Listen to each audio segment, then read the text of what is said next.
Scooby-doo-ba-doo-ba-doo. Scooby-doo-ba-doo-ba-doo-doo. Scooby-doo-ba-doo-ba-doo.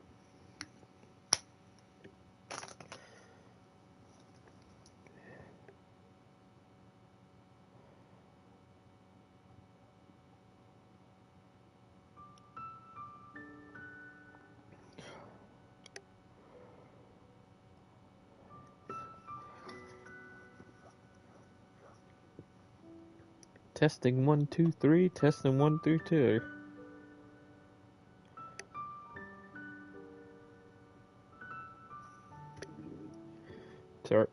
Two? No, I said 3. I said 3.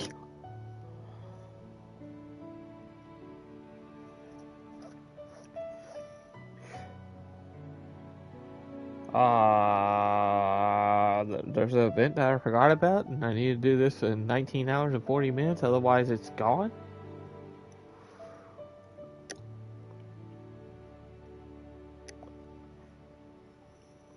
Can I do it within 5 hours? We'll see.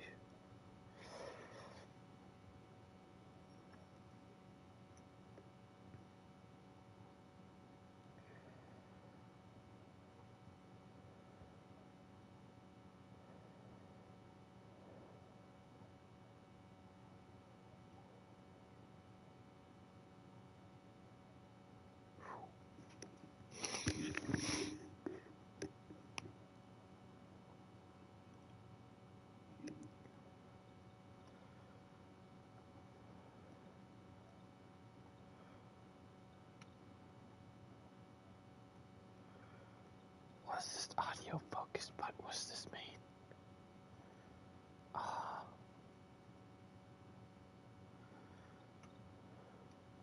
What is that new? I don't know what that is. Maybe I shouldn't be messing with that.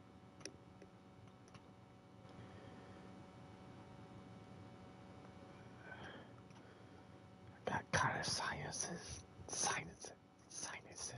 Because the weather's been changing over here.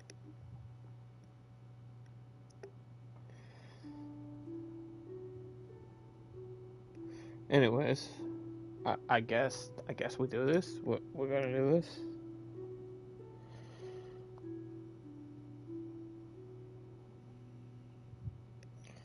Oh, I can edit that. Hang on, let me.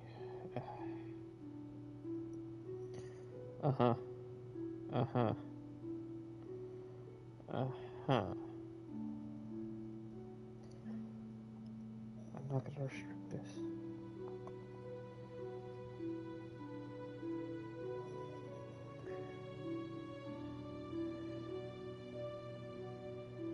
This is definitely not made for kids.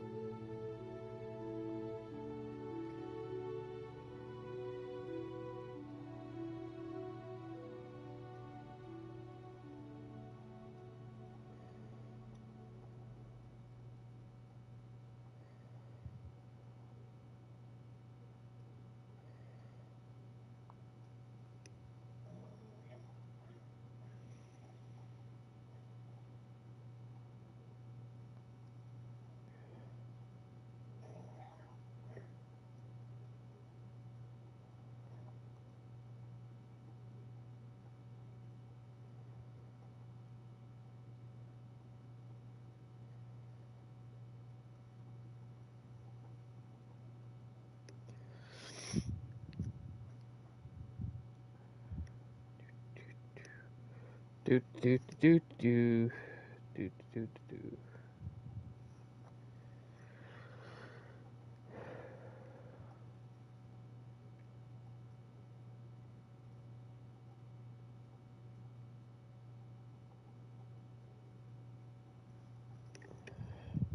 Huh.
Y'all sold absolutely nothing. Nothing. There was nothing to be seen. Also,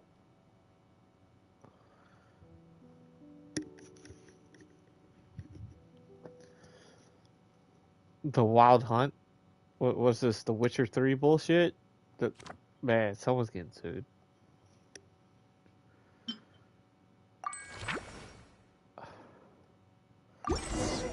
Okay. Now where are we going? That way.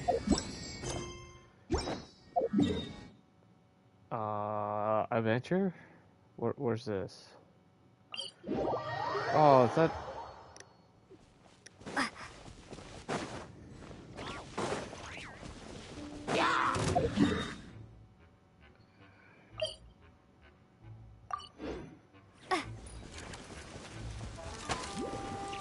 Goodbye!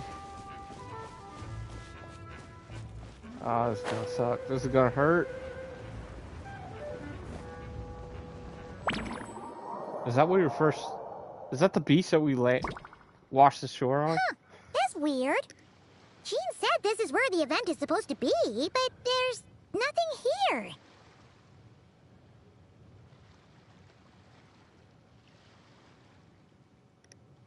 Yep, I knew it. Oh yeah, now that you mention it, this is where our journey officially began. That sure brings back memories. Kinda nostalgic, really. Even after all this time, this place hasn't changed one bit. Ah, look who's getting all sentimental and poetic. Well, we still need to find Jean and the others. Let's have a look around. Yeah.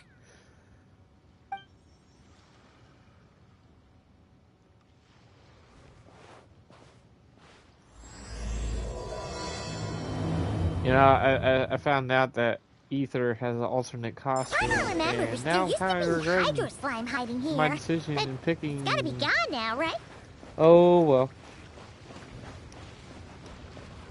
Whoa! A fungus? Are those supposed to be in Mondstadt? Not that these are a real threat to us at this point, but still. What sword is... What... Hang on, what sword is that? Oh, is that my regular... Oh, okay, whatever.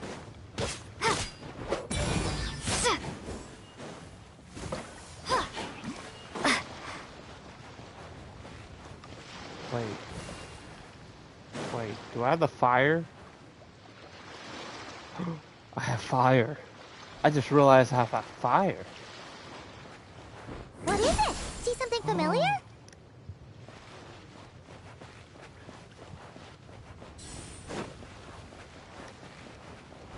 What is...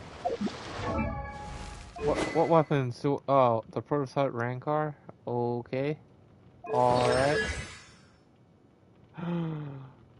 Is this the pyro stuff?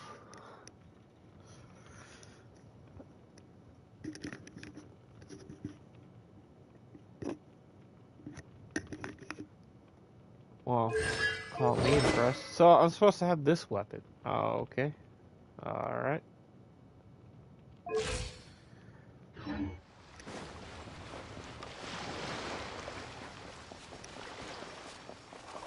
Whoa, what consolation? Where's this artifact you get? Oh, Heroes, Cinder. Okay. Hear that? They said this isn't hard enough. Should I grab a Geobishop for the next round then? Is this really the time to get competitive? Who? Did you hear that, Paimon? Hear what? Must have been my imagination then. Wait. The Traveler has more voice lines? It says Klee bombs. Huh? Why did someone hang Jumpy Dumpty mines all over this tree? What? But they don't look alike. You can't even eat them. Hold on. Could this be an event setup thing? Not a lot of people come here, but a bomb's still a bomb. If someone gets hurt by accident, Klee's gonna get marched off to the confinement room again.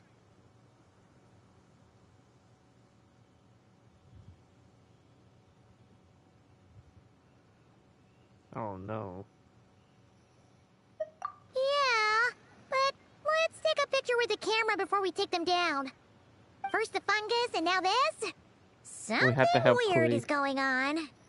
If it turns out not to be event-related, it'll be good to have a record of what we found. You couldn't just compliment Paimon's smarts like a regular person? Whatever. Paimon will take it. Better than being called emergency food, at least. Anyway, it never hurts to be careful. We've seen What do you mean, through lots Paimon? of You tricks, but will always we've also be gotten the short end of emergency the stick food. a bunch of times, too.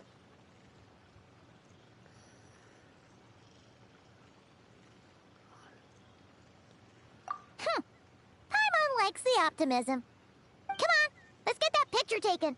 Then, get rid of these bombs.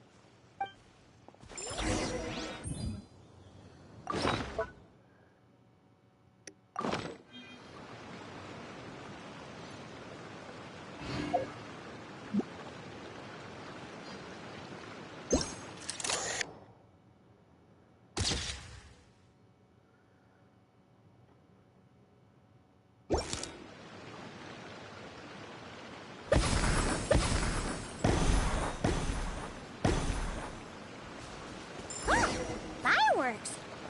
Guess there was no danger after all. Were those meant to welcome us or something? Anyway, we should be good here. Let's get going.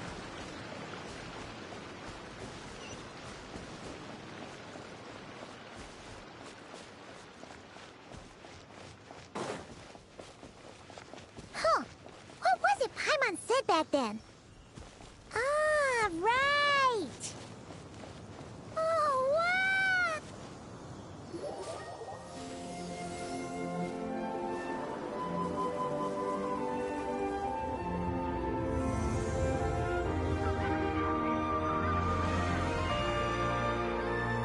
That's a statue of the Seven!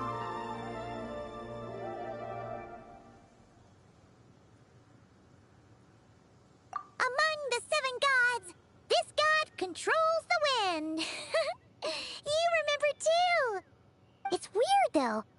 It seems like there's something different about it. Let's take a closer look.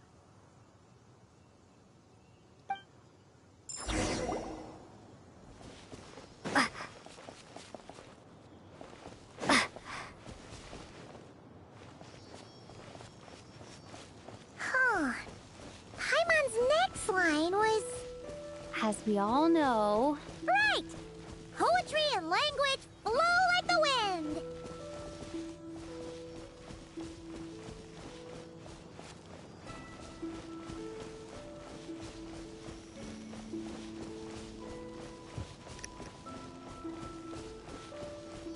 Look!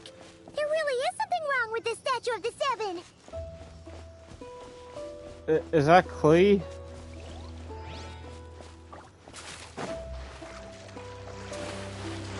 It's fish! But it's so light! Huh. Wonder why?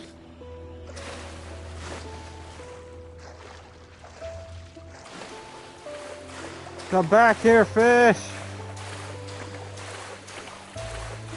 He ran away.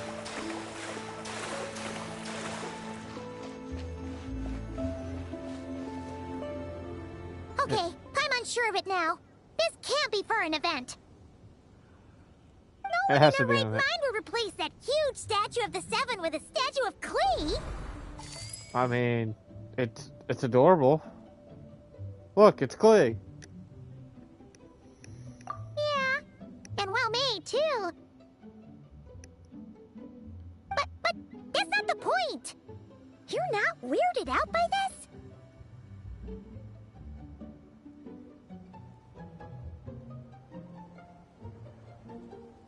Oh, you're right.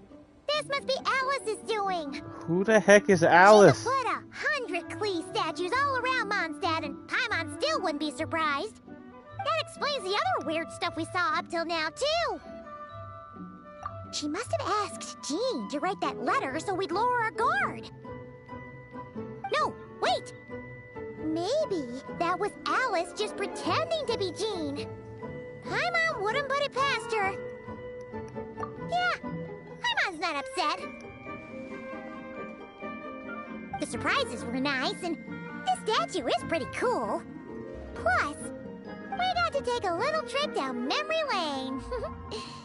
Makes Paimon feel all warm and fuzzy, remembering where it all began.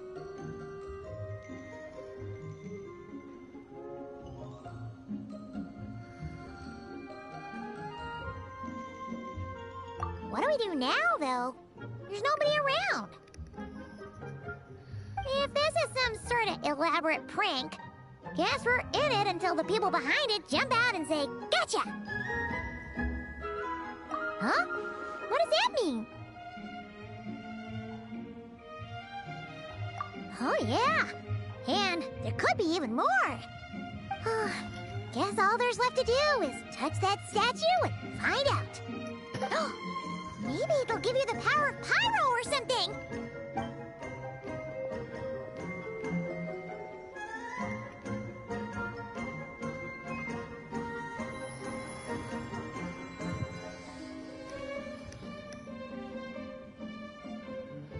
The world opens itself before those with noble hearts.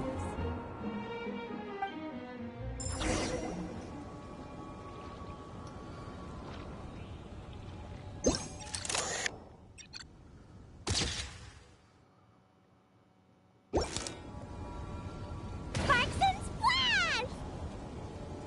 You were right! Alice is full of surprises. Good guessing on your part. Let's get going and see what else we find.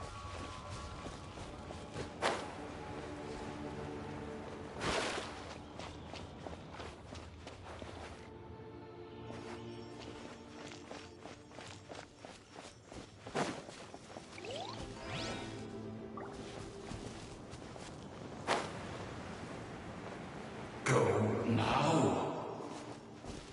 Yes, now, or it'll be too late. Ooh, it's the ball! There's something huge in the sky. Okay, we all remember what Paimon said back then. Anyway, since he's here, that must mean we're about to meet another old friend in these woods.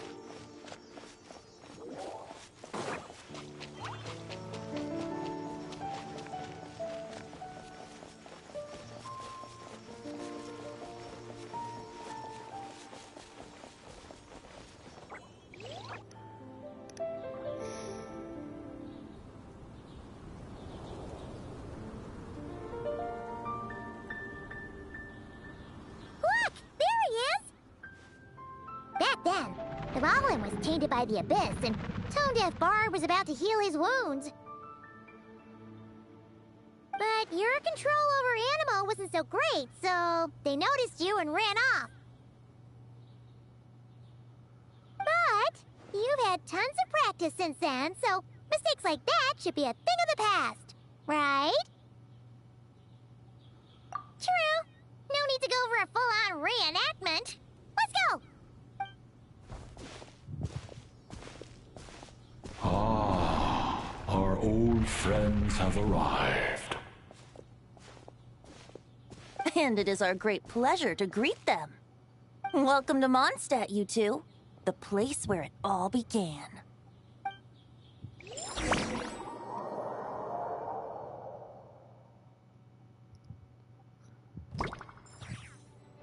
Wait, what?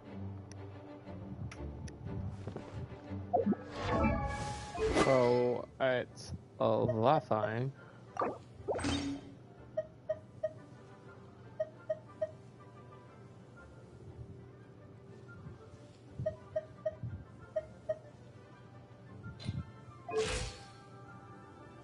I'm good with that.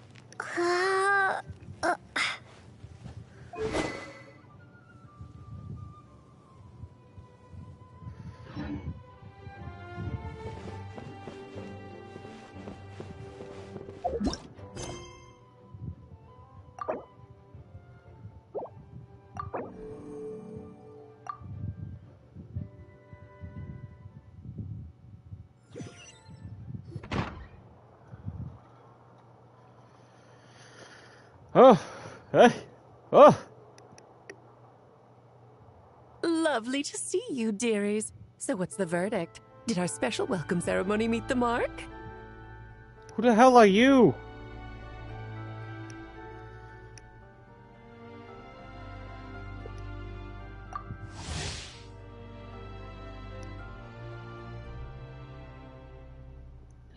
Spark Knight Elite Klee?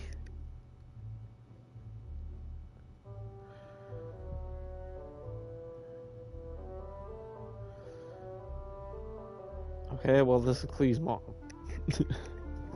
Klee's mom. That was very... you, that's for sure. Paimon can't believe the Knights of Favonius let you go that far. Where'd you move the real statue of the Seven anyway? Oh, gracious me. You still haven't figured it out. If I had actually done something to that statue, I would have been locked up in the teensy room next door by now. Certainly not my idea of a pleasant afternoon. So, what's going on here?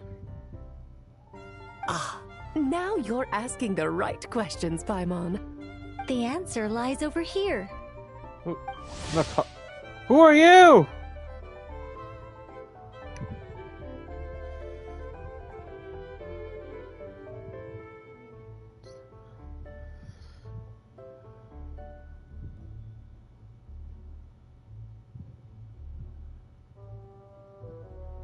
Nicole?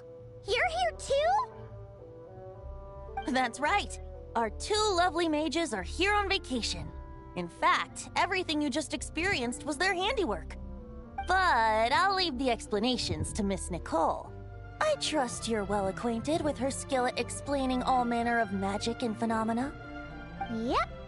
We experienced that firsthand in Noctri. This bubble is a new kind of magic Alice and I invented. Inside it is a small world created using a person's memories. When you were busy reading that invitation to Mondstadt, Alice took the opportunity to place you within it. Oh, we didn't even notice. Huh, I wouldn't be much of a Dodo King if I couldn't pull off a simple trick like that. All that to say, the things you saw weren't real. They only exist within this bubble. Ah, except for Venti and Dvalin, of course. I invited Venti, and he brought the dragon along. It's not every day you get to relive the beginning of your journey. It feels like listening to a verse you haven't heard in a while, right? You might not remember the name or melody, and still, you start humming along in no time. I'm assuming your trip down memory lane was similarly nostalgic.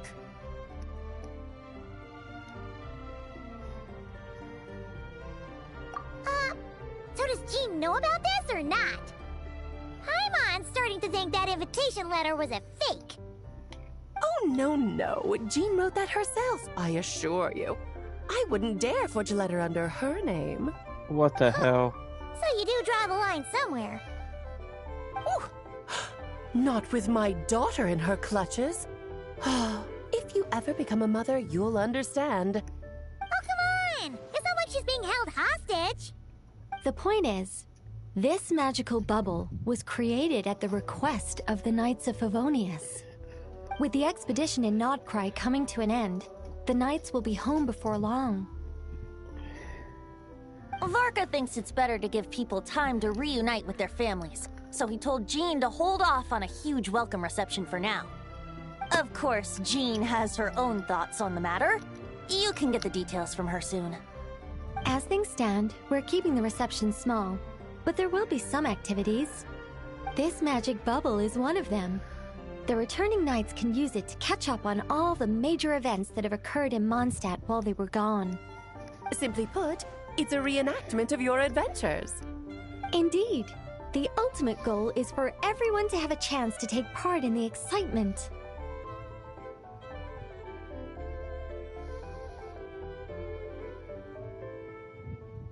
So, what about the parts that took a few, creative liberties?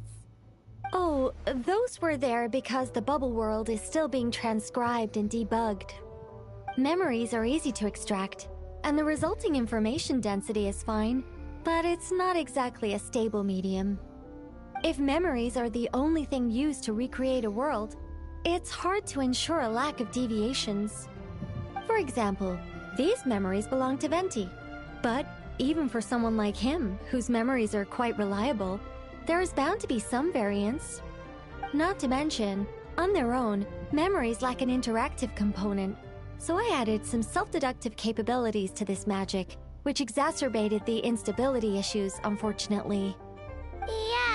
Yeah, that, makes sense.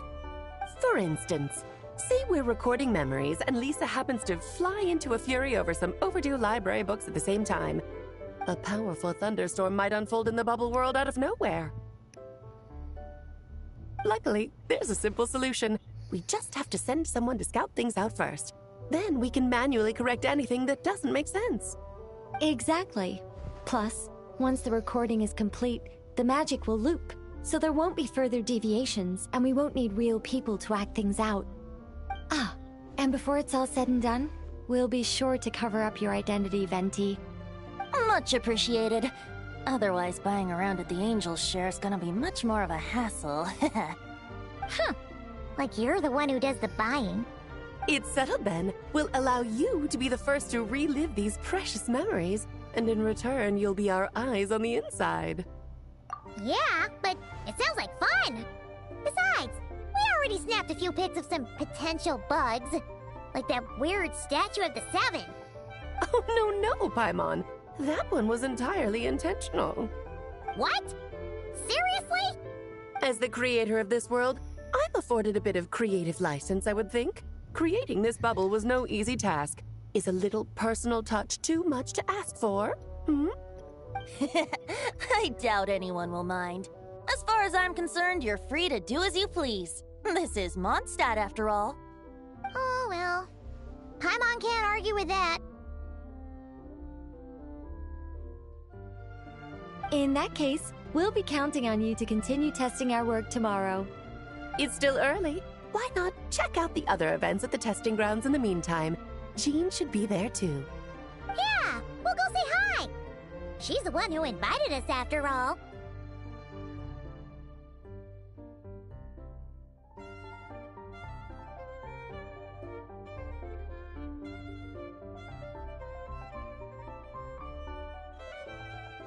I think nothing of it.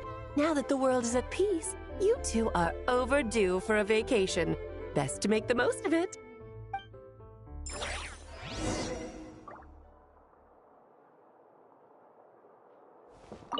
Oh, and didn't you say Kleiner would be making the trip with you this time, Alice? He's been delayed, I'm afraid. Troublesome happenings on another planet. And of course, just when he jumped through all those hoops to make it back to Tevat, Dottore starts causing trouble. The border is a terrible mess even now. So, unfortunately, his vacation has been postponed. What? Just yesterday, he did give us a call on the Dodo communication device, though. As you can imagine, Clee was pleased as punch to hear her dad's voice. I see. Being a seeker is a tough job indeed. Oh, and didn't you say Kleiner would... He's been... The border is a... Just yesterday, he... I see.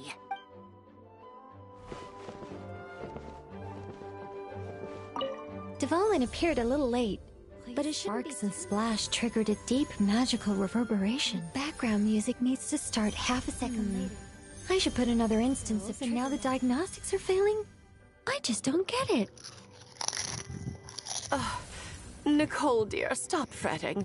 You're projecting rather loudly, you know.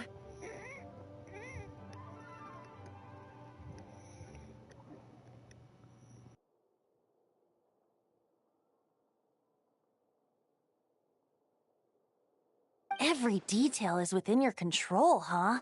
Color me impressed.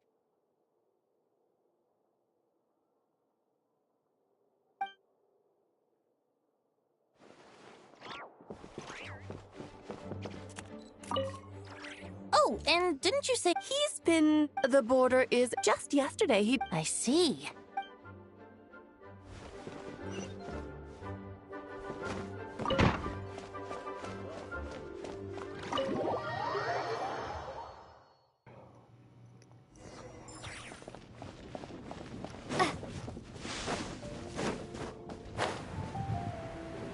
Where, where am I? Who am I? Did I poop my pants?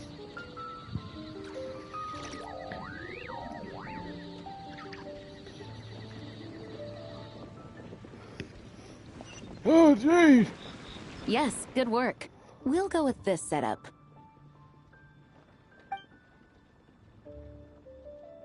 Hey, Jean! We're here! Honorary Knight, Paimon, welcome back. Did you have a good time in Alice's magic bubble? Yeah, it was so cool! Paimon's looking forward to getting back in there tomorrow! I'll be sure not to spoil it then. I imagine you might be interested in what went into the preparation, though. I loved the idea when Alice brought it up, but I knew it would take a great deal of reenactors, not to mention recruiting Dvalin. Luckily, Venti, or rather, Lord Barbados, agreed to help. After that, I opened up recruitment to the people of Mondstadt. Countless volunteers jumped at the chance to reenact your stories, Honorary Knight. It took me 2 days just to read through all the applications. A lot of people have gotten involved, and that includes quite a few familiar faces as well. Are you one of them? Yes, according to Alice, I'm one of the leading ladies.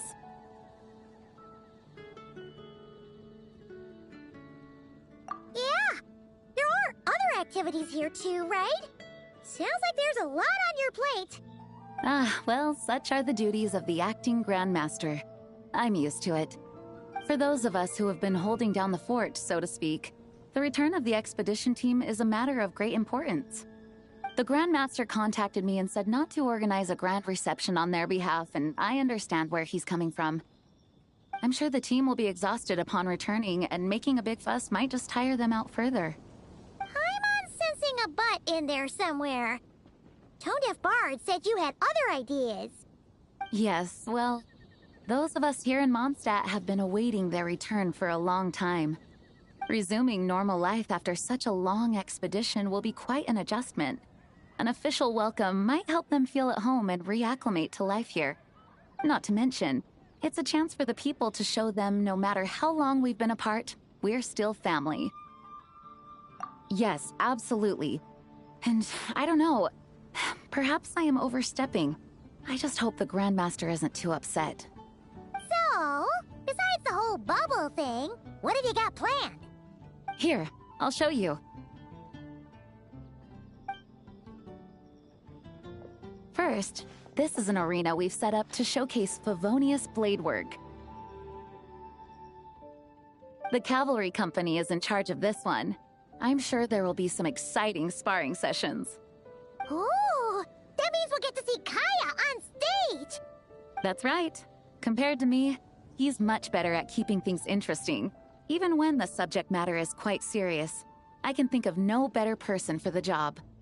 You're as modest as ever, huh, Jean? Over here, we're running a wind glider speed shooting event. It's not hard to guess who's in charge of this one, I'm sure. Yes, her gliding skills are top-notch, and she's quite creative when it comes to event design. Be sure to check it out when the time comes. There's also a booth that will serve as a reception area where people can relax and chat with each other.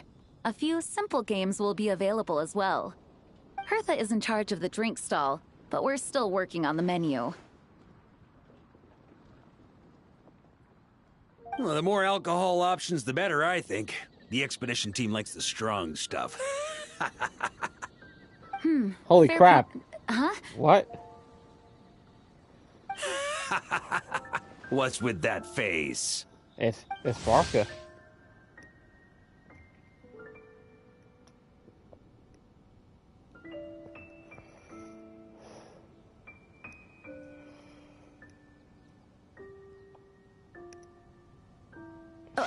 Grandmaster, you're back? Has the entire team returned as well?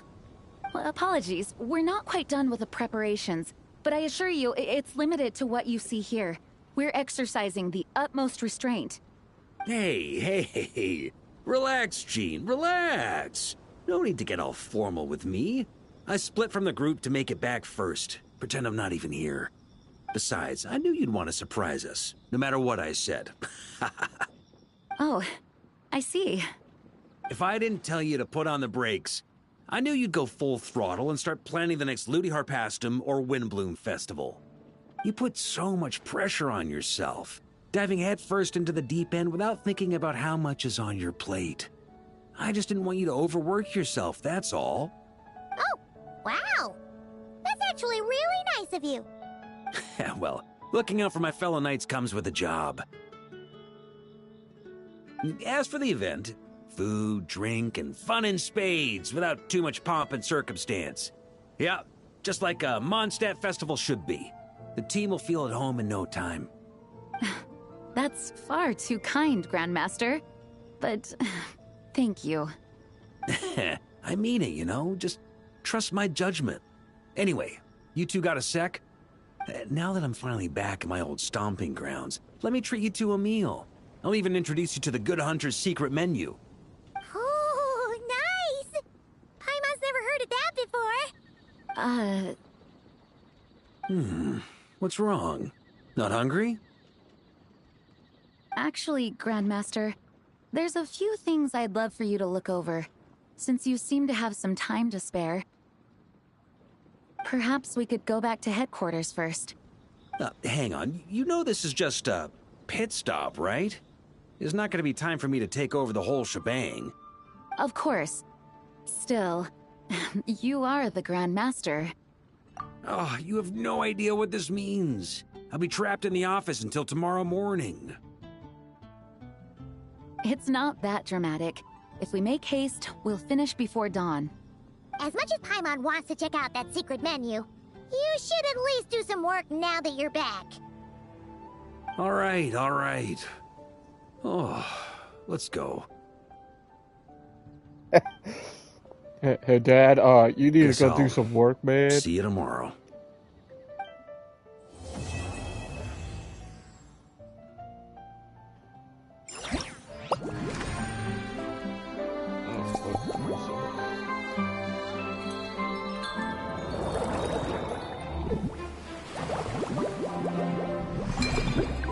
Okay.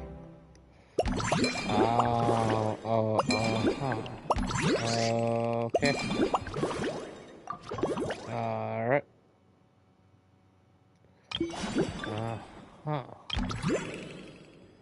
Oh no. Not these battle bull crap! You know what? We're gonna...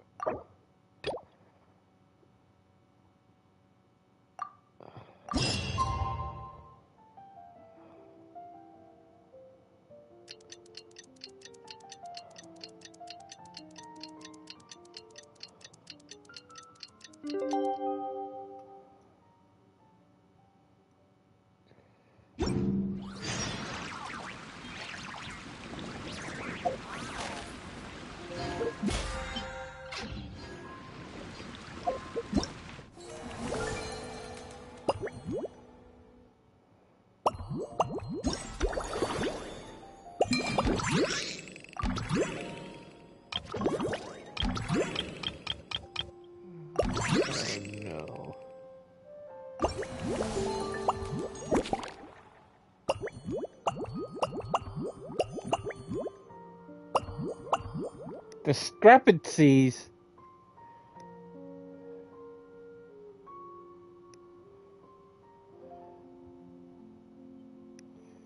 What is this mysterious book? Oh, that's good. Wait, what's this? What is the phantasmal gift? What is this? We'll do story first, right? Story? Story?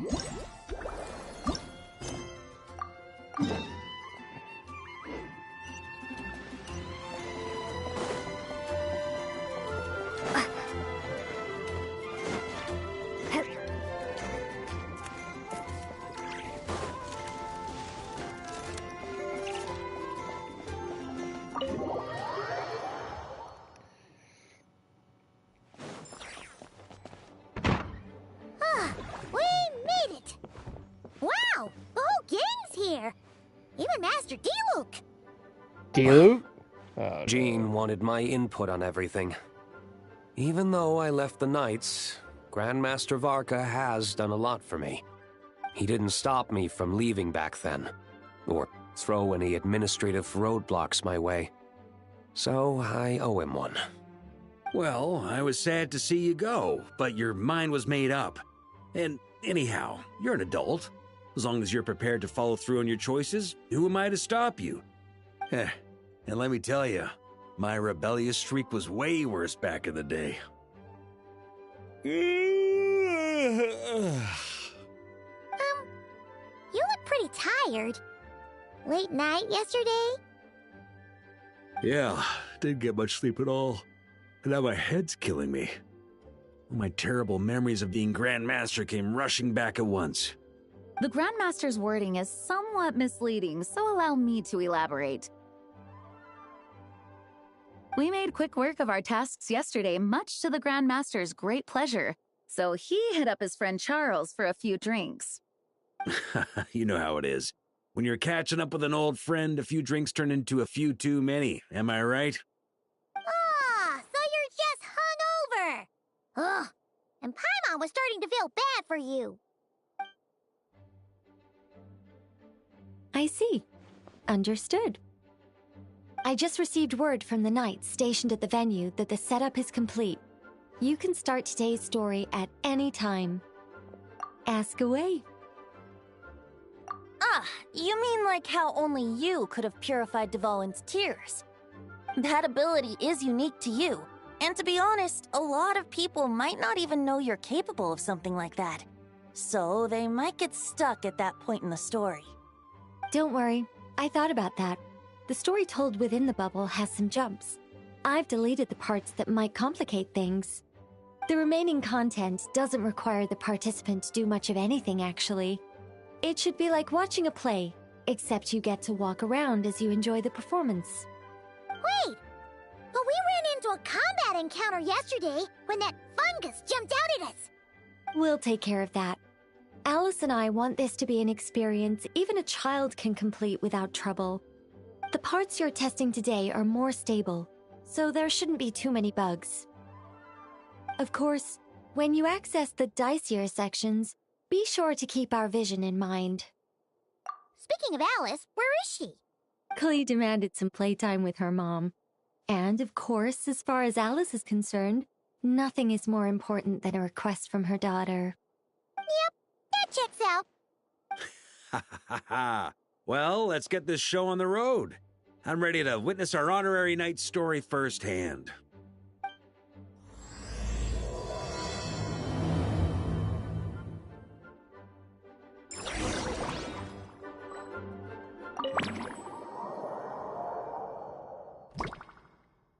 Whoa! Dizzy. That's gonna take some getting used to. Why didn't that happen the first time? Ah, looks like we've jumped forward a bit since yesterday. We're at the Favonius Cathedral now. Wait, is this the bit where we borrow the Holy Lyre? Yeah, Paimon's not sure about this. Also, why is Tone Deaf Bard the only one here? What about Varka and the others? Don't worry. I'm sure Nicole has it all planned out. See? Here comes Diluc now. Word from the Knights of Favonius is that the Fatui are planning to steal the Holy Lyre der Himmel. Unfortunately, that intel came a little late. A conflict between the two parties is ensuing inside. If the Fatui succeed, we'll miss our chance to borrow the lyre. Come on, let's go help the Knights. What is it? Oh, so that's how we're explaining this part. Huh, pretty convincing. It's all thanks to that committed performance from our good friend Diluc. I'm just reading the lines Miss Nicole gave me. You need to play along, okay? The cameras are rolling. Don't worry, our operation isn't that strict. If there are slip-ups, I'll just delete them later. feel free to take a relaxed approach. Wait! That was Nicole's voice? Where's it coming from? Probably that small bubble. That's right. This is a kind of communication magic. The same one the Knights of Favonius used to get in touch with me earlier. If you get stuck at any point, you can contact me through this magic, and I'll provide a few hints. How very convenient. I suppose, given how the story is progressing, we don't have to worry about borrowing the Holy Lyre then. That's right. Obviously, we're not including the stealing part in this version of the story. After all, the Fatui were the ones who ended up with it. Borrowing, stealing, leaving out that detail doesn't change the direction of the story. Anyway, the Knights are currently fighting to protect the Holy Lyre. Varka and Jean are already in the underground area. We should head over as well. This is like getting to read the script before watching the movie. I wonder what would happen if, this time, we managed to catch the Fatui thief in the act. That would complicate things. Worst case scenario, we might need to do another take. So if you could refrain from going off script, that would be great. Okay. Someone's got an axe to grind.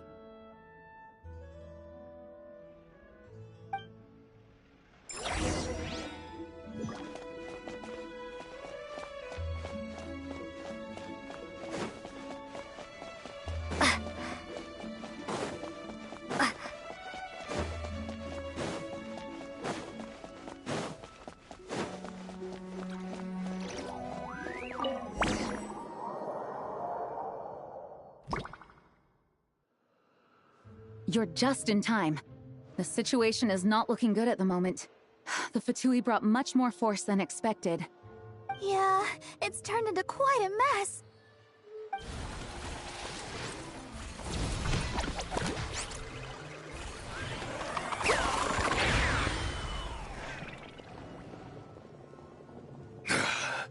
You're not bad, boy.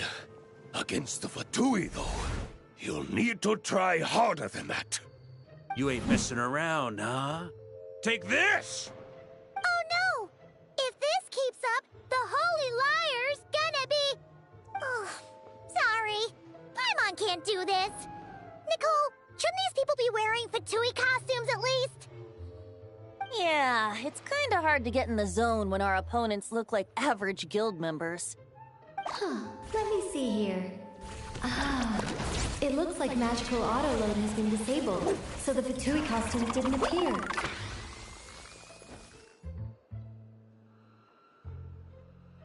I'll get that fixed. Just ignore the problem for now and continue with the scene. Remember, this is a tense moment. Got it. In that case, I'll evacuate the members of the church right away. All right, thank you. As you see, Traveler, the situation is dire. We need to retrieve the Holy Lyre and get it back to headquarters. Looks like the Fatui are tied up fighting the Knights. I doubt they have the manpower to spare to deal with us. Which means, if we rush in, we should be able to retrieve the lyre. You all sure are getting into character. Okay then, let's go!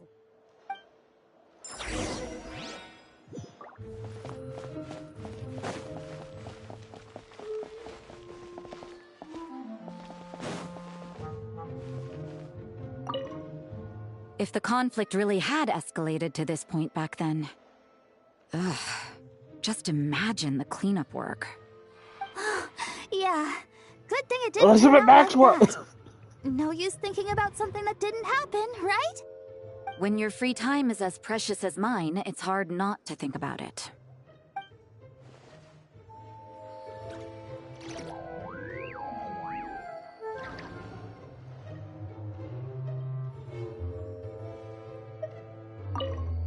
If the conflict really had escalated to... When your free time...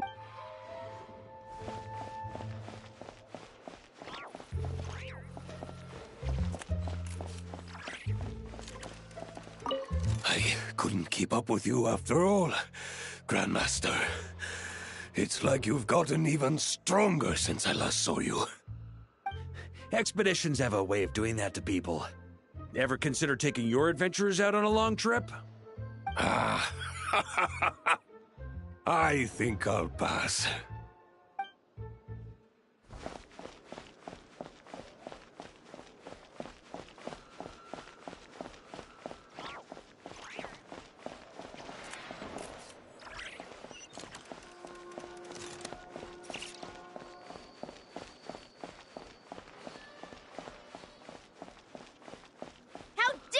Stand in our way. You'll face our Harbinger's wrath soon enough.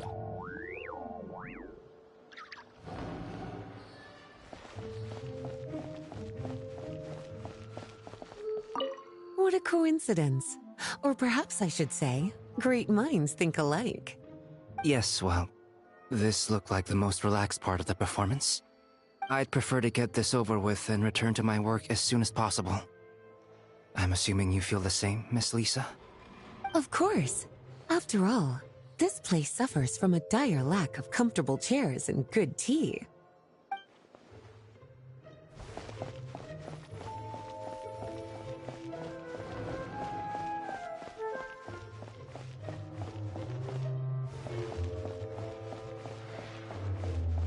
No entry. This place is under Fatui jurisdiction.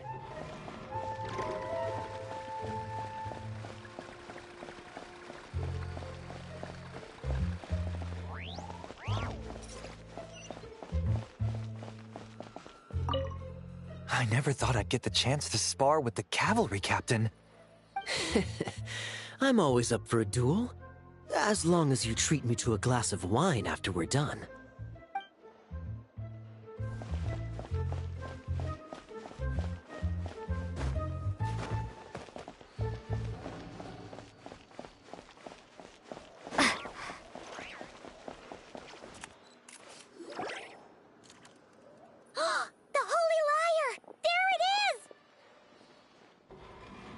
Well, well, well. It seems our outer diversions were most effective. The knights know not that the true danger lurks right beneath their nose.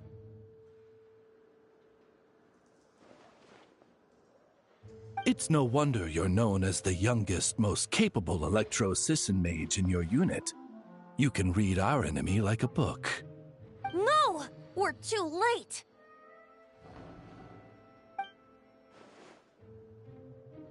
Put the liar down. You heard her! Put it down and put him up! Or this is gonna get ugly! Wait, why are you the only one with a costume, Fischl? Why? Because I fashioned this headpiece myself, of course. How does it look? I am the spitting image of an Electro-Sisson mage, am I not? And I suppose I look enough like an Electro-Sisson as I am. Hold on. Trying to distract me with conniving conversation, are you? Ha! You underestimate me. To think I would appear before you without full confidence in my victory. Go forth, Oz. Sissons, take care of these pests. The holy Lyre der Himmel belongs to the Fatui.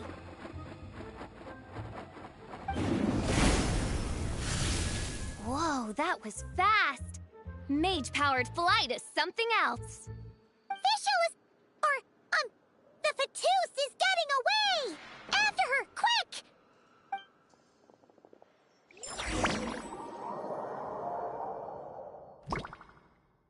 Here, take it away, and don't let them catch you. That's nothing the gliding champion of the Fatui can't handle.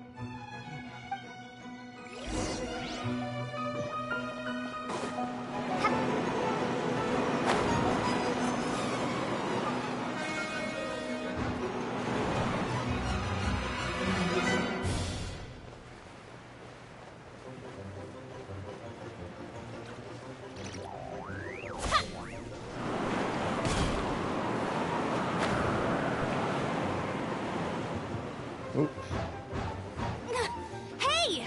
That goes against gliding regulations! Where'd it go? Oh, over. Alright.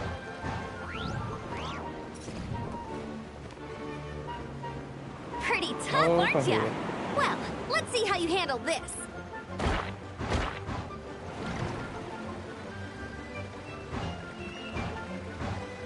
Oh. Paimon thought the Adventurers Guild were the only ones role-playing as Fatui. Just thought I'd lend him a hand. Fischl didn't have time to make me a cool hat, though.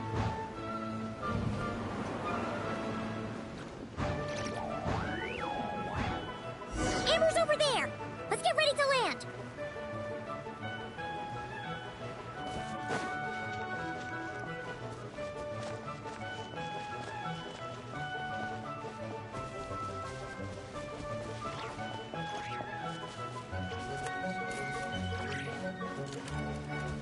Here they come! Positions, everyone!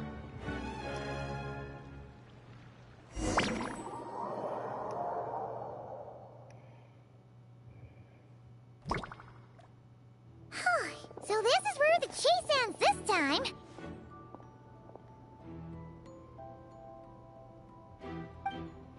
Wait a minute. This isn't what their hideout looked like. It's at least a few times bigger. Yes, I remember it being much more run down. This place has far more structural appeal. The Lawrence clan lived here for a time, but this doesn't look like their handiwork. And I know for sure it's not the work of the Knights. Must be a bit of creative license on the part of our dear mages, then. Alice said the original was too run down and didn't fit her aesthetic taste. So we repurposed some assets from the Golden Apple Archipelago. As you can imagine, Alice has always been a go big or go home kind of person. Yeah, this is go big, all right. Still, our mission remains the same. We're here to get back the Holy Lyre. Yeah, and this time we have a whole bunch of people to help us. Not just Diluc. Should be a total piece of cake.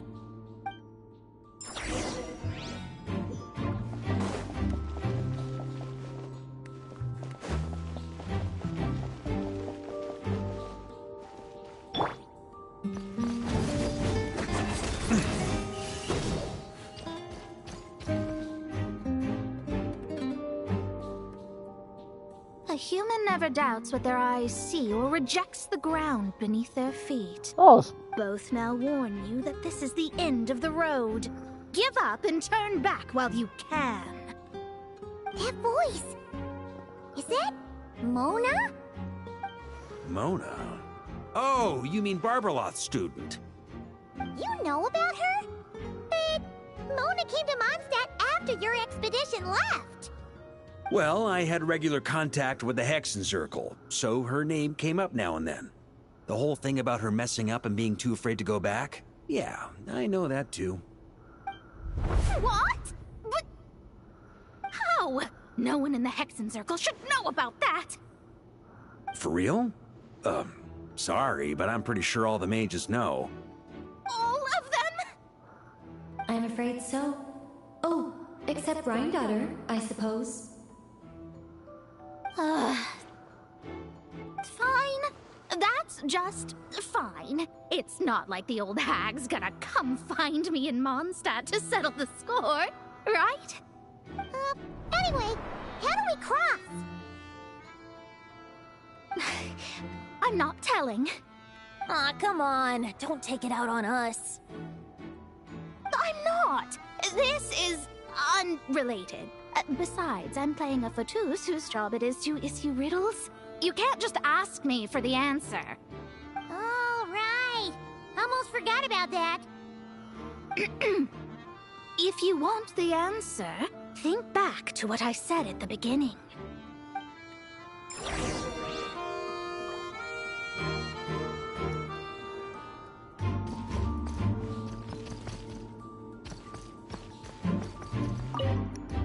Mona's riddle was as follows. A human never doubts what their eyes see, or rejects the ground beneath their feet. However, things that are taken to be indisputable are often false. So, one must shift one's gaze elsewhere. Perhaps upward.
Oh, I got it. This way, that way. 1, 2, 3, and then... Oh! Yeah.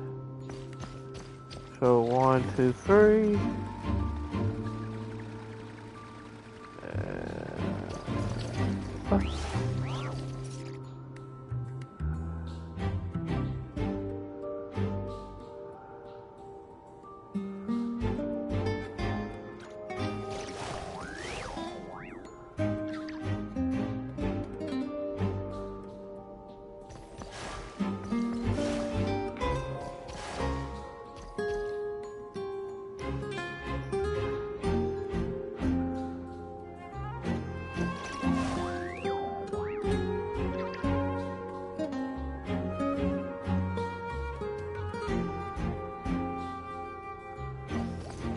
Oh.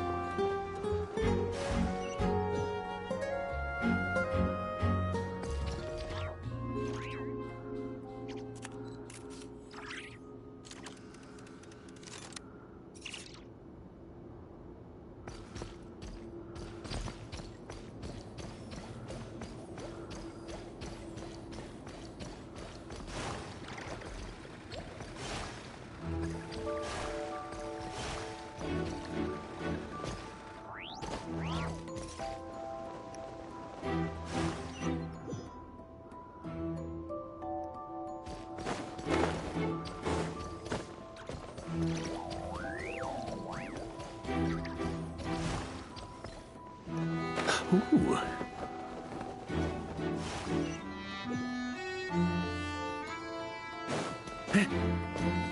Oh.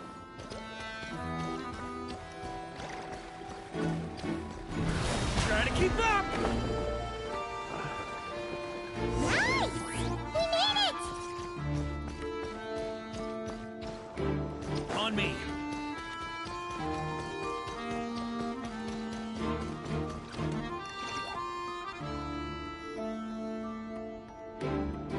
Looks like Mika's guarding this spot. Oh, hey! It's been a while. Hello, Grandmaster. Hello, everyone. No. Wait, my line. How did you get in here? My line. Think you have bigger concerns right now. Did you Tell like us my where to find the Tom liar. outfit? It's locked in the back room, but good luck getting in there. 3 crests are needed to enter, and each one is guarded by a Fatous. Wait, but in real life, we only needed 1 key. Yes, but there are 3 locations to visit. If there was only one key to be found, there's a good chance the encounters set up at the other 2 locations would go to waste. All our actors worked so hard to memorize their lines. It would be a shame if their part got skipped over. Fair point.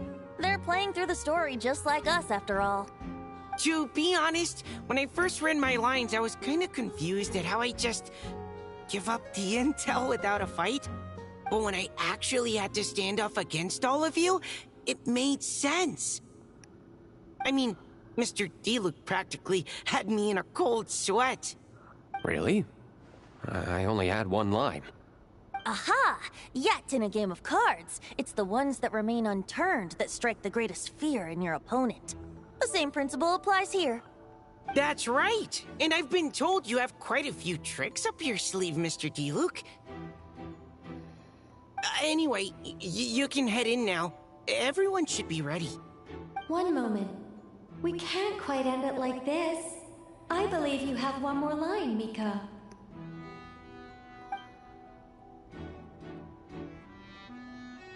Do I have to say it? It would benefit the scene. Oh, I don't think it's very practical to say what you want me to say. I told you everything I know. Now leave me alone. And off he goes.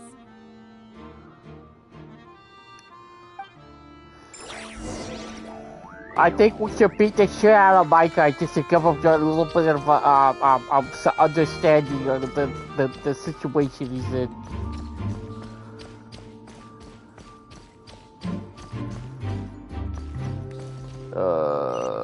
Oh no.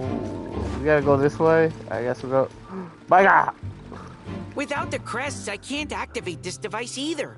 Like I said, I told you everything I know. Just leave me alone. Man, I thought I lucked out with just a few lines, but it still wasn't easy to pull off.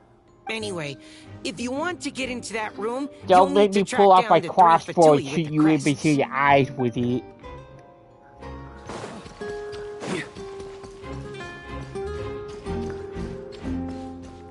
I'm gonna roll a natural 20. Ha ha ha, Jesus.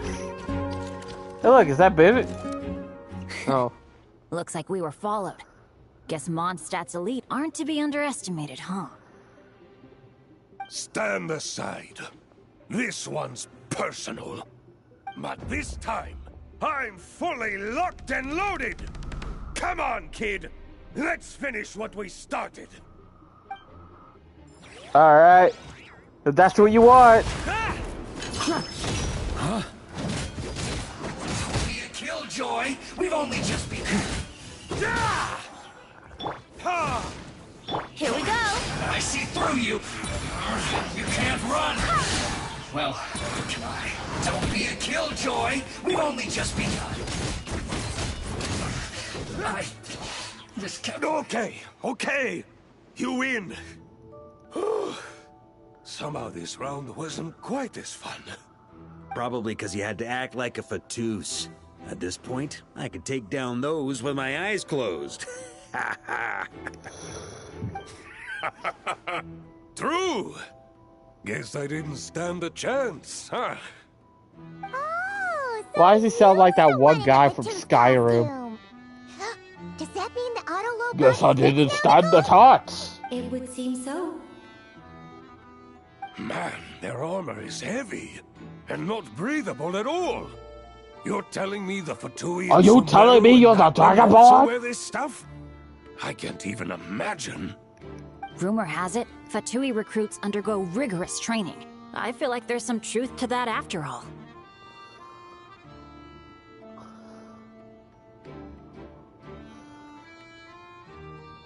Well, even though we lost, Dad had fun for sure. Here's the crest I was guarding. You've earned it. Oh, and Bennett told me about what happened in Natlan. How you helped him navigate his past. It's hard to believe we finally have answers after all these years. So, are you on behalf Dragonborn? of all the adventurers in Mondstadt, truly, I can't thank you enough. Well, that's what friends are for, right? Speaking of, how have things been since you got back, Bennett? Same old, same old. Bad luck included. But that part's nothing new, so I don't mind. I do miss the Asha, though. I hope I get the chance to show them Mondstadt someday. Ah, Benny's back here. Oh, Benny. Talk about bad luck. The minute you put on that Fatui costume, the gun stopped working. How weird is that? Yeah, thanks for stepping in, Dad. Guess I'll have to hand it in to Miss Nicole for repairs later. Y'all were supposed to shoot me? Amazing.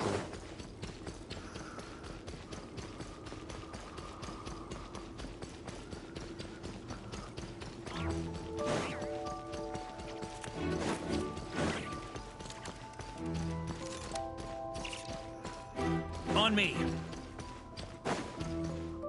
The Fatus up ahead values wealth above all else. No bargaining chip is off the table. Luckily, I've prepared a negotiation multi-tool for this situation. Don't forget to take it with you.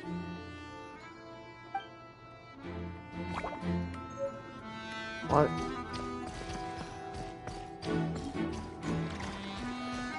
Oh. Wait, Mona? Again? What? The more roles you play, the more you get paid. That's what Alice said. I was hoping to do even more than this, but it is what it is. Anyway, the crest is with me. All I need to know is how much you're willing to cough up to get it. Let's talk business, shall we?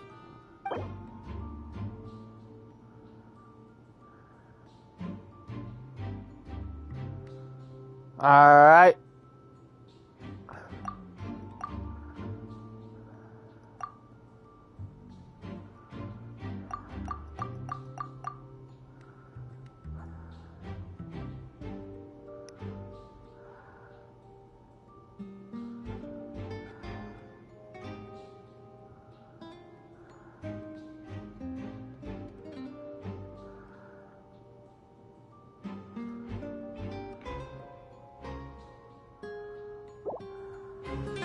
Good enough for me. Gotta know when to fold, right? Alright, here's the crest. Huh. And with that, I'm off the clock. Oh, and by the way, word has it you accomplished something major in Nodcry. You reeled in the true moon from beyond the false firmament. What? The moon's fake?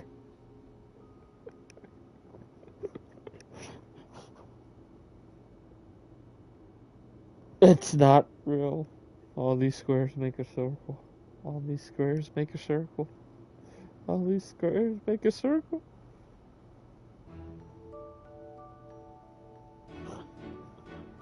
The video game.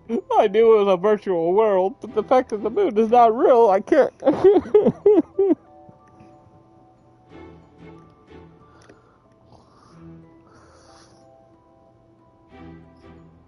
Well, I spend most of my time staring into a scry glass after all. If something changes in the sky, you think I wouldn't notice? Hydromancy uses the false stars to reflect true fate within the water.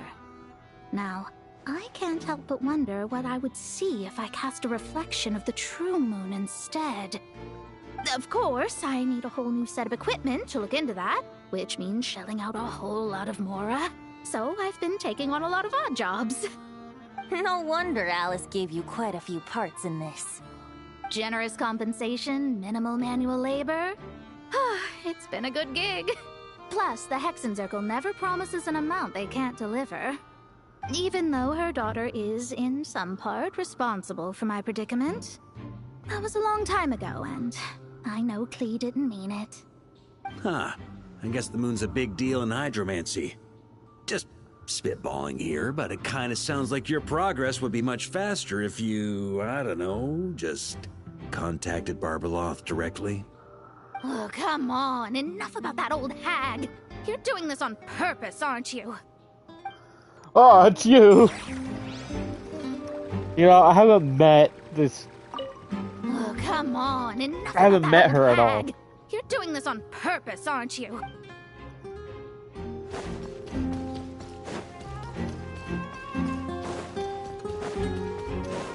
Ah, it's you.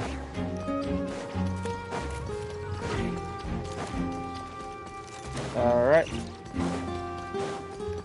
Ah, geez, Wick. On me. Okay. He's Willikers. Huh? Okay. Alright. Which one is us going though? On me. Okay. Not that way.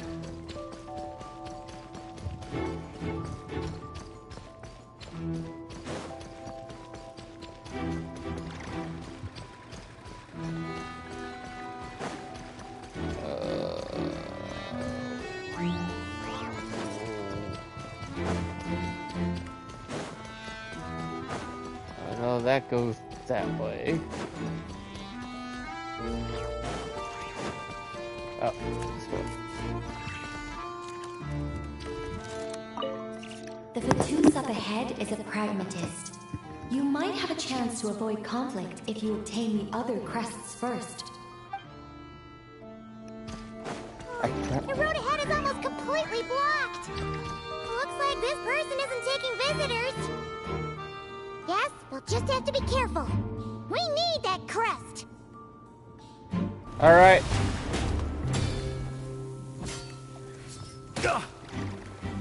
Ouch.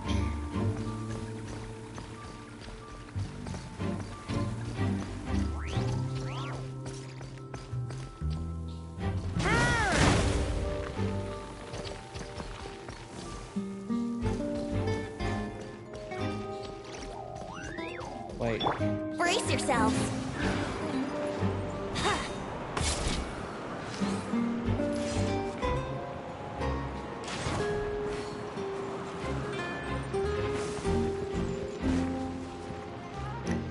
Oh, what? darn. They handed over their crests? Looks like the decision has been made for me then. Further resistance would be foolish.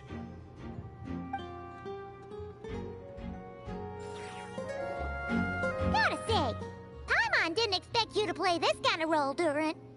Well, actually, Aunt Alice was planning for me to play Dvalin if the dragon himself didn't agree to take part. That was the backup plan. Apparently, there's a spell like the one used to make Simulanka that could change me back into an evil dragon. That does not sound like a good idea. I have to agree. That sounds like a disaster waiting to happen. I don't think I'd be very good at playing the evil dragon anyway. I'm not intimidating enough.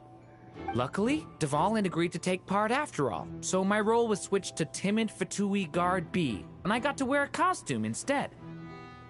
Wow, that's a pretty huge change.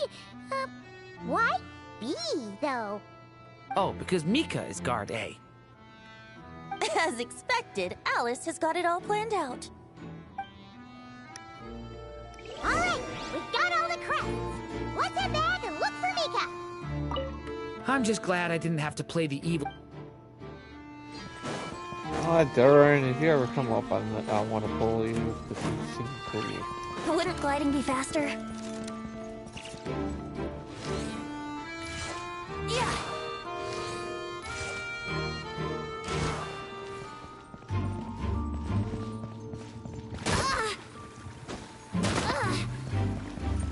Okay.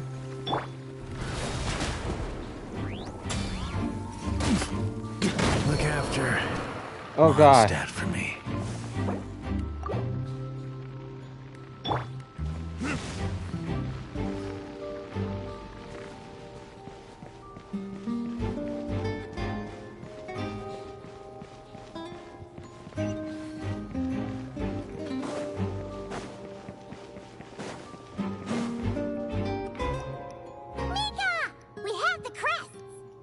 All right.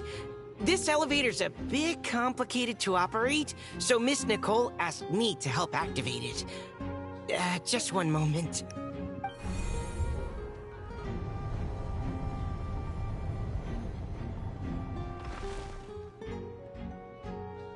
Thanks. No problem. Best of luck up there. Huh. I don't remember Fatui being this nice. Where's the fun in that? Of course you want to make things difficult. Come on, let's get out of here.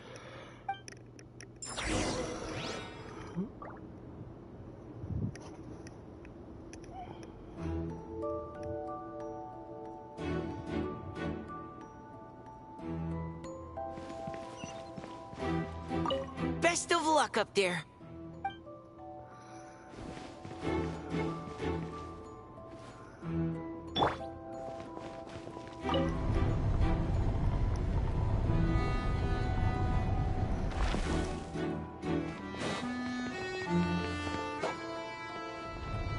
Oh, what sword is that? What is this? Oh, the Skyward Blade. Okay. Alright.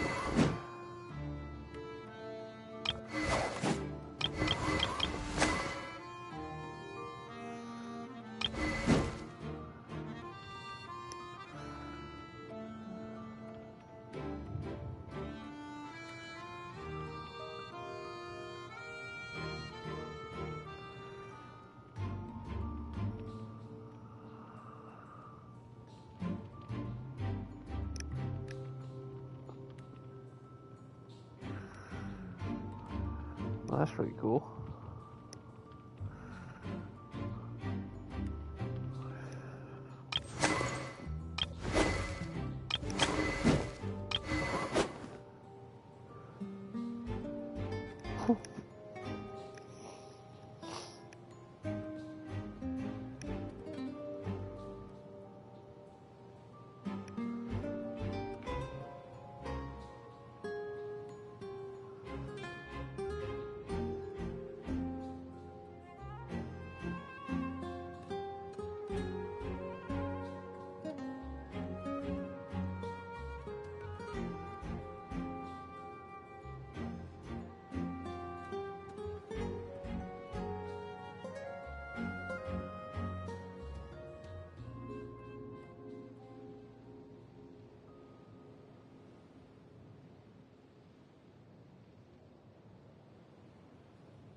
Security's tight around here. I hope this is safe.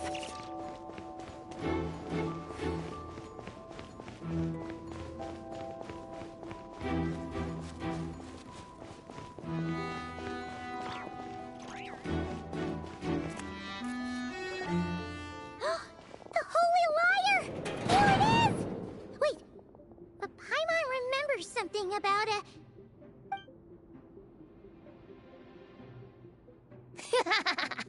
Hot-blooded, careless, and reckless heroes!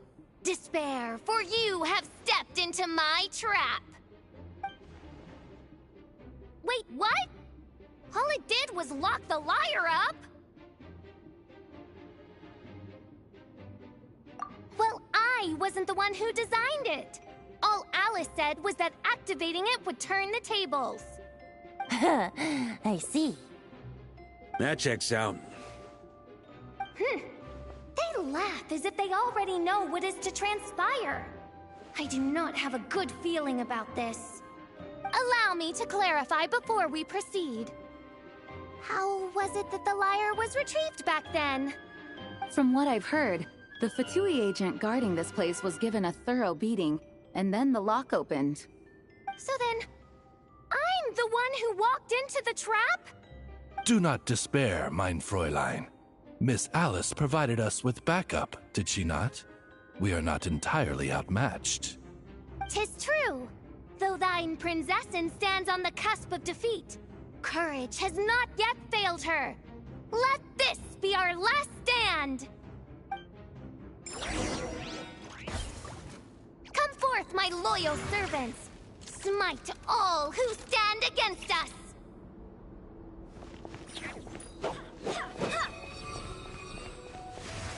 Look, the ravens get confused if they don't hit anyone. Now's your chance! Group 2, reinforce!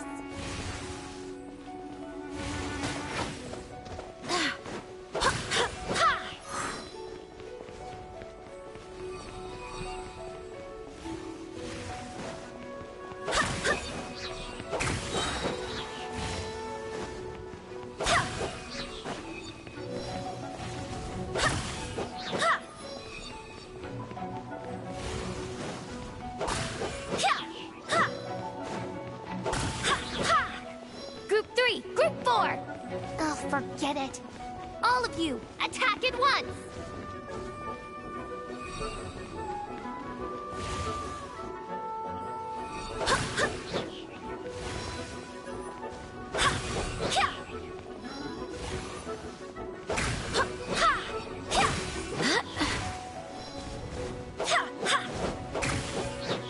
I swear by my sword!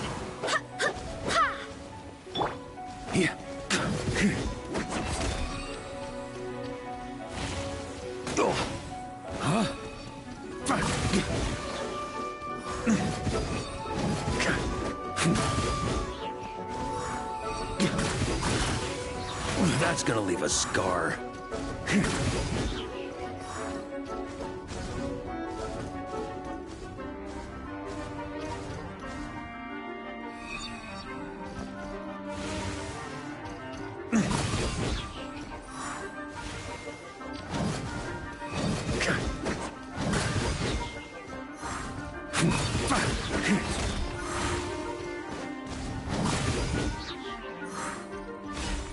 Well, well. It seems I must send forth my most capable servant of all. He shall dispose of you in one fell swoop. As you wish, mein Fräulein.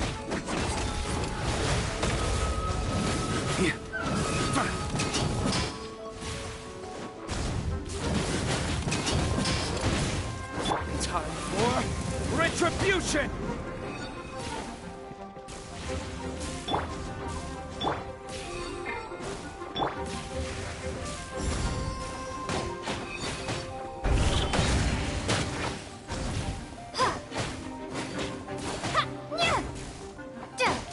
Think you can get away?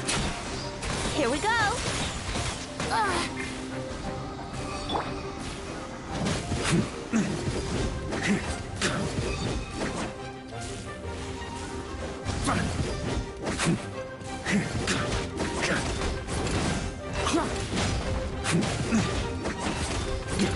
On me!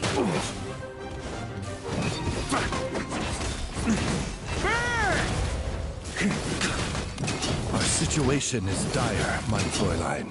It seems this is the end of the road.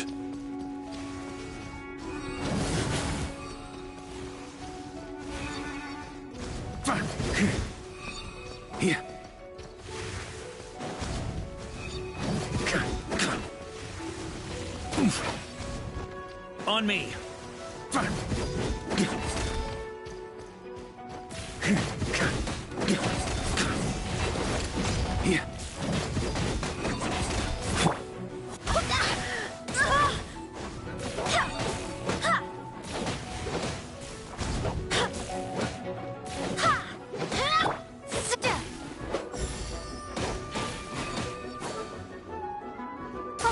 All right. I give up. Just don't hit. All right. I know when I'm beat. You win. You were brilliant, Miss Fischl. The recording was fantastic. I'm certain future participants will have a great time. Yeah! This role was perfect for you! Your praise is a compliment to your own good sense. Yet know that this is but the least of your princess's abundant talents. Huh. It doesn't look like the lock is opened, though. True. This isn't what we were told would happen. I doubt the mages want us to just break it open. It's not their style. Perhaps we haven't met a certain condition then?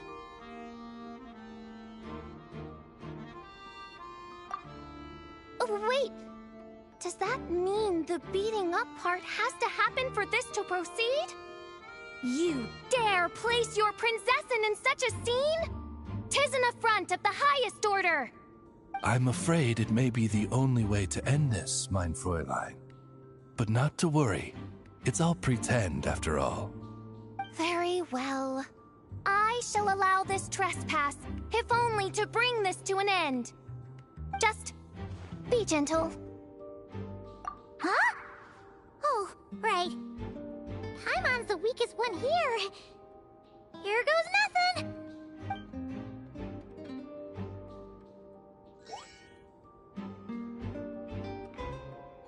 Ah, it's open!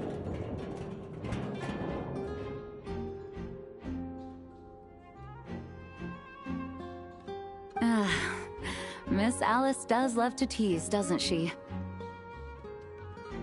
Congratulations on obtaining the Holy Lyre der Himmel. That's a wrap for now.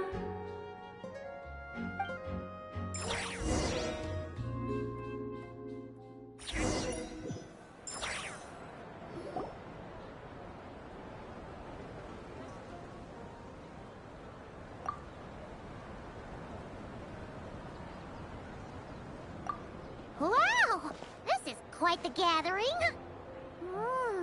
And do you smell that?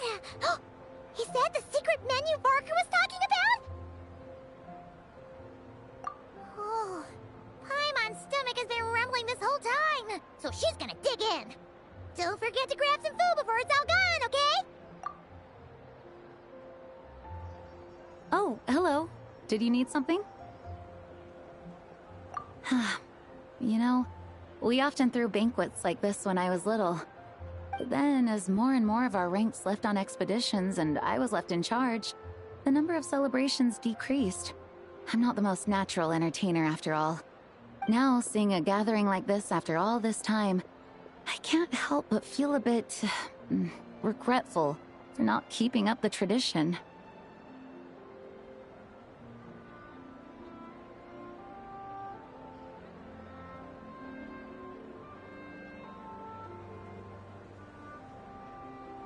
Well said, traveler. Barbara? You told me you wanted the expedition members to feel at home. But in my eyes, the feeling of home isn't something you can force. Home is... what happens when we're all together like this? Ah, you're right. And you know what? I've been coming to the same conclusion. The location isn't the most important factor. No matter how far we get from Mondstadt, home is wherever we're together.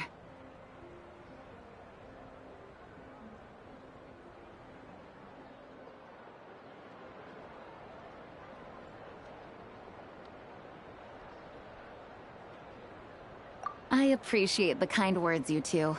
I will do just that. Make sure to do the same, traveler. It's not often you get to make it back here. There's a lot of people waiting to catch up. Now that we're outside the bubble and no longer in character, there should be plenty of time. Hey! Honorary knight! Look up! Pretty stellar view from up here, and the breeze is nice too! Care to join me? Oh, of all the places to sit, it just had to be there. Well, to each their own, I suppose. Just be careful on the way up, traveler.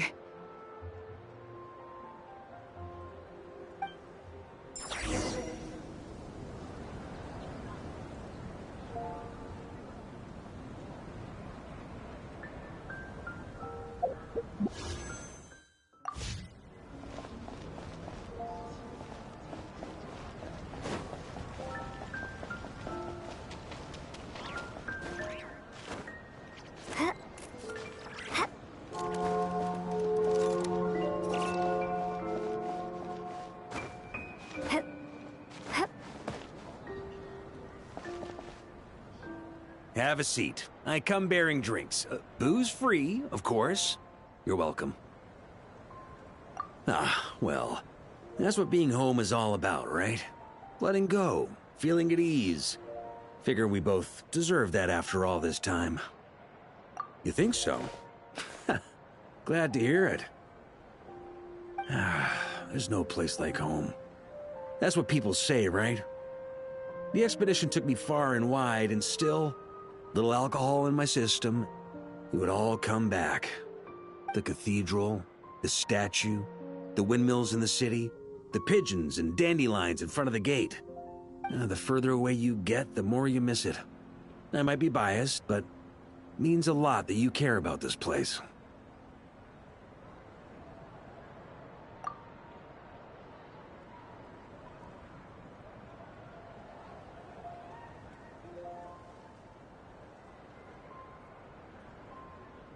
I get that. The people are what make Mondstadt what it is, too. All the carefree kids running around, livening up the place. Which reminds me, I never thanked you for helping Mondstadt out back then. It takes a special person to do what you did. Most people are helpless in the face of abyssal corruption. Considering their target was Dvalin, things could have been bad.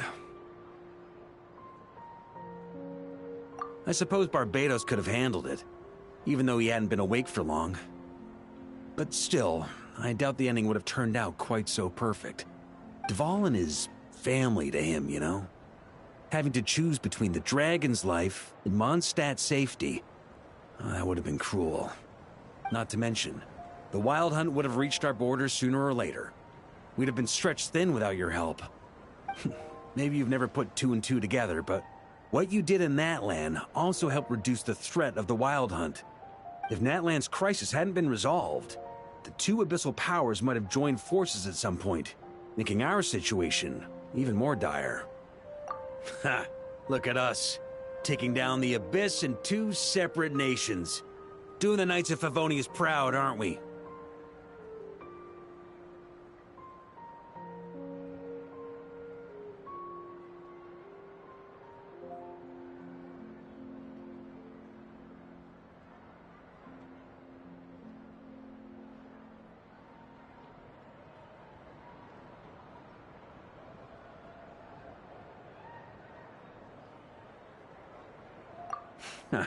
I guess not. In any case, for a knight, honor is something you get to define for yourself, no matter what the outside world thinks. And that's the question, isn't it? Why do we do what we do? But I think it's safe to say you already know the answer.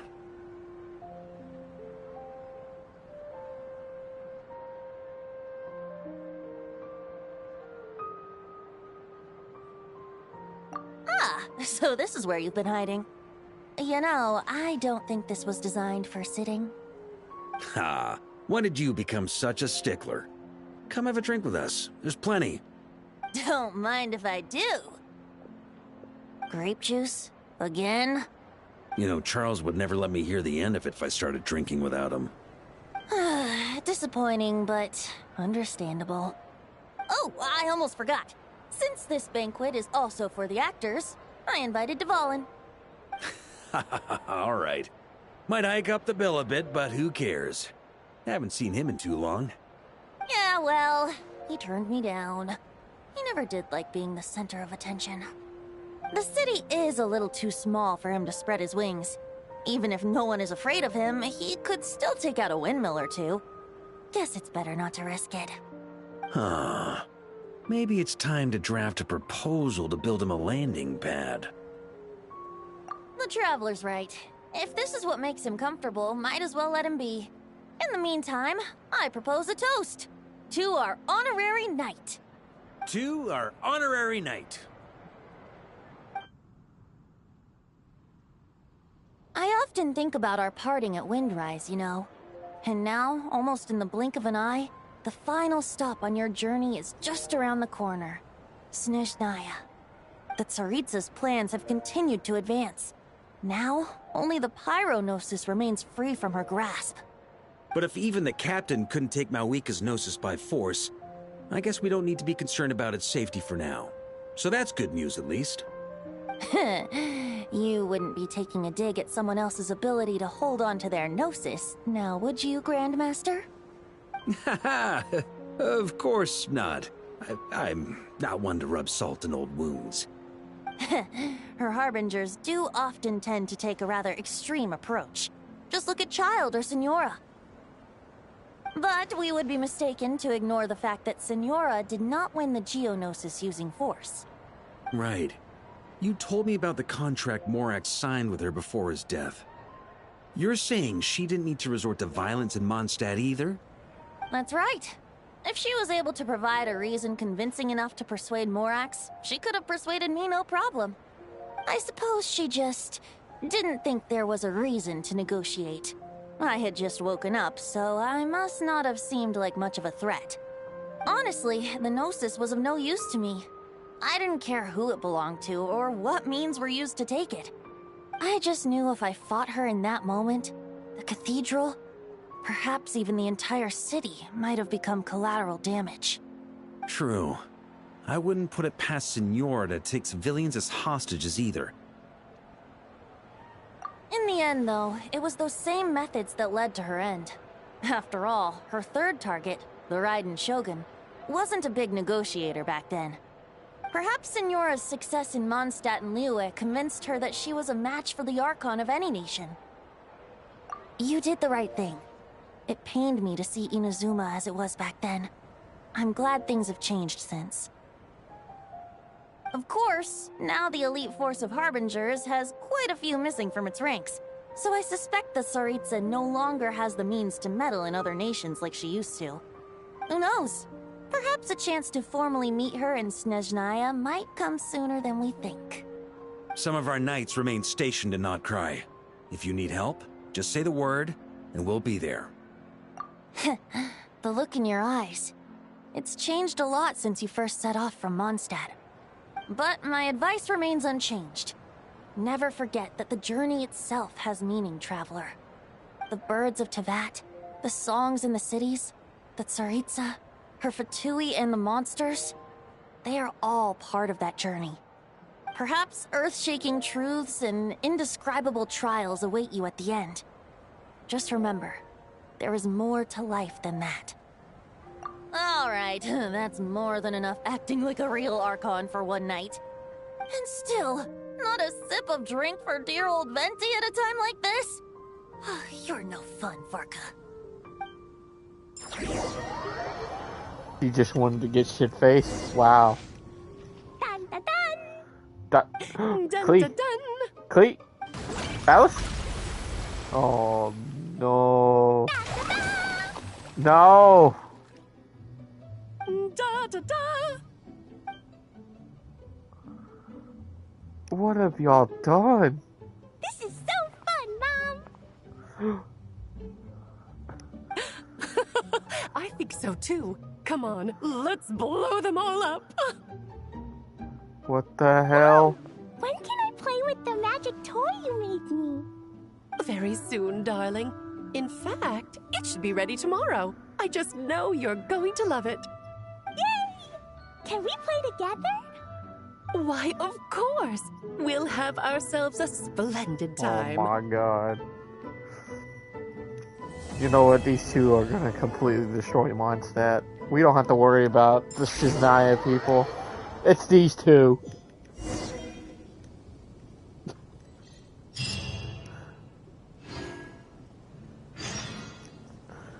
Oh my god. I'm gonna sit. Think about things. I guess we'll wait.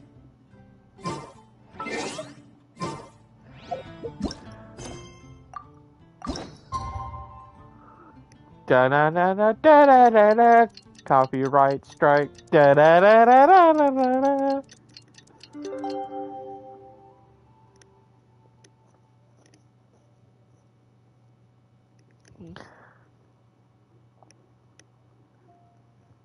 It wasn't in the right tune, so we're fine. Oh boy. This is where I should have started the stream. Right here. just... Oh, God. Hang on. I should just start the stream.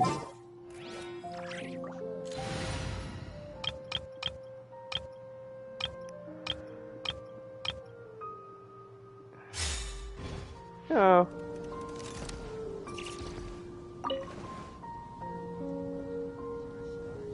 Yep. Yep, this is where it should have started, right here. Oh God!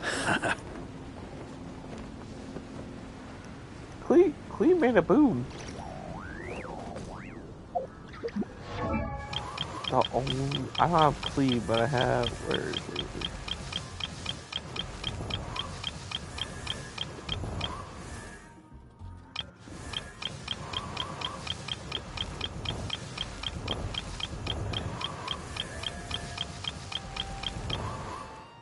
No. I thought she was more leveled up than... Oh.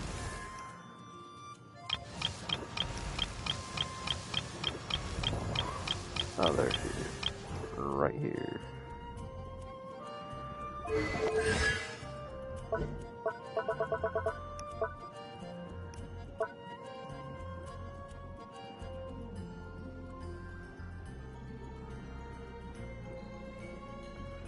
After completing Witch's homework of untested insight, Mola will become a Hexride character when the party includes at least...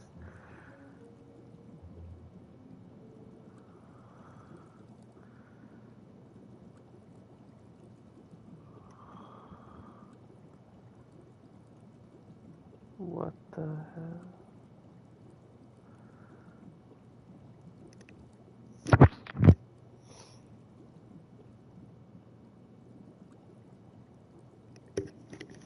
Sorry, I got signed.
Let's go.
Try to keep up!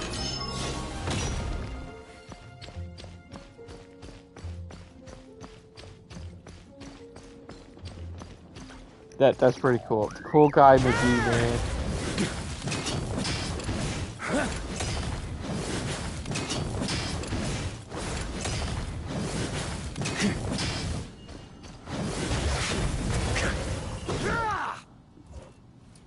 I need to get a sword, but yeah.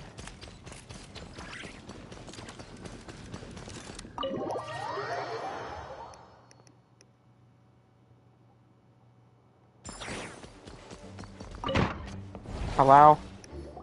Alright, we made it! Time for round 2. Huh? Was this bubble this color before? Is something wrong? I'm not sure. It was like this when I came to check on things this morning. What? That can't be! How would the power of the abyss even get in there? You sure know your stuff, Traveler. That's where my head went too. But I don't know. Something is different about this power. What does that mean? It seems to be in an embryonic state. Like an egg that hasn't hatched, the dark clouds before a storm, or an omen before disaster strikes. Of course, the world within the magic bubble is imaginary, so the same should be true of this abyssal power. At least for now. You created this magic, right, Alice? Do you have any idea what's going on here? New magic does often come with its issues, so I can't say I'm entirely surprised something like this would crop up. As for a solution, however, I'm afraid I need more information first. One thing is for certain, at least. Given the current threat, we'll have to close off the bubble to event participants. My apologies, Miss Alice. I know you've made a promise to Clee, but I'm not sure you'll be able to keep it. Have we ever seen Alice look this serious?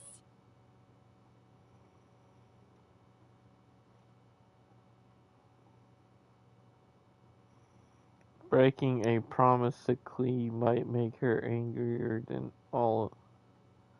Unprecedented crisis notwithstanding, it's too soon to just throw in the towel. What we should be focusing on is how we're going to fix this.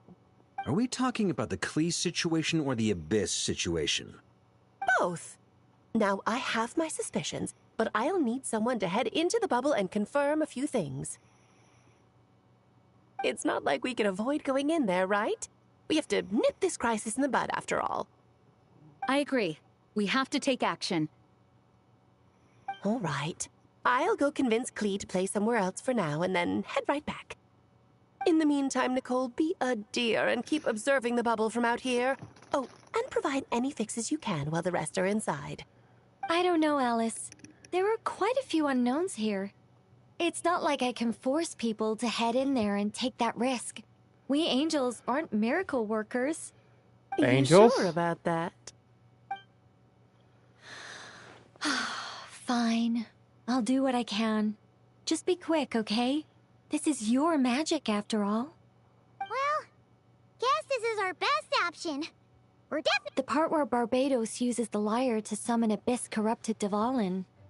Then, everyone joins forces to fight him inside Storm Terror's lair, purges him of abyssal influence, and there you have it. Happy ending. Yep, that sounds like how it happened. Well, we've got the gang from back then all here. Let's go in and find out what's happening. Count me in 2. Potential threat or not, if there's even the slightest chance Mondstadt is in danger, I need to get to the bottom of it. Jean? It's nothing. I was just feeling a bit, nostalgic, getting to work together like this again. Yeah. Yesterday felt like that too. Yes, but that was for fun. That which confronts us now is a real crisis. So I suppose the memories just came back to me all at once. Ooh, look at you getting all sentimental. That's a first. Well, I suppose I am a bit too high-strung most of the time. Hey, don't be embarrassed to say what you feel. I think that's how things should be. It's how we all grow closer. Besides, the more you open up, the less people will be surprised like Paimon here when you choose to share something. Just look at Paimon. No filter whatsoever, word vomits whatever comes to mind. And that's what makes her so endearing and approachable. Ha! It's about time you gave Paimon a compliment, tone-deaf bard. Hang on. Was that a compliment? Before we set off, I just want to stress that whatever is happening in the bubble right now is a huge unknown. I was able to maintain contact before, but right now all I can observe within is chaos, so I imagine communication might be cut off as well. It might be difficult for us to guide you, so proceed with caution. Don't worry. This isn't our first time leaping headfirst into a dangerous situation. There's also a last resort I can fall back on if worst comes to worst. Though it would mean all our recent hard work going to waste. You mean destroying the bubble entirely? Yes, if it comes down to it. All right, I'll monitor the situation from outside and provide whatever external fixes and support I can in the meantime. Understood. Prepare for the worst, hope for the best. Sound good? All right, let's go.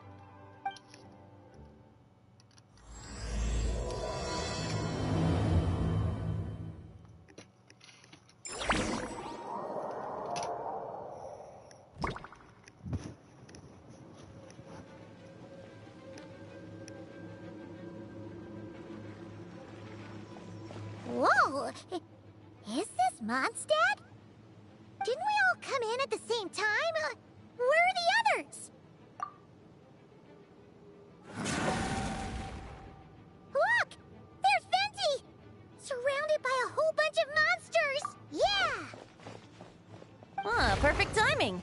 Come on, let's show these unwelcome guests the door.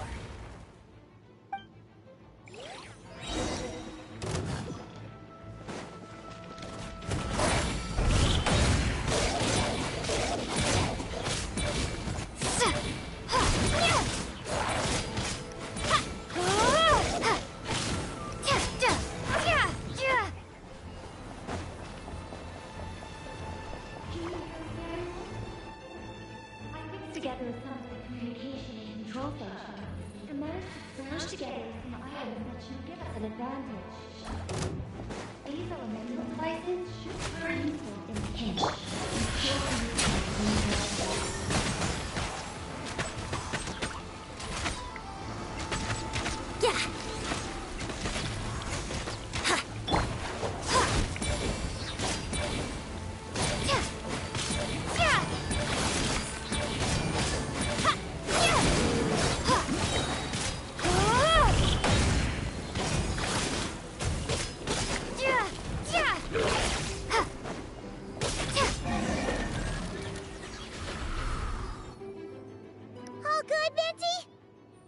Very much so, thanks to your timely arrival.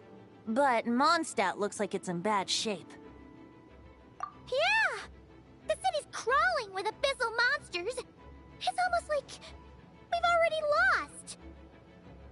I'm not sure what happened, but the rest of our group might need backup. Let's find them first. Good point. Let's go!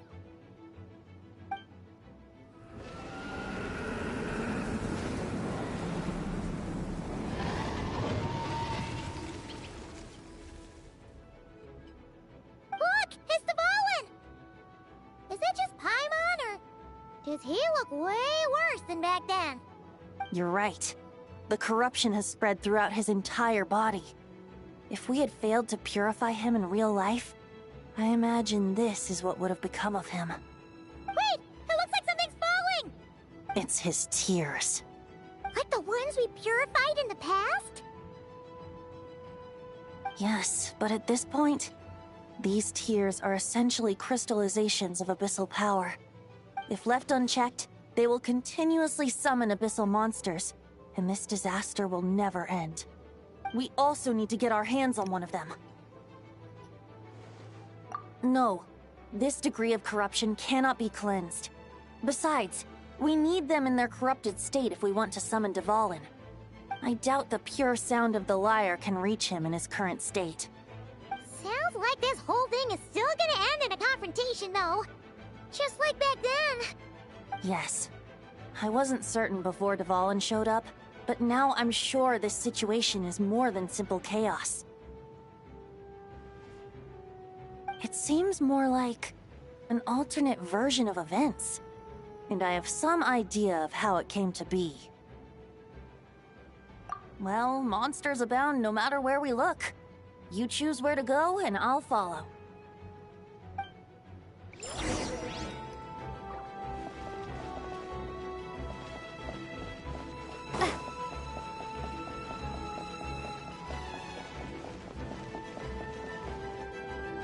Look! It's Jean!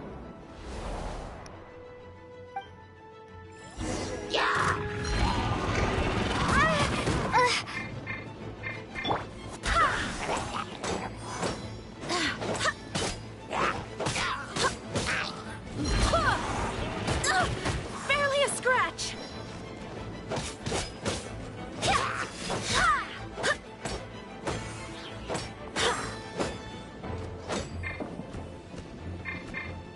Think you can get away? Let's play!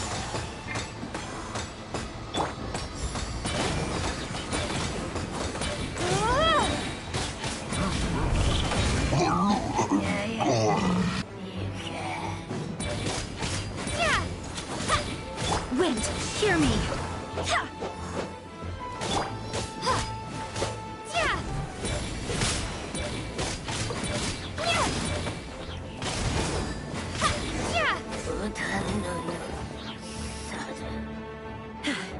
Thanks for the help. I know everything we encounter in this bubble is imaginary, but these monsters sure fight like the real thing. It's a bit too true to life. Don't worry. As long as we collect Dvalin's tears, we can use this abyssal power to our advantage. I see. In that case, let's get moving. Have you seen Varka, by the way? We haven't found him yet. No, he might be at the upper levels. Let's search together. Right. I remember seeing D-Luke on the other side of the city. We should go help him first. Sounds like a plan. Let's go!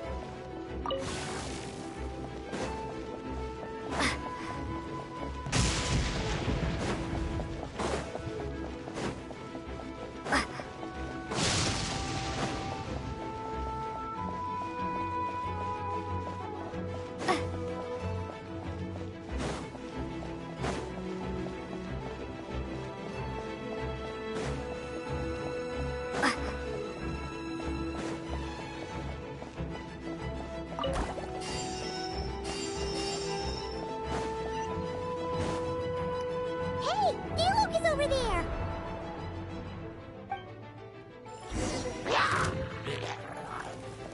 Force blood!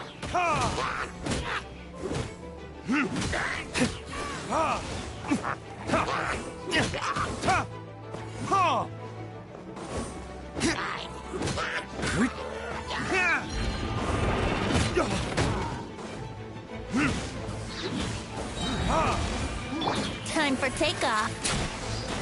Brace yourself.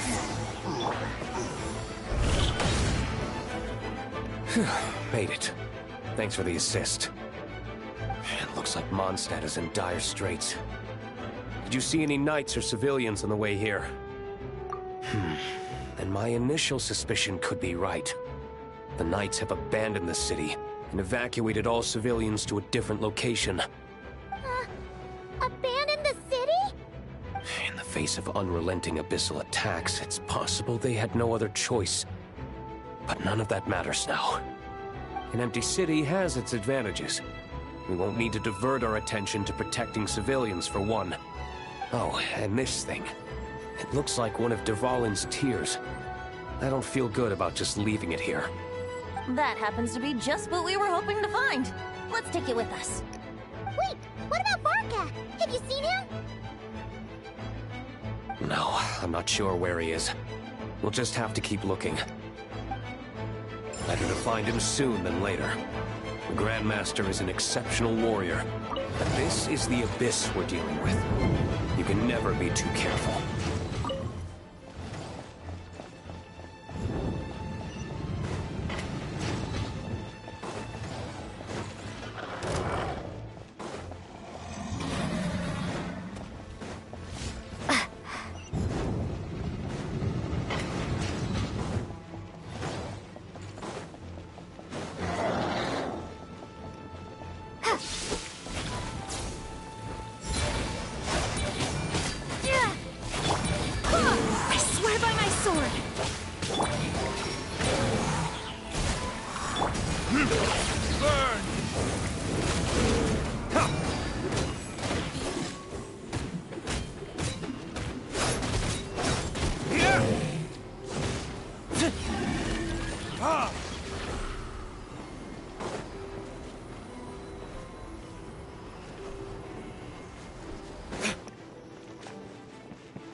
Barbados, guide us.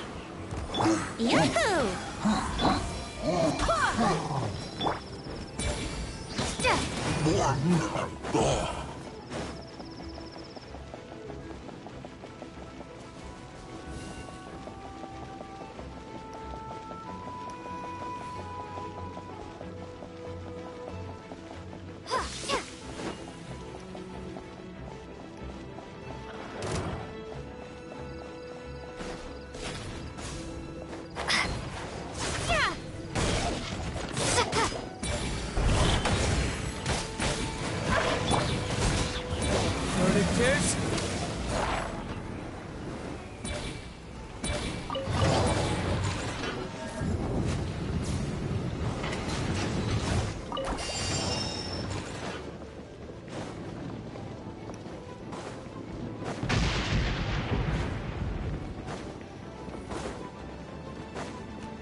Here we go.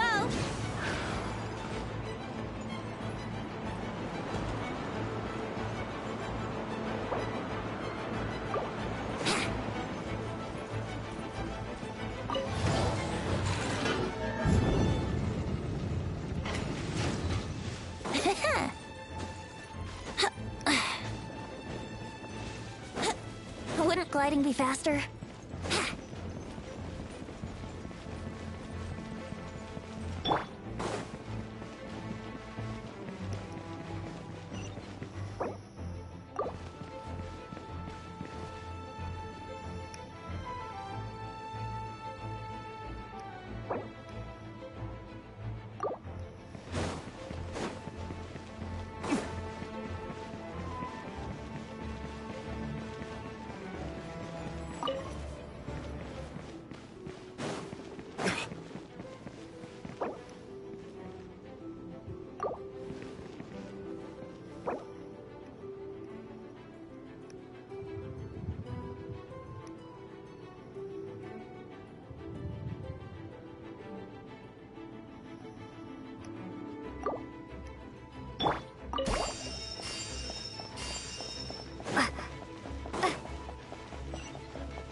I swear by my sword!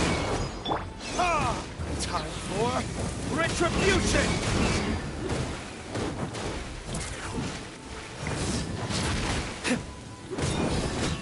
Yeah! Ha!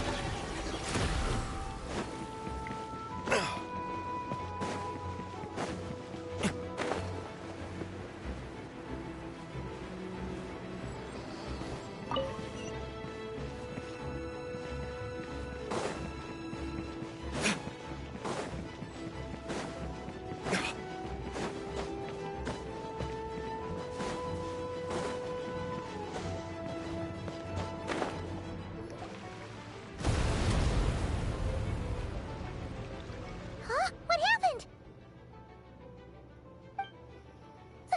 The statue's broken! The Grandmaster should be over there. Come on, let's hurry.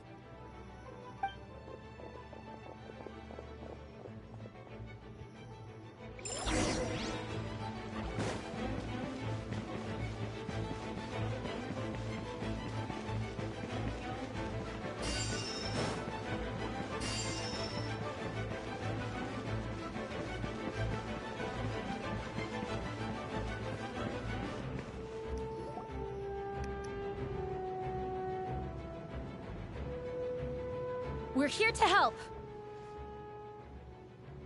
Perfect timing. Let's do this.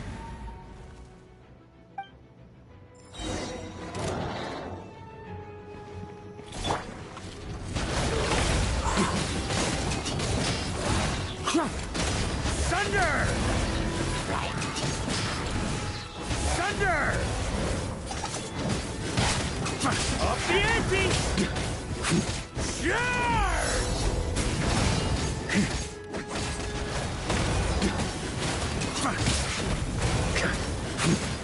Up the ante!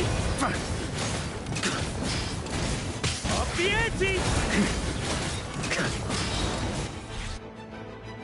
Looks like we're all back together. Everyone in one piece? Yes. The honorary knight arrived just in time to help us out.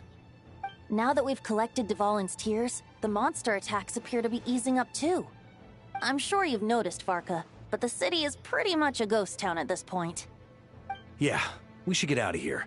No sense wasting our strength.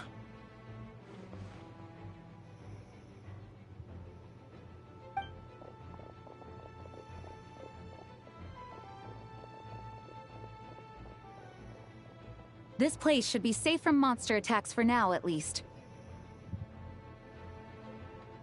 Anyone there? The communication function bugged out again. Do you copy? It's me, Nicole.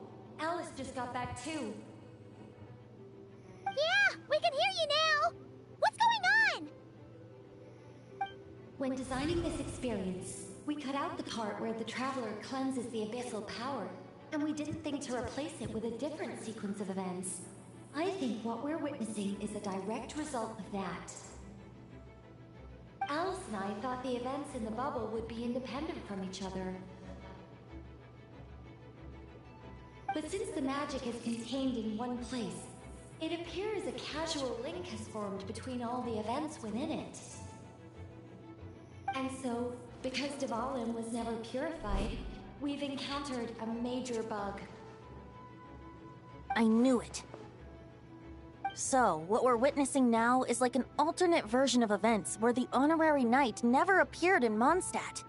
Wait, but even if the Traveler never showed up, you could have done something, right, Venti? The Abyss is a far greater enemy than one person can face. I could have handled that specific situation, sure, but it wouldn't have gone quite so well. If I'm not mistaken, you've seen how that version of the story goes yourself, right, Varka? Through the mage's scryglass? Yeah, it was a kind of prophecy. It felt so real, I doubt I could ever forget it. In the end, you were able to seal Dvalin away, but you were wounded in the process. But if Dvalin was sealed, how did things get to this point? Because a seal doesn't solve the root problem. Over time, the Abyss would just grow stronger and stronger, deteriorating Dvalin's consciousness until there was nothing left. Wait! Does that mean what we saw earlier was... The aftermath of Dvalin breaking free from the seal. That's right. He is in dire straits. The power of the Abyss has fused with his flesh and bones. Purifying him now in this state is no different than sentencing him to death. So, if we want to resolve this crisis... We have to kill Dvalin. I know that sounds intense, but remember, this is a fictional world. The real Dvalin is right as rain and a lot more mellow than this one, that's for sure. We have our solution, so let's hop to it. Should be a piece of cake for a group like this. No time to lose, Varka's right? pretty dope. We've got Clee waiting for us after all. She's playing somewhere else right now, so we do have some time. Of course, the sooner we resolve this, the better. You're right. This is the only way. I know Dvalin means a lot to you. If this is too hard, you can leave it to us, you know? No need to scar yourself over a game, right? I'll be fine. I was prepared for that possibility back then, too. Let's go. Storm Terror's lair awaits.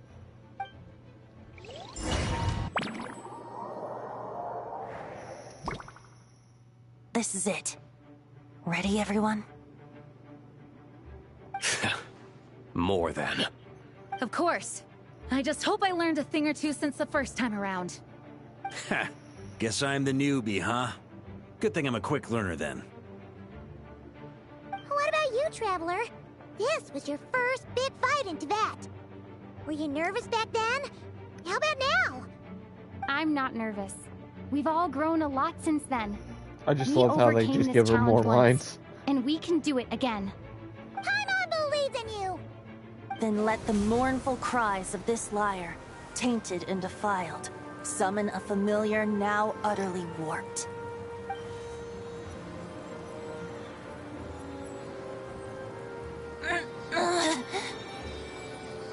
You alright, Barbados?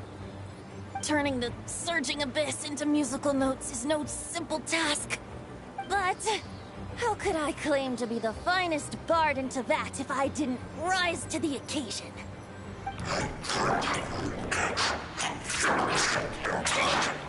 I have heard enough.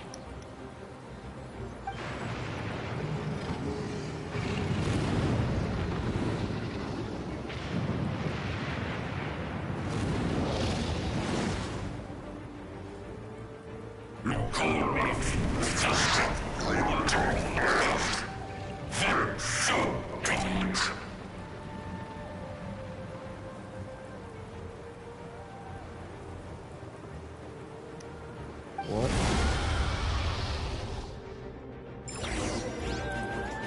Well, this hulking dragon is as intimidating as ever! Remember, we need to wear him down first before we can attack his weak spot.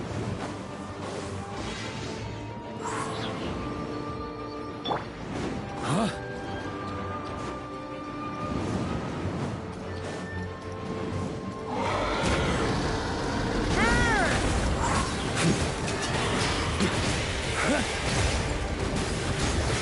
Now's our chance. Climb up and attack the abyssal core. Off the ante! Burn! Maria sweeping in! Off the ante! Off the ante! Nice job! One more to go. That's so cool.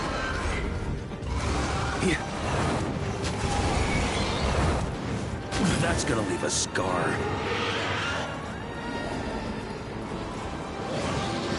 Oh boy! It's Superman now!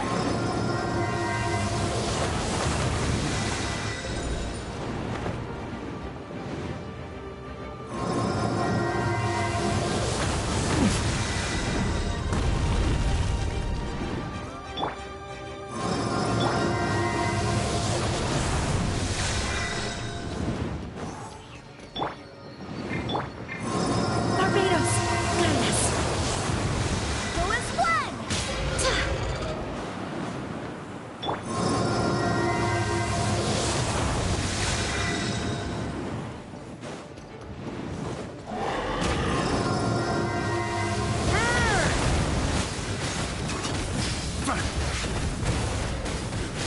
Off the ante! Time to get serious.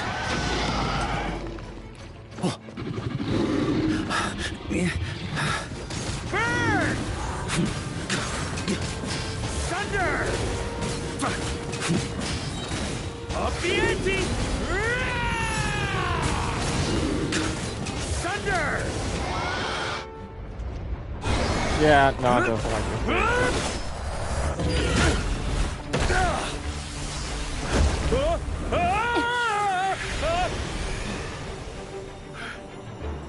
Thanks, Gene.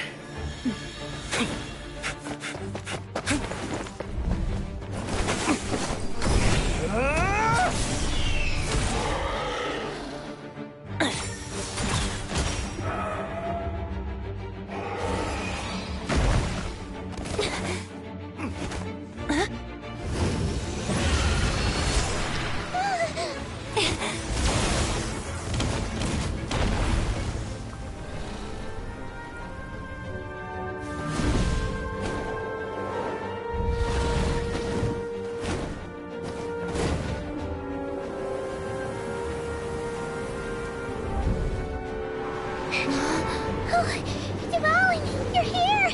I follow the liar's song, wherever it leads. Thank you. Looks like the mage's tale isn't over yet.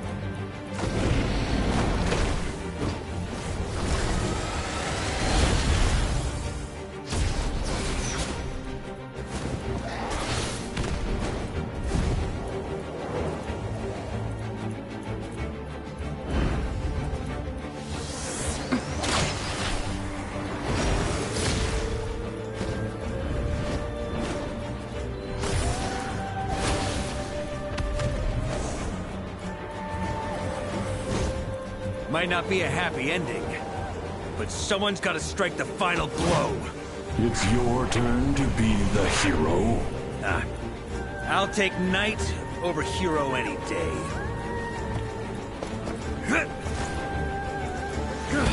Such a cool guy, Mickey.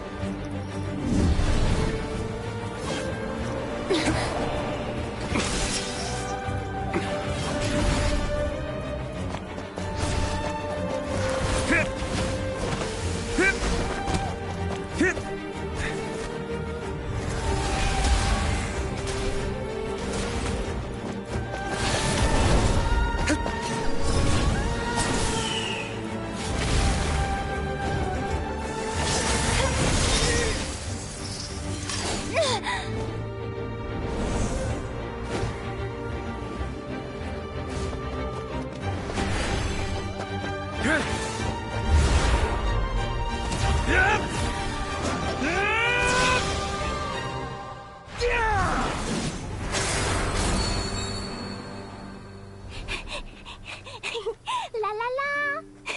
Oh, there goes Clee. Hmm? Oh!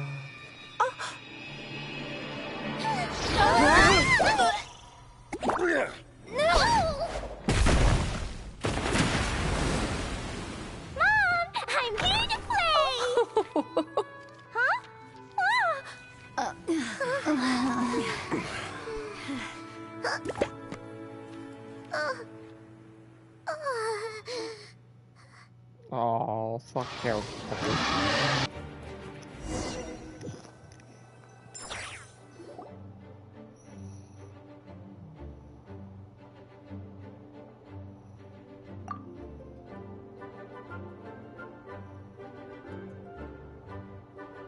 Clee does not notice a thing and the barks on. Wow. Okay, just ignore everything that happened.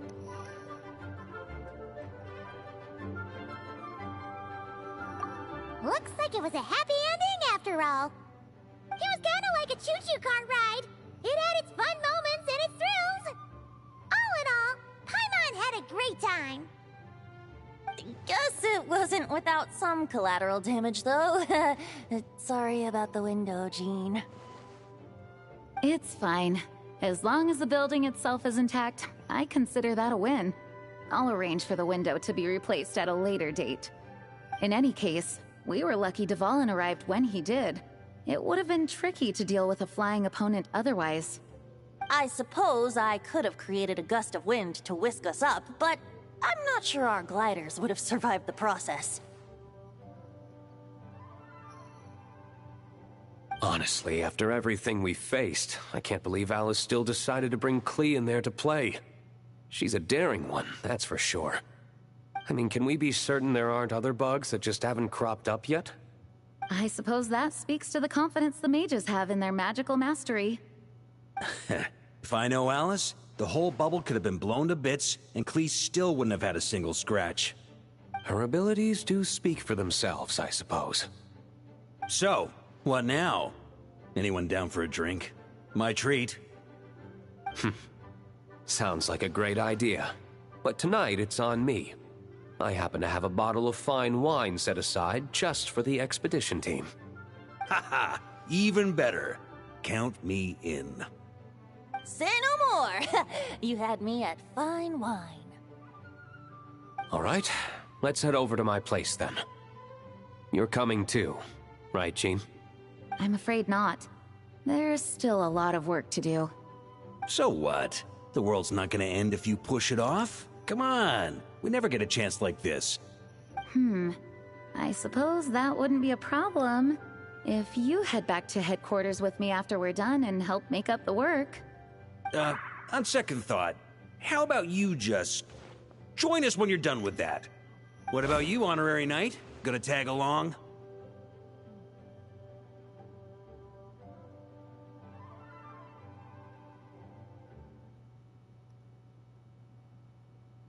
Okay, all's well that ends well, am I right?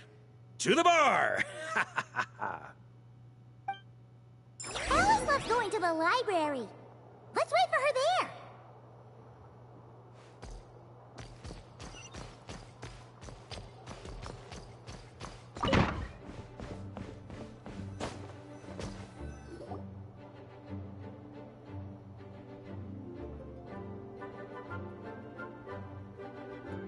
Looking for me? I'm glad. I wanted to thank you for helping me keep my promise to Clee. She had a splendid time in the bubble. Nicole came with us to make sure all was in order and prevent any similar incidents from happening in the future. You live and you learn. It's rare, but even the Dodo King isn't immune to a small slip-up here and there, I suppose. So, it's all fixed? Yes, quite. The recording work is done as well, so now all we have to do is play it on loop. It should be smooth sailing from here on out. Anyone and everyone can now enjoy the bubble at their leisure. Nicole will keep an eye on them, of course.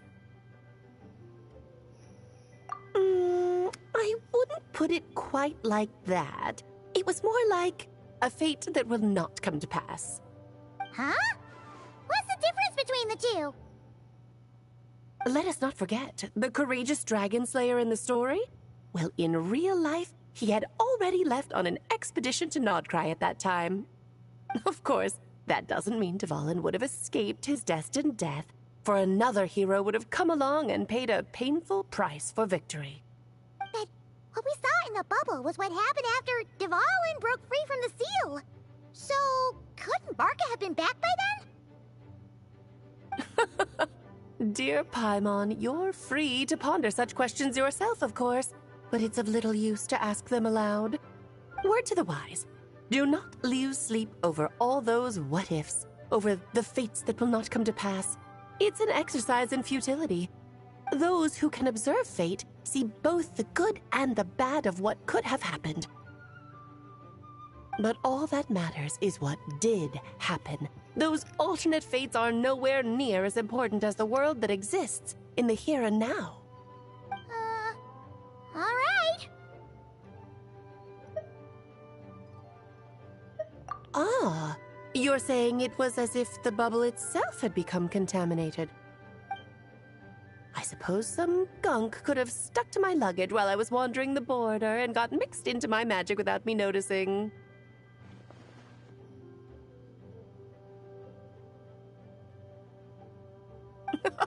Just kidding. I would never be so careless.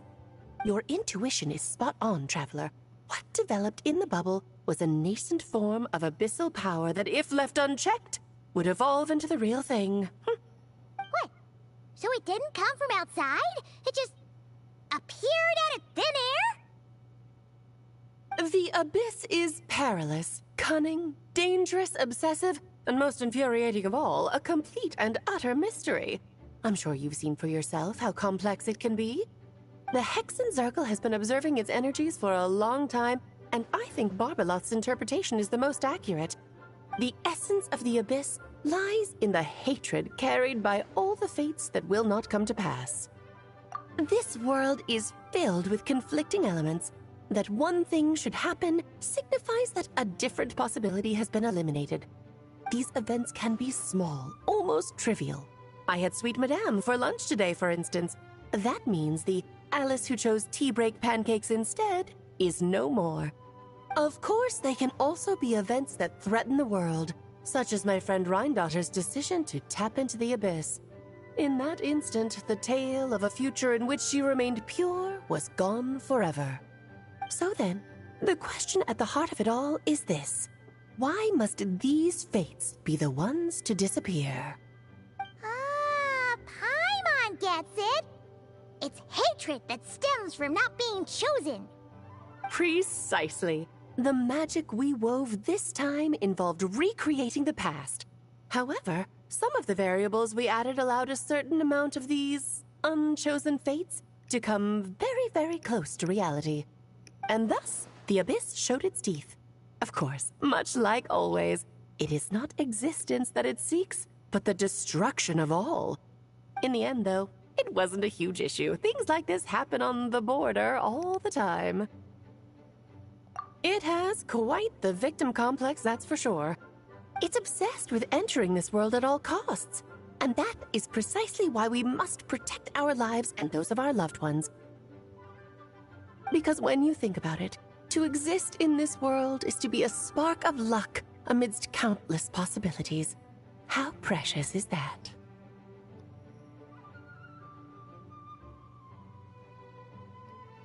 Ah, Alice, you're here. I'm truly sorry about this, but per the regulations of the Knights of Favonius, I'm afraid I must send you to confinement. Whatever for? Things turned out just fine with the magic bubble. Besides, if that's what this is about, shouldn't Nicole come along too? It's not about the bubble. We received word that a number of fish have been injured as a result of explosions near Starfell Lake. As I'm sure you're well aware, fish blasting is strictly prohibited. Oh dear. Run, Clee! Save yourself! Oh She's no. already inside. Oh no. Oh god. Guess it's a day of first for the Dodo King, huh? Oh, farewell forever, traveler. You shall never see me again. Oh my god.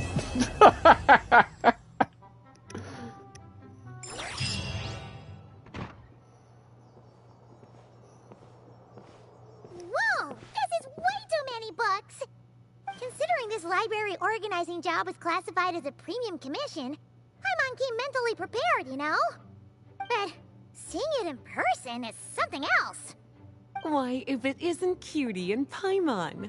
What brings you back to Mondstadt? Let me guess. You missed me so much, you just had to come visit. Is that it? You've become quite the flatterer since we last saw each other, haven't you? Found you! We were starting to think you weren't clocking in today. Well, I wasn't planning to. But then, Catherine mentioned someone had finally accepted an important commission for the library. So I came to check on things. Might you both be here for that very commission by any chance?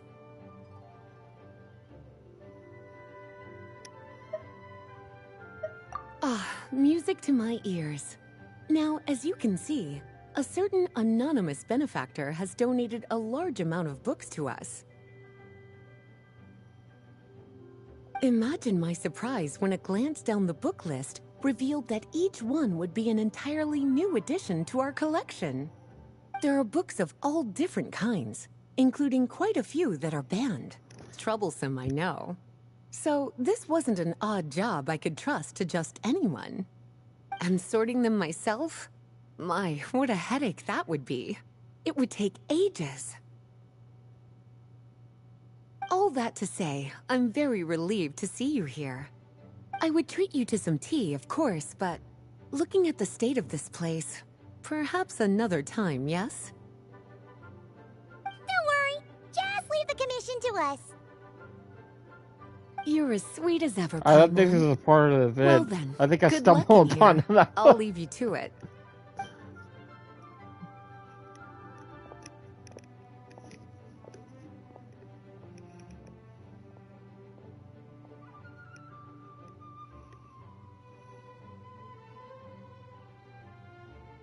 Finally! We made it to the last stack!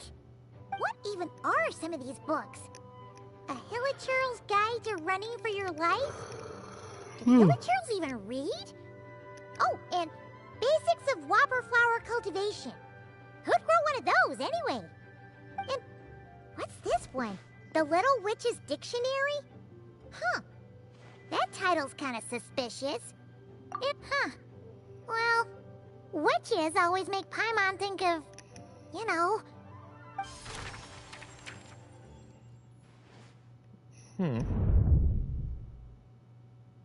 Yoo-hoo! Looking for me? Alice? How did you get in here? You must not have noticed, Paimon. I wasn't the one who barged in at all. When you opened that dictionary, you entered a mage's domain. What? I'm so confused. Paimon knew that book had I'm really issues. confused. Have you ever read the storybook, The Little Witch and the Undying Fire, by any chance? Splendid! That makes things easier to explain. This book was written as a dictionary for that other story. The actual contents of the two aren't related at all, though. That explanation makes things even more confusing. Oh dear. Where should I begin? You know the promise the Hexen Circle made to Varka at the Tripartite Conference, yes? I don't Namely, know that in who Mondstadt's you greatest people. time of need, the mages would return and lend their aid to the nation. Well, waiting around for danger to descend upon the land isn't exactly our style. Rather than a scenario where we jump in and save the Guys, day out of I'm nowhere, still in it makes more Sumeru. sense I've to never lay got the this far. groundwork over time. That's how M put it. Besides, who knows when such a crisis could occur? It could be in the next life, or even tomorrow. Preparation is crucial. So, I gathered the mages together to write this dictionary. Of course, it had to be under the guise of being related to that storybook. Otherwise, I would never have been able to get them in one place. Well, we looked into Barbie's scryglass and came up with a series of tasks tailor-made for the people of Mondstadt. They're all in this dictionary. Striving toward a common goal, overcoming obstacles alongside trusted companions, becoming better versions of ourselves. That is the best defense against what dangers could lie ahead. Oh, you make it sound like something bad is actually about to happen. Now, I never said that. But still, we are talking about trusted companions here, Paimon. And when we speak of a person who could be considered a friend to all in Mondstadt, I'm afraid the pool of options consists of but one.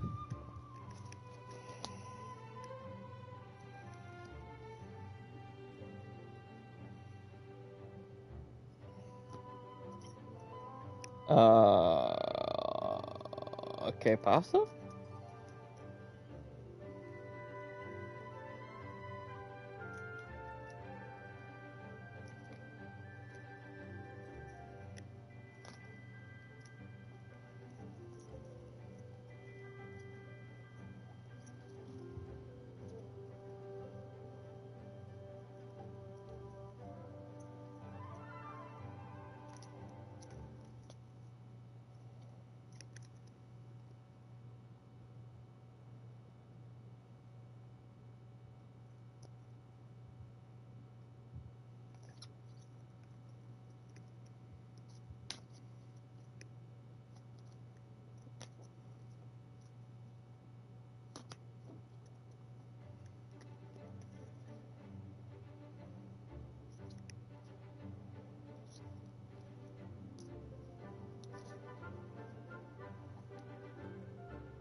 Wait, the huge book donation? That was just an excuse to get us here, wasn't it? We had to spend ages sorting through them, you know. Oh dear, I never could have imagined you would need to go to such trouble. Uh-huh. Sure you didn't. Well, this is an important book. I couldn't just bring it into Teyvat without taking any precautions. Much better to hide it in plain sight, you see. That's why I donated all those other books to the library. Besides, it's not like this is a bad thing. Just think of it as an excuse to reunite with old friends.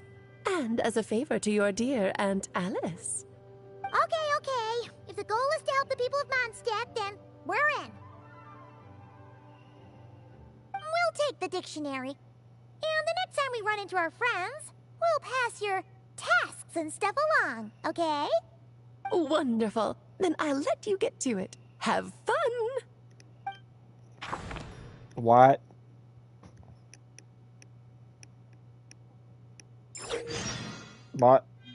What?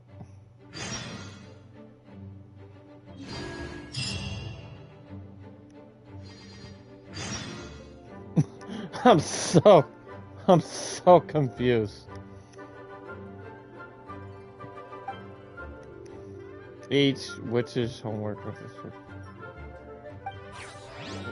the fucking hell? Okay.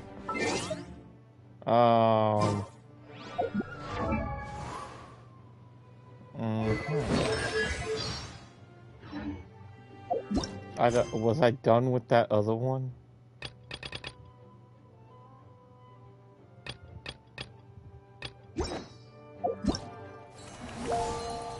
Was this done?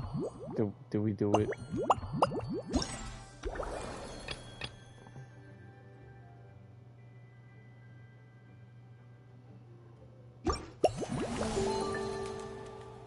Oh god. I think we did. I like. Which then I can just I have On occasion? Any and every occasion. Good one.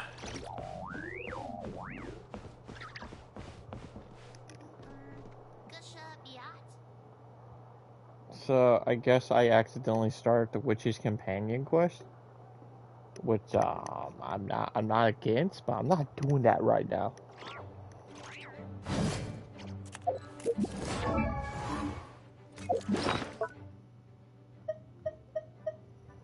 Open. Oh. Oh wow. Oh wow. Okay.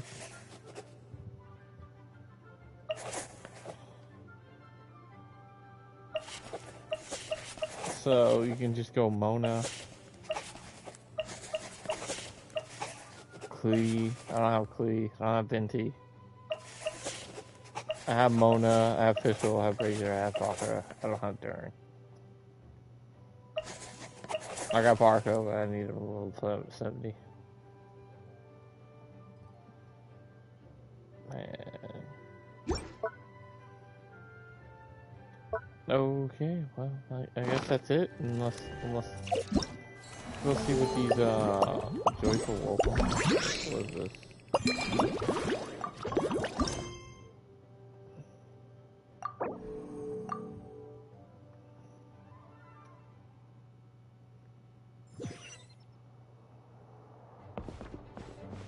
Talk to Amber. Let's go.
We need to put her back in the Pokeball.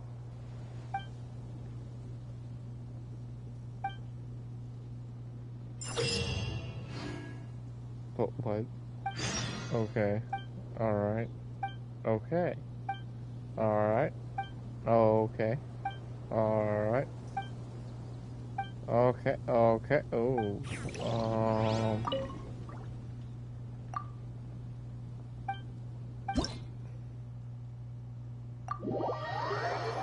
Okay. Well, we're gonna see how. Ooh. Okay.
Alright, next challenge, let's go.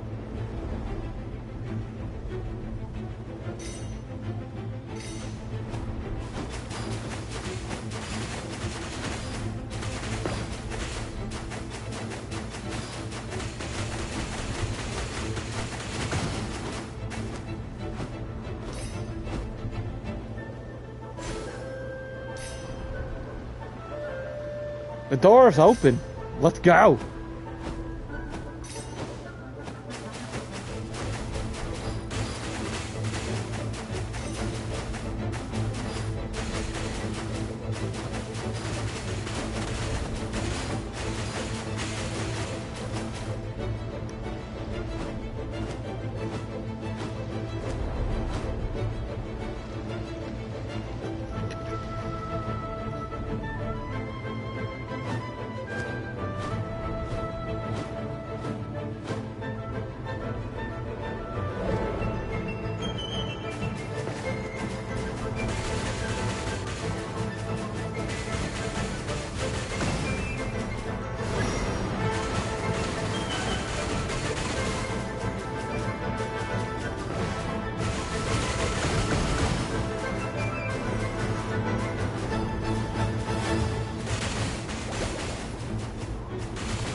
The door's open. Let's go.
Hello there, Honorary Knight and the Helper in White. It's so nice to meet you, Honorary Knight and Lady Paimon. Glenfidia, at your service. Looks like you're in a good mood, Hertha. And nice to meet you, Glenfidia. By the looks of things, you're about ready to open? Indeed. Thanks to some help from the Angel's Share and the Cat's Tail, our drink stand is ready to go. Besides all the classics, we also mix cocktails to order, and are currently offering a limited-time delivery service. Cocktails?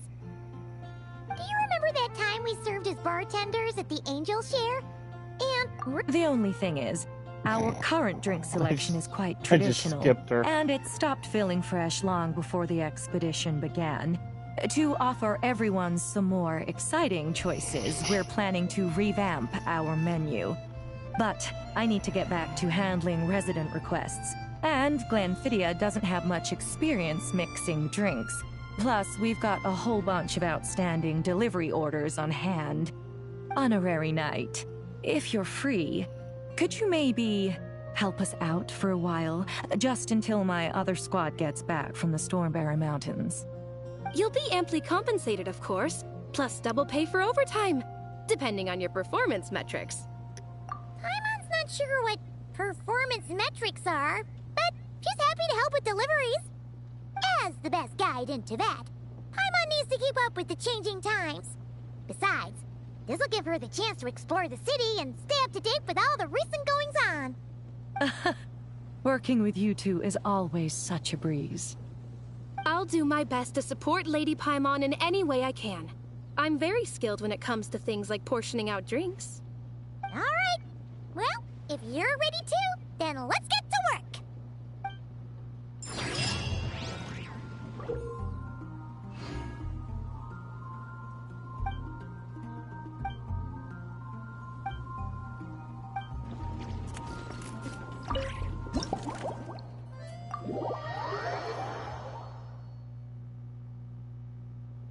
Oh my. It looks like Hertha has gone back to her duties, and Glenfidia is away somewhere too. Has our dear cutie taken complete charge of the drink stand?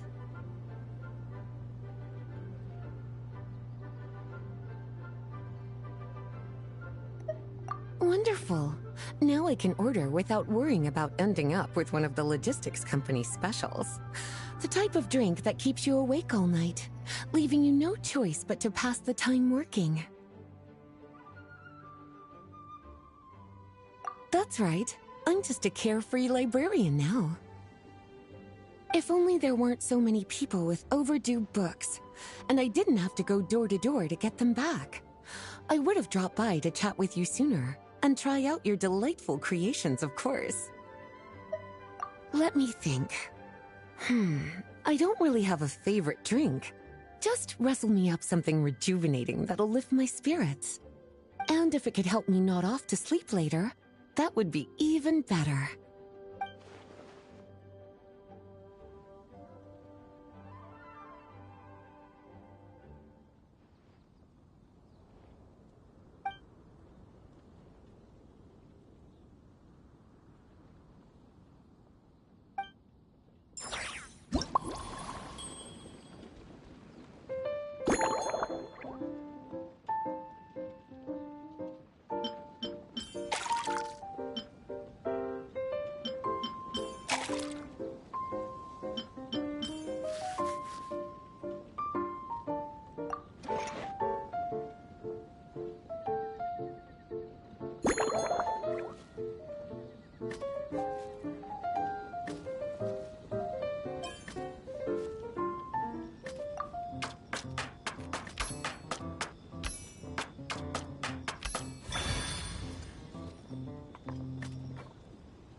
Here's a snow-kissed dawn.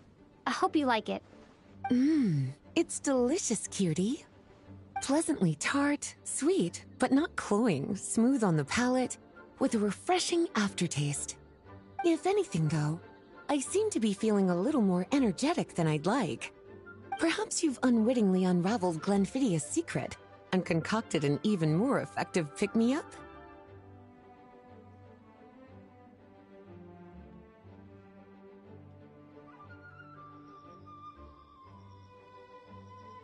Don't worry, there's no rush. Your eyes are aglow with curiosity, as though you have many more questions to ask. Let's chat for a while. Take your time. Inspiration will come soon enough.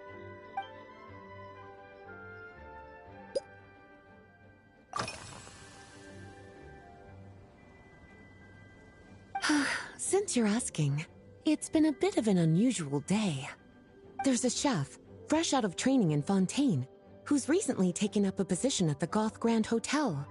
She borrowed our most valuable book, the Mondstadt Millennial Compendium of Desserts. Apparently, she plans to use dessert-making techniques to improve the taste of various savory dishes.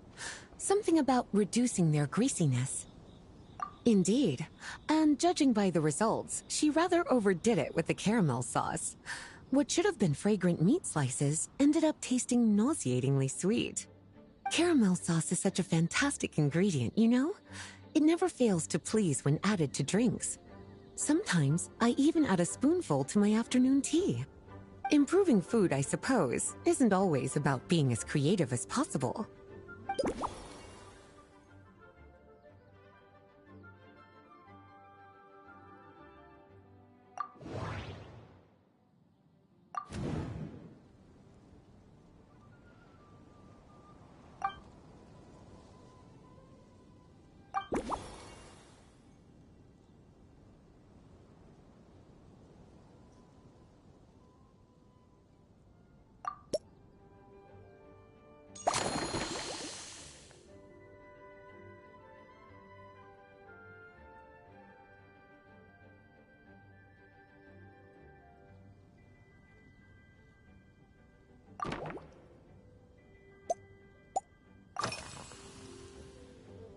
Oh, this? That was for another of today's little errands. A large contingent of the expedition team will be returning to Mondstadt soon. They've been away for such a long time, so there's a good chance many of their tastes have changed. Jean asked me to visit some of their families to try and get a better understanding of what new ingredients might satisfy our knights' changing preferences. Well, they've all devoted their blood, sweat, and time to protecting Mondstadt. They deserve some care and respect in return.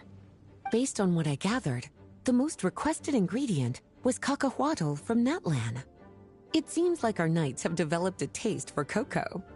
In their letters, many of them mention that they rely on cocoa to keep themselves energized. I've tried hot cocoa myself, and I must say, I find it just as effective as coffee when it comes to staying alert.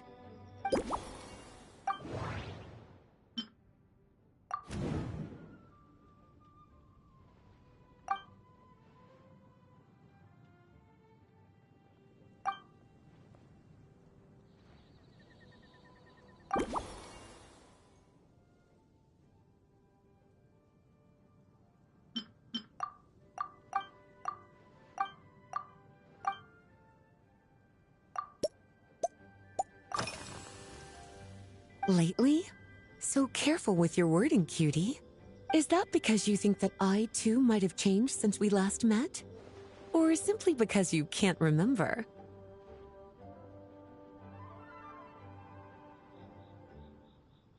Not bad at all. A flawless answer.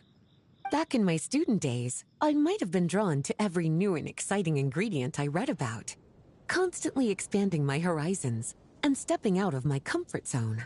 But now, I've grown accustomed to a life of comfort and routine. To paraphrase a certain Leoed legal expert, my life is fast approaching a state of living out one's golden years in peace and comfort. I'm no longer so easily moved by adventure and excitement. I'm sure you remember, a few years ago, when we were adventuring together, you found me that sweet-tasting alchemical ingredient. Well, my tastes haven't changed a bit since then.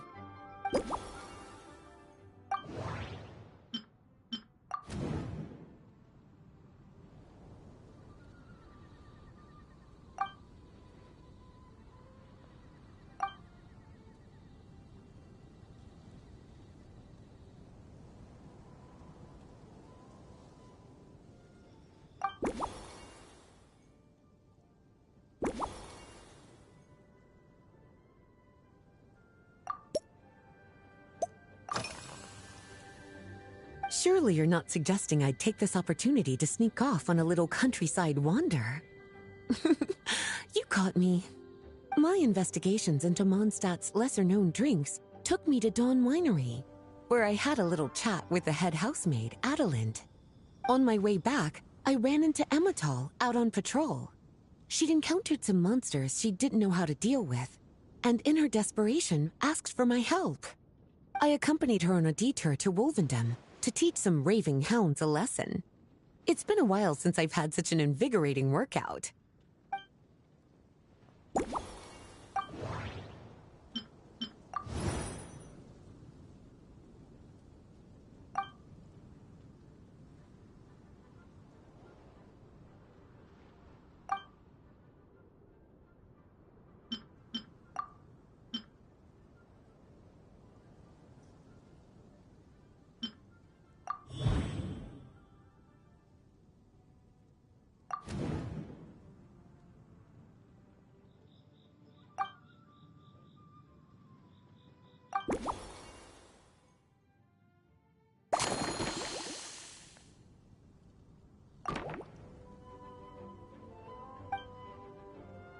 As expected, cutie, your brilliant mind has grown even sharper.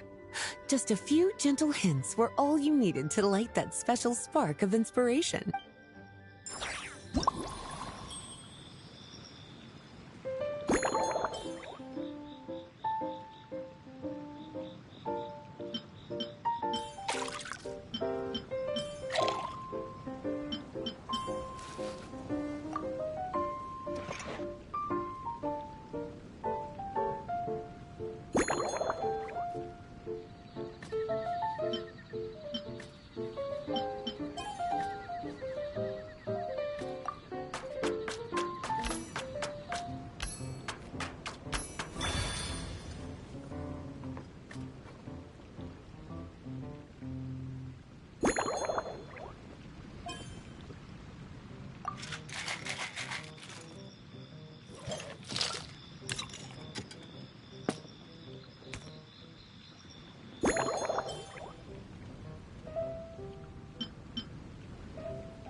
Finished. A new creation, custom made for you. This should help you fall asleep quickly and guarantee you peaceful dreams. It's called a slumbering rose. From the colors to the choice of glass, everything's been carefully crafted. You've turned it into a completely different drink. Based purely on appearance, it's exactly my style. Time to see how it tastes. Full marks. It's like savoring an exquisite dessert before taking a stroll along the shore of Cider Lake, with a gentle breeze caressing your skin, relaxed and at ease. I no longer feel drained of energy, but neither am I overstimulated. I'm actually starting to feel a little sleepy. As a bedtime drink, this is pure perfection. So good, in fact, that I feel like writing an article to extol the virtues of this slumbering rose. I can use it as an opportunity to crown you the new maestro of mixology. Speaking of lakeside strolls, why don't you join me next time there's a clear, warm day, when the sun is bright but not too harsh? Any walk would be more relaxing with you to talk to along the way, cutie. Then, when we get back, you could fix me up another glass of slumbering rose. And I'll make just as sure to hold you to that. When the time comes, I won't accept any excuses.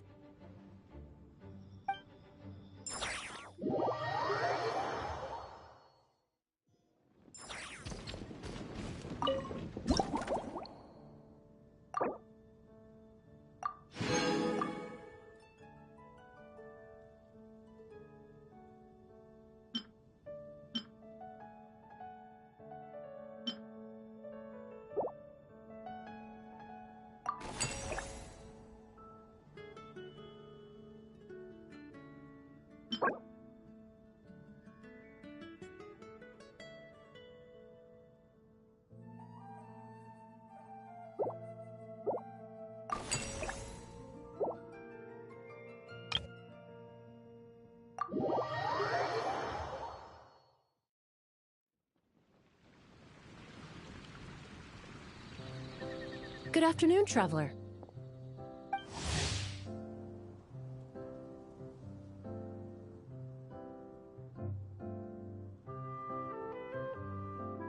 I didn't expect the honor of witnessing your harmonizing talents here in Mondstadt. Both, actually. A lady calling herself a mage asked me to come manage her flower shop. At about the same time, the Cat's Tail commissioned me to create a new fragrance for their establishment. Ending today's busy schedule with a drink crafted by you in person is truly a wonderful reward. I have faith in your choice.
Care to give this a try, Miss Emily?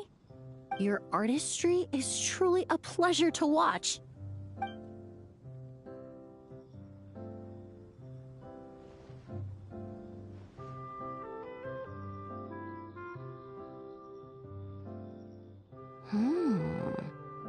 This tastes like a local variant of a Lumideuse Twilight. Am I right? The gentle and elegant taste, with its distinct layers combined with a hint of Mondstadt's characteristic scent, offers quite a welcoming flavor, all the while avoiding potentially discordant aromas. Though in reality, there's no need for you to be so conservative. I have quite a high tolerance for flavors that stray outside the boundaries of conventional wisdom. Your drink was nice, but it would be perfect if you could make one with a little more depth. A cocktail that shows off your unique understanding and enhances my impression of Mondstadt. If you need time to mull things over, perhaps you might find inspiration in a little light conversation?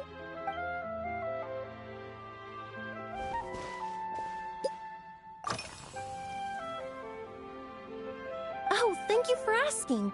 It's been going well, though this trip to Mondstadt has presented some unexpected challenges. When I first got here, I was relying on a copy of An Overview of Aromatic Substances and the Human Senses to identify promising local ingredients from the Mondstadt region. To my surprise, my trial fragrance, which used valberry as the primary note, proved far too sweet in the context of a tavern, relaxing people so much that they ended up feeling drowsy. The bartender with the beautiful ears, for instance, fell asleep right at the bar.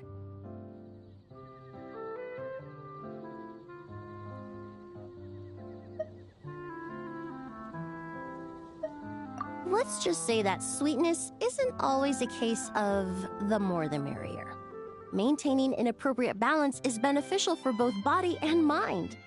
Even in daily life, I rarely eat sweet food, and I try to avoid fruits like berries that have a high sugar content. In the end, I completely eliminated valberry as an ingredient and turned instead to windwheel aster, with some success, I might add.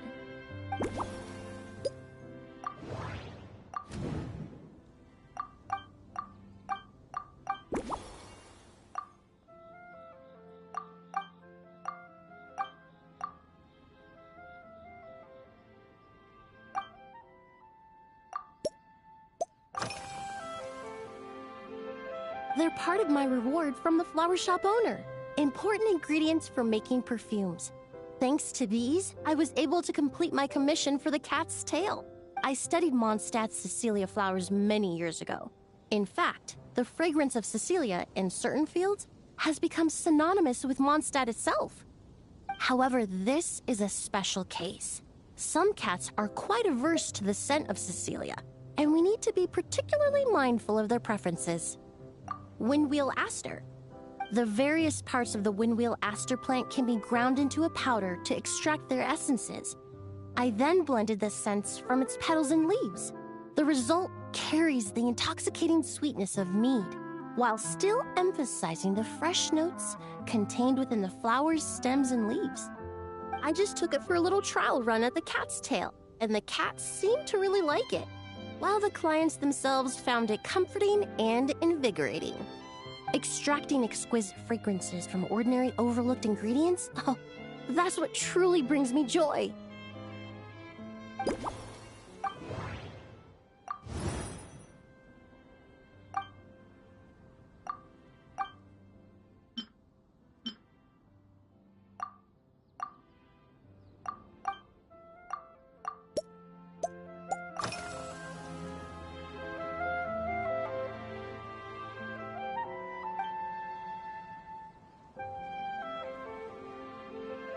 It really is. A while earlier, I watched a whole run of fair weather clouds float by, fluffy as pillows. It's not overly humid either, and the wind is gentle too. In such conditions, one's sense of smell is heightened, but not to an excessive degree. When scents are blended well, they naturally combine with the ambient context, leaving particular. It seems something similar is true for mixology. As long as you choose a base of appropriate strength, The various flavors will blend seamlessly together. When mixed properly, all the ingredients work as one to create a most wonderful symphony for your taste buds.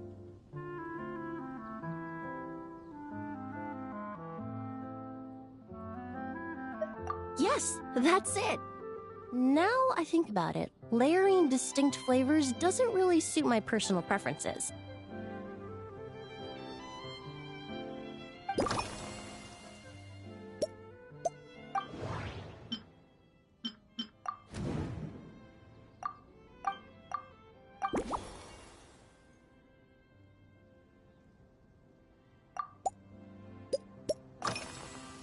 Usually, after work, my friends from the Maison Gardiennage sometimes treat me to a few drinks. I usually stick to fruit tea. That way, I can get straight back to work after our gatherings. If it's before a holiday and my friends are in high spirits, I sometimes order a small glass of sparkling fruit wine. There was an officer named Terena who used to treat me to aged Corte wine. But since she was transferred to the Special Security and Surveillance Patrol, we haven't had the chance. In the world of science, high-proof alcohol is a widely used solvent. I've grown well accustomed to the smell of it by now. Besides, when I'm slightly tipsy, my state of mind changes, which in turn alters my approach to perfumes. It doesn't matter if the result is good or bad, it's all about trying something new. So I don't mind drinks with just a little bit of alcohol, but I don't like anything too strong.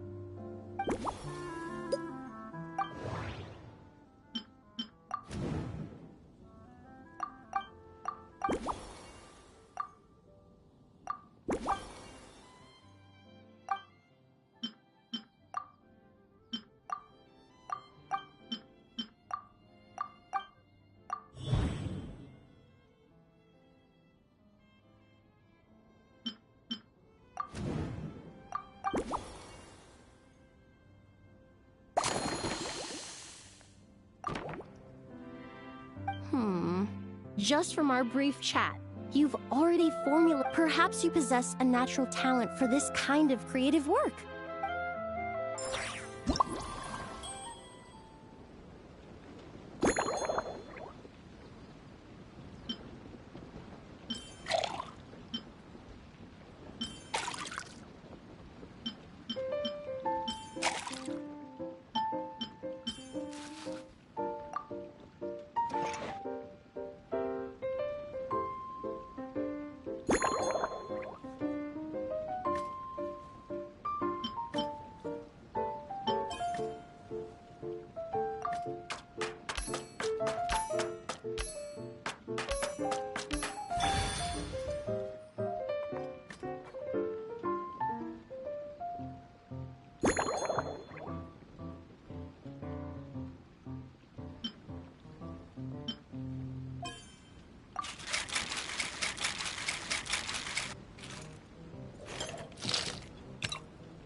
Here you go.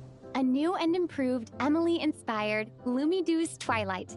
I haven't come up with a name for it yet. The colors are cooler and more refreshing, and the fragrance is delightfully subtle to match. Are these bright specks on the surface the crushed petals and leaves of windwheel asters? I'm sure it must taste wonderful. Let me try.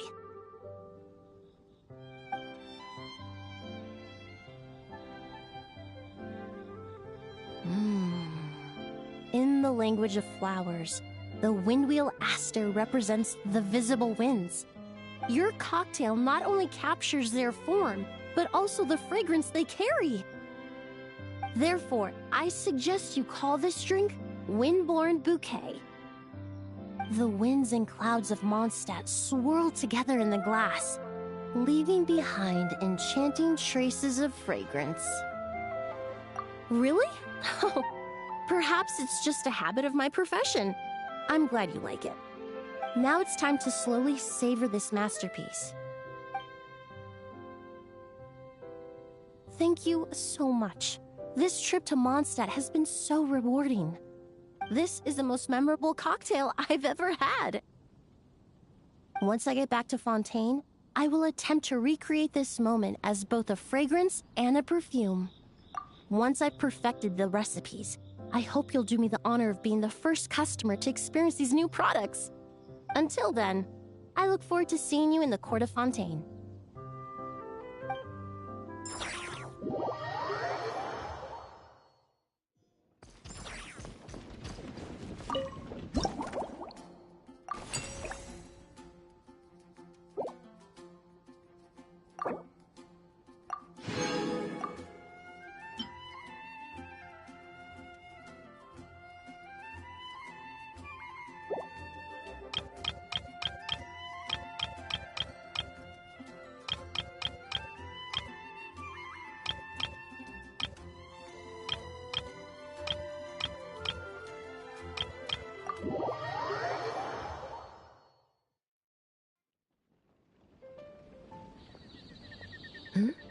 So you're looking after the drink stand now.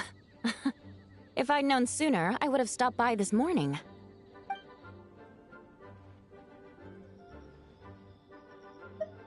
I've got to say, I'm getting curious. I've heard a lot about your mixology skills. I wonder what kinds of drinks you can mix with the ingredients Glenfiddich has prepared.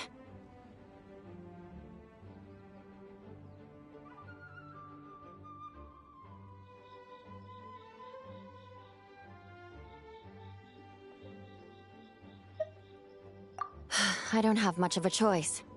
It's just one thing after another right now. First off, the Knights of Favonius annual combat assessment is coming up. And this year, the standards are higher than ever. As the captain of the reconnaissance company, I have to lead by example. At the very least, I need to rank as one of the top 3 captains in the practical portion. So, I've been intensifying my training lately. Being a descendant of sinners means I have to work hard to maintain my position. I'll have you know I've never once neglected my duties. Anyway, on top of all that, the General Affairs Company has invited a renowned champion duelist from the Court of Fontaine to come here for a swordsmanship exchange. Since I'm one of the captains with the highest attendance rate when it comes to these things, and I'm fairly skilled with a claymore, I was chosen as a representative. I have to prepare thoroughly to make sure I'm a serious match for the champion duelist. And then after the exchange, I need to write at least 6 different reports based on the results. Oh, I sure could. Anything that'll perk me up would be welcome. I'll leave the details to you.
One twinkling starlight for Captain Eula. Hope you like it. Judging by your confident tone, I'm certain I will. Well then, I'll make sure to savor this thoroughly.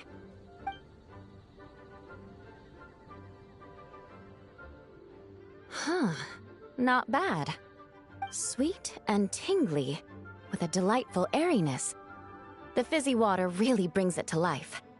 I suddenly feel full of vim and vigor. But just one glass doesn't quite scratch the itch. How about something with a bit more bite? Don't hold back. You don't need to worry about putting me on the floor with nothing but a couple of drinks. Works for me. The first company hasn't assigned me any paperwork for tonight, so I'm free to catch up and try your new creations at my leisure.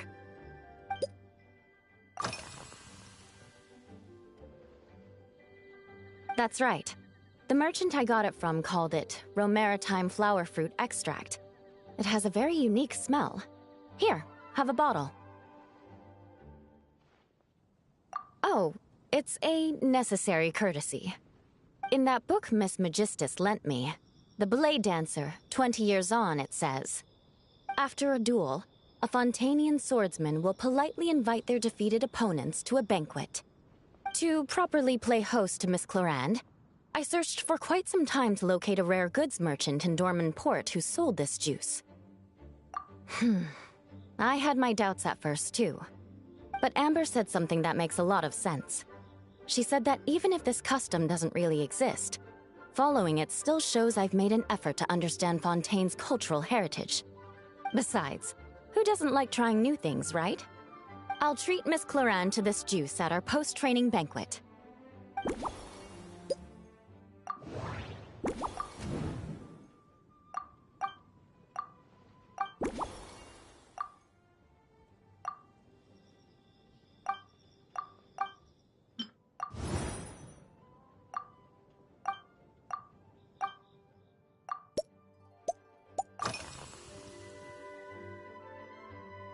Yes, I have. For a while, the situation there was difficult. A gang of outlaw engineers was messing about with some sort of mechanism control technology, attempting to manipulate ruin graders so they could rob merchant caravans. To make matters worse, several veteran knights who had been stationed at Dorman Port were transferred to my squad, and they weren't happy to be taking orders from that Lawrence girl. Leading them on this mission was quite eventful. It took 3 weeks of stealth operations in the snow, with no fires to keep us warm, before we finally located the enemy's stronghold. Those veteran knights faced the bitter cold and were almost taken down by the enemy's smuggled battle mechs. Fortunately, the battle went our way, and they had no choice but to acknowledge my abilities. Me? I'm completely fine. But thank you for your concern. It was mentally tiring for sure. But fortunately, the operation wore them down far more than it did me. They won't be questioning my authority again anytime soon. If any new recruits try to make my life difficult, I'll just have my veterans give them a few friendly pointers. I guess you could call them a permanent solution, huh?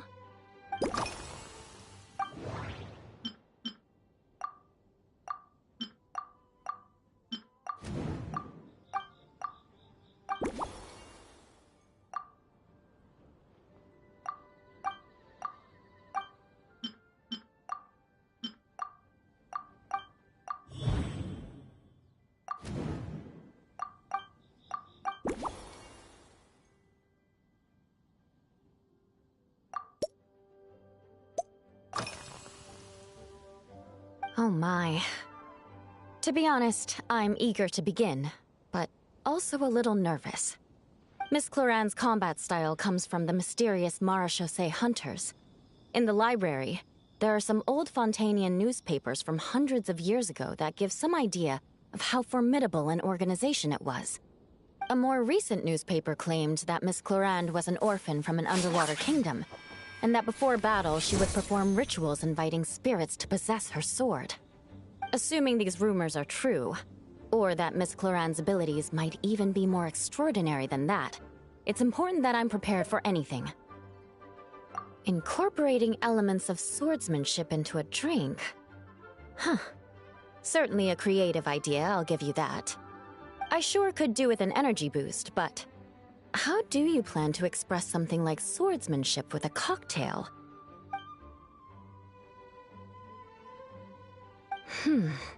That definitely matches the description I read in that book.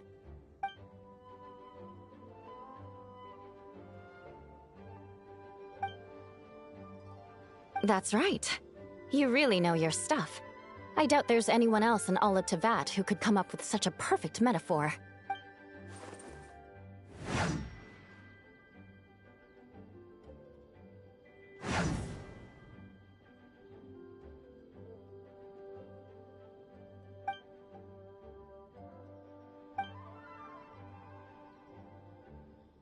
There's no need to make it sound so fancy.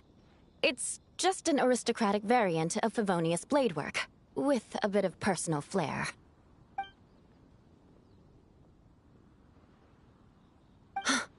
Firewater.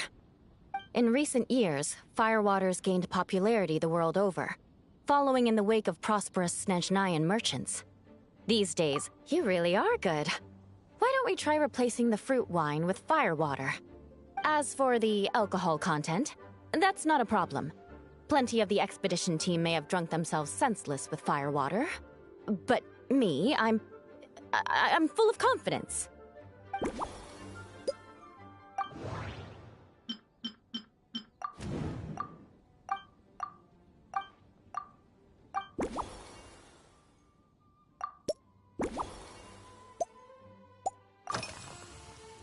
If you want to know what I've been eating recently, I'd better start by mentioning the logistics company's latest revolution. They launched a diet improvement initiative and started distributing a form of standardized canned food to knights operating in the wilderness. In the past, we only had dry rations. Every mealtime we had to set up pots and campfires, roll dice to choose a cook, and take turns standing guard. In all honesty, it was a bit of a hassle. Now we just need to bring our standard field rations, comprising of 5 cans and 9 paper packages. We can heat the cans by the campfire, and then we're ready to eat. You did say, sounds like, right? Our canned food supplier has quite the stellar reputation, and their regular meals are indeed quite good. The problem is, in order to meet preservation standards, they have to make their military-grade meals way too salty. The vice captain of the 5th Company, who has a somewhat dry sense of humor, went so far as to say, this food's bad enough to bring down the wrath of Liyue's stove god. In any case, after eating it for a week, my taste buds have gone completely numb. You can hardly blame the logistics company. After all, it is hard to please everyone. Our feedback has already been submitted, and they should be working on fixing the issue. Of course, having fresh meals prepared in camp by a dedicated company chef is still the best option.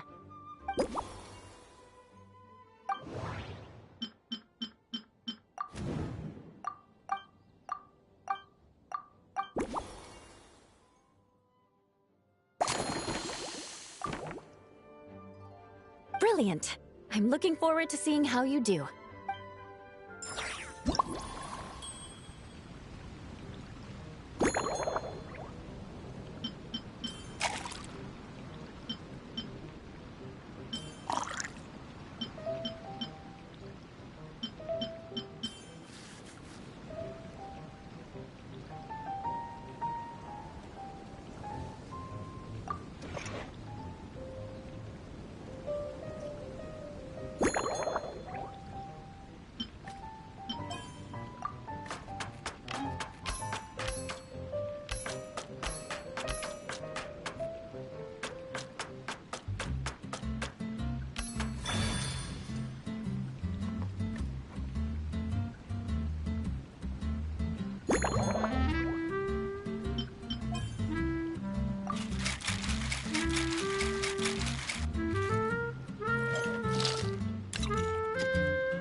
Here's your all-new Seafoam Sword Song, mixed to meet your personal preferences.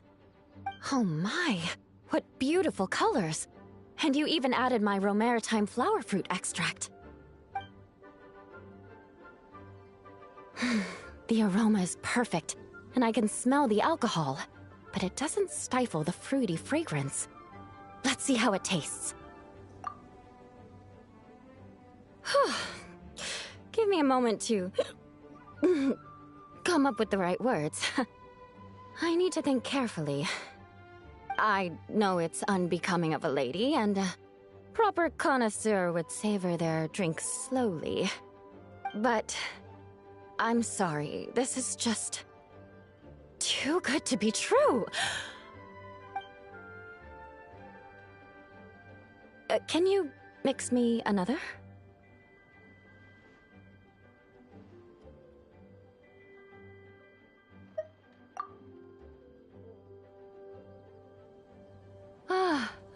Oh, no, what was I going to say? I've completely lost my train of thought. You lost the train? Whatever. I feel fantastic. This cocktail, it's the best I've ever had. I think I'm gonna head home and get some sleep. Don't worry about me. This is the happiest tipsy I've been in years. I'm still far from being drunk. She's drunk. Drunk as a skunk. By the time I've gone a few rounds with that, Miss Chlorinde, and completed my reports, I'll have been on duty for 3 months straight. Jean, the acting grandmaster. Isn't it about time she gave me some time off? I won't be forgetting this injustice in a hurry. You mark my words. Oh my god. Well, I think we overdid it.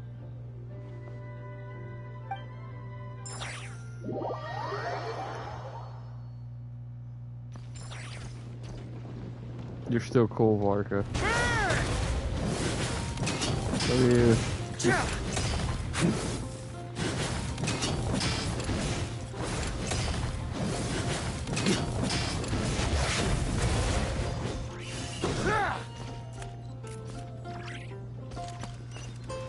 Oh my god, I set that table on fire. That's fine.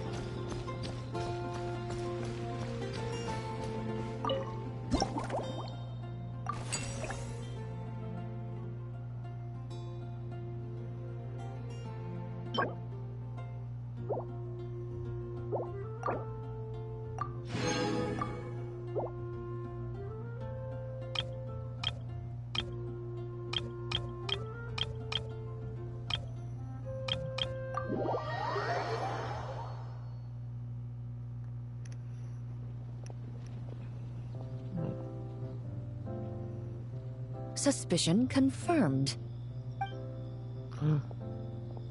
While patrolling the area, I was sure I'd sensed a familiar presence, so I came over to take a look. And sure enough, here you are.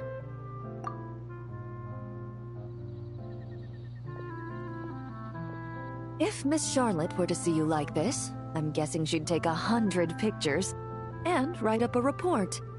Sword-wielding traveler's secret side hustle.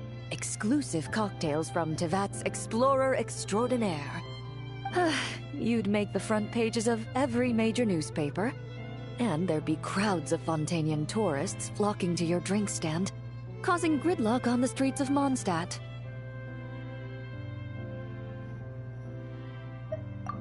Luckily for you, I turned down Miss Charlotte's request to accompany me here, so you're unlikely to be seeing any scenes like that.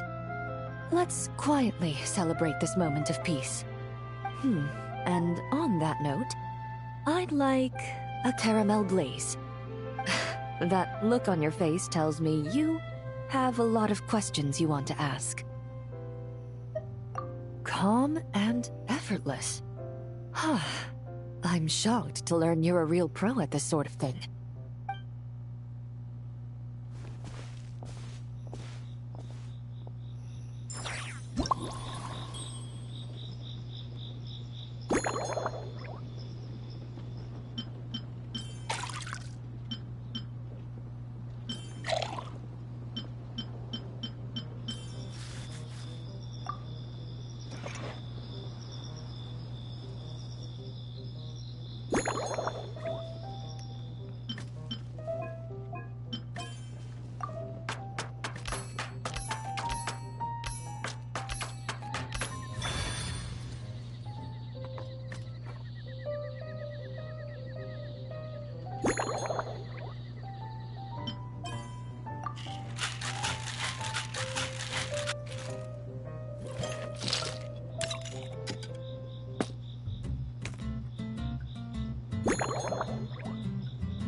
Your caramel blaze is ready.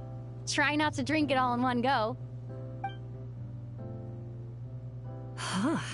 It sure lives up to its name.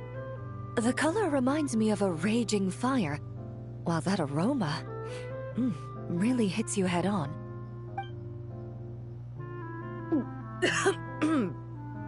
It's quite strong. I'm all right. I just need a little time to get used to it. As I recall, the last time I drank alcohol was at a wine tasting event that Navia invited me to last year. I only had a small sip of Sassica wine, and it was nowhere near as strong as this concoction of yours. From a purely rational perspective, alcohol can cause dizziness and impair one's ability to work, so it's best avoided altogether. But when Miss Farina saw me off at the docks, she mentioned that Mondstadt is the land of wine and poetry. Since I'm here, I thought I should at least try the local specialties. In fact, according to my intelligence, the captain of the reconnaissance company, who I'm preparing to spar with, has quite the refined taste for fine wine. Her publicly available battle reports are truly a sight to behold. Out of the utmost respect for her skills, I feel compelled to deepen my knowledge of Mondstadt's wines. I truly appreciate all the trouble you're going to.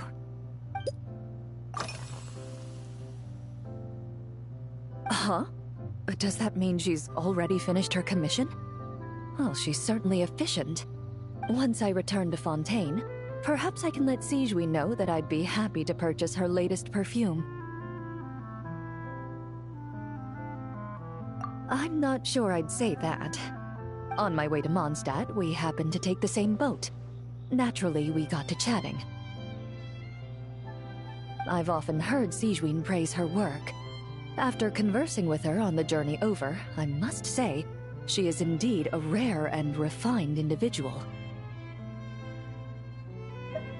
She's gentle and composed, yet keeps others at a distance.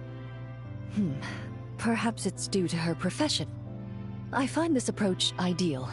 It allows one to maintain a lasting sense of inner peace.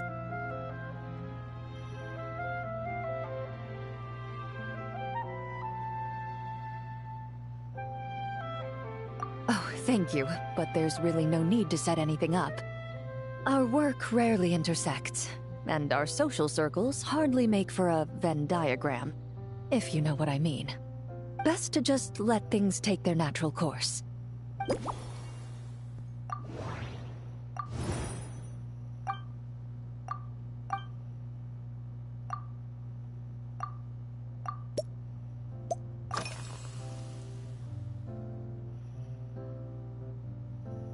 I've seen a little.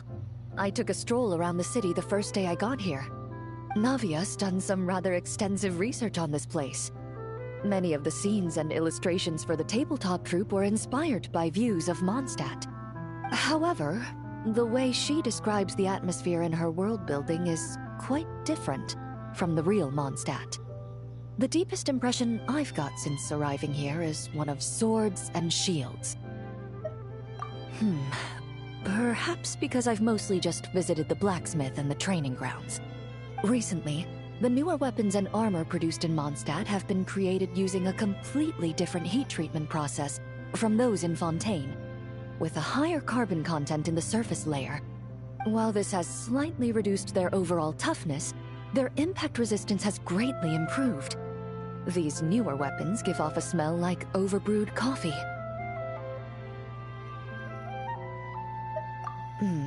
Perhaps it's because that scent gave me such a positive first impression. You see, Fontaine's signature metalwork is often coated with a protective agent that contains Marcotte. Over time, the faint fragrance becomes overly sweet. And for some reason, it makes my teeth feel funny. I don't imagine the scent of Mondstadt's swords and shields would cause the same level of irritation. Of course, there is a solution to this problem.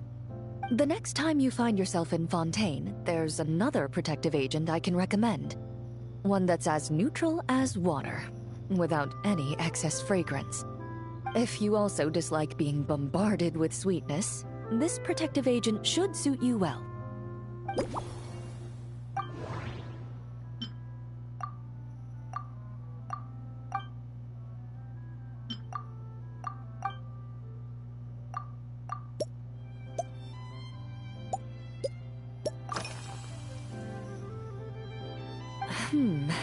When I'm working, I often drink coffee. But with meals, I prefer a lighter tasting drink, like Buell fruit juice. Since I eat a lot of meat, the slight acidity of the juice helps balance out the greasiness. Over time, I've grown accustomed to the sour taste. After the swordsmanship exchange, the Knights of Favonius rather kindly treated me to some traditional Mondstadt cuisine. I had 8 different meat dishes, and all of them were excellent. The portions were huge, and only the highest quality cuts were used. Everything was cooked to absolute perfection. Of course, there was still room for improvement. When catering to tourists, the sticky honey roast and pile 'em up might benefit from a slightly lighter sauce. I've certainly tried all the red meat dishes. I think I've had enough calories to sustain 3 days of vigorous work, so I've had to decline all subsequent dining invitations. To be honest, I can still taste the grease. There must be a way to cleanse my palate.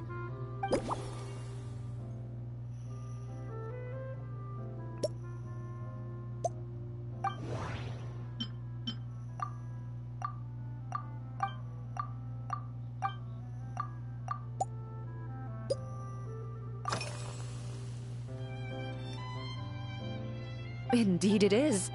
The knights codenamed Hazelnut 3 and Hazelnut 5 gave me this crest. I must say, it's exquisite. They told me the design has only just been finalized. Apparently, it's only presented to important guests.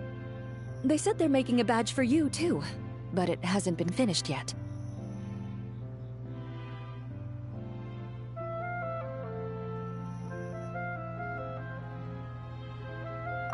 You're not wrong. I guess it's similar to how I can't remember the name of every clerk in the Palais Mermonia. But I'm certain you'll get to know them in time. They're clearly seasoned veterans. Even though they work desk jobs, they still turn up in full armor. After handling my affairs, they headed to the tavern for a gathering. saying they wanted to continue last night's duel and determine who had the highest alcohol tolerance. Drinking barrels of beer the night before, yet being able to work with clear minds the next day. Whew.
So what you're saying is, while Mondstadters may seem carefree, they actually have an admirable ability to know their limits when it comes to drinking.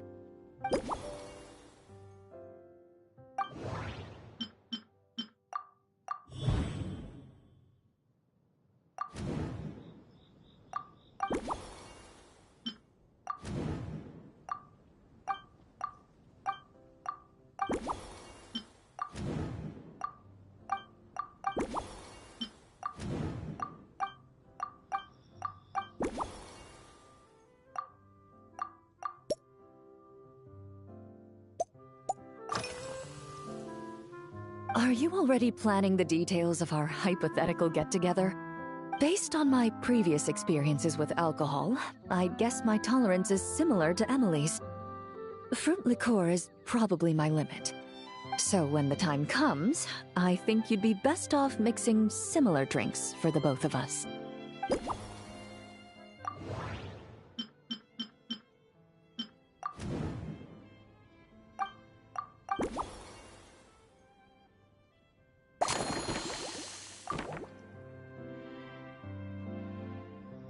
All right, I'll make sure I'm mentally prepared. Even if it's still a bit strong, I'll do my best to finish it.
Alright, this new creation is called Leisure Time Lightning.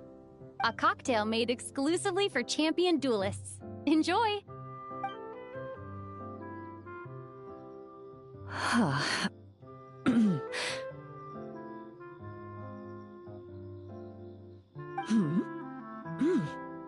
Have you added fruit wine? It tastes wonderful. This is ideal for me.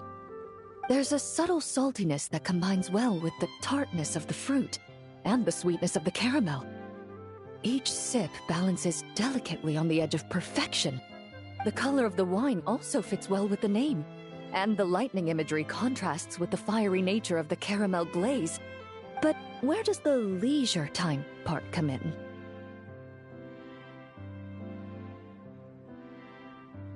I see. That certainly matches the impression this cocktail gives me. Its unique aroma and taste will hold a special place in my memories of Mondstadt.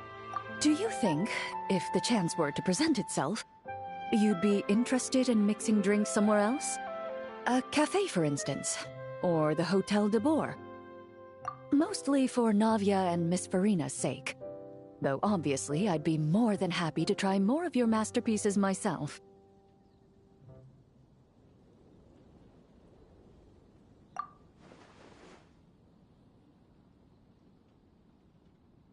I understand. I won't try to strong-arm you. In any case, I truly appreciate your hospitality. Thanks to you, whether I'm facing the powerful captain of the reconnaissance company, or discussing strategy with the Knights of Favonius, I'll be in my best condition.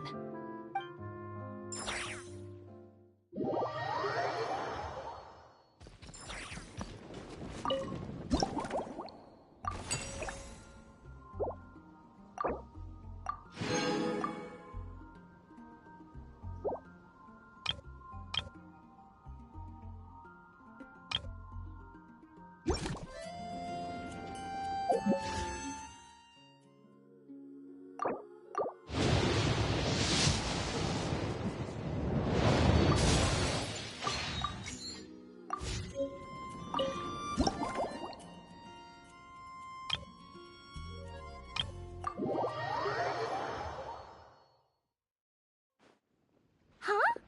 Is that Miss Honorary Knight? Yippee! It's you! Clay!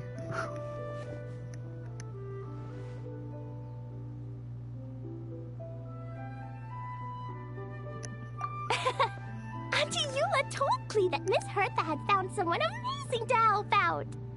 Seeing you here, Miss Honorary Knight, Klee knows this must be the best drink stand in all of Teyvat.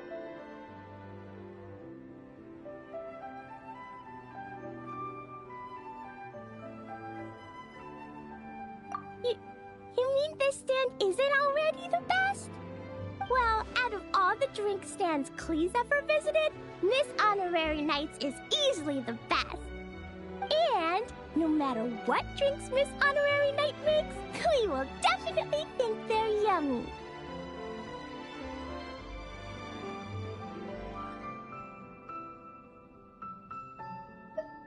Oh, you want me to be mean? But Klee could never be mean to you. Let me think. I know! I'll pretend to be Albedo! Whenever Albedo reviews Timaeus' work, his face goes super serious, and Klee can hear every word he says.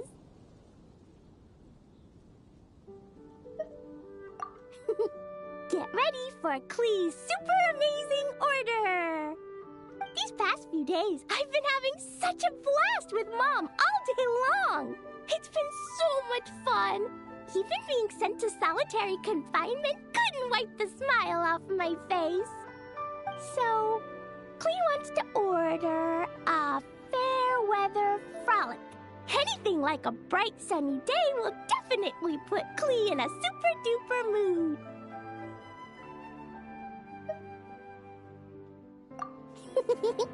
I wonder what it'll taste like.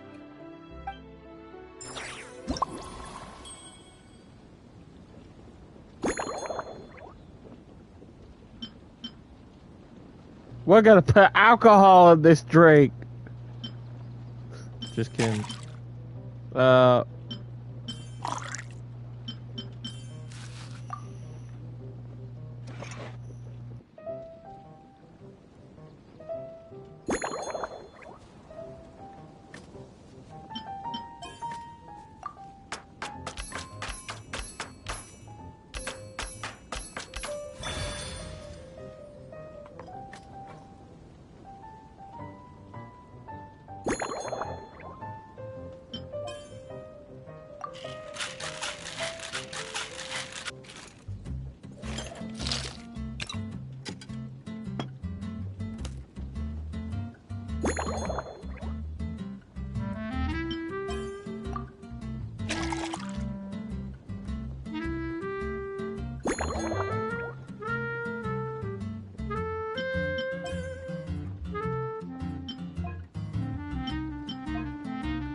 Your Fairweather Frolic is here.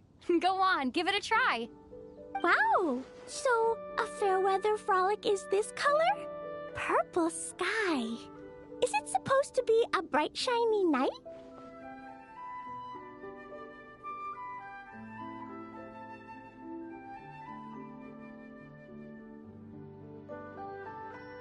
Clee will take a sip first. Then you can think about it more carefully.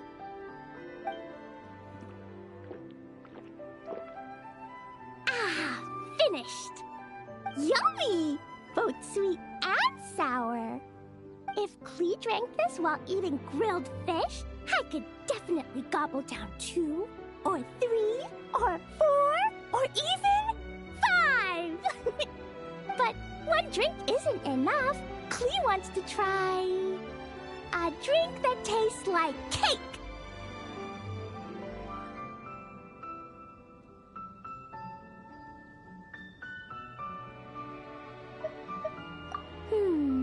Clee doesn't know what drink to choose. Why don't we decide together, Miss Honorary Knight? 3 square meals?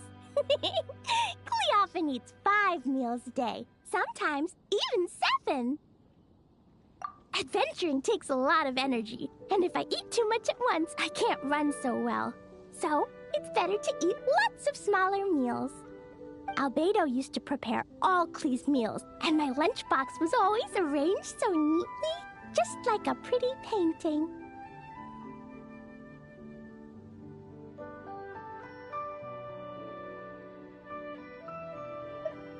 When Albedo's busy at Dragonspine, Clee goes to eat with the other Knights of Favonius. Kaya's camp is usually the neatest, while Amber sometimes camps in the trees. It's so much fun. Oh, and Auntie Hertha makes the best food. When my mom comes back, there'll be even more yummy food to eat. There's this one dish where she takes loads of different fish and makes them into little pudding cubes.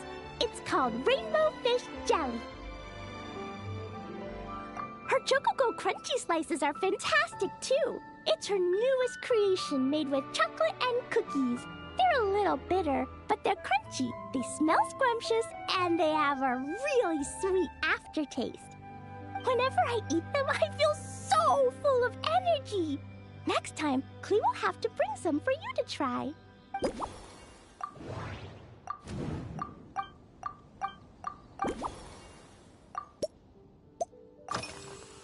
Yeah, Mom gave me an amazing book recently. She said I have to read 1 chapter every night, learn something useful, and then go to bed early. That book taught Clee how to make something called propellant. Now Jumpy Dumpty can go and bounce even higher.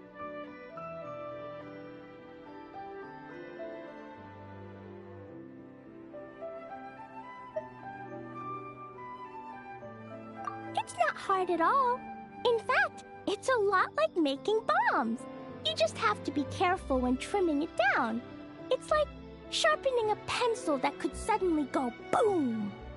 Bedtime's an important part of Clee's schedule, too. Mom sits by my side and tells me all kinds of wonderful stories. She has a lamp made of gemstones, and when she turns it on, it goes kabling and lights up the ceiling.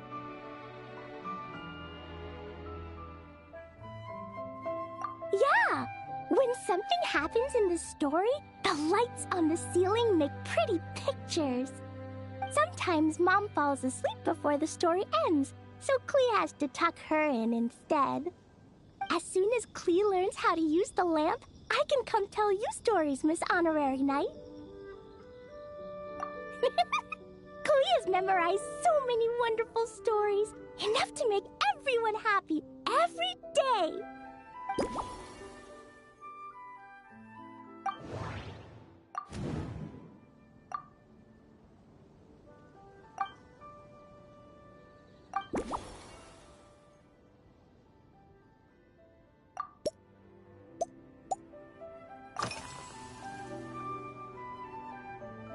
Yeah, when Clee gets back home, I'm gonna eat some salted nuts while reading my book.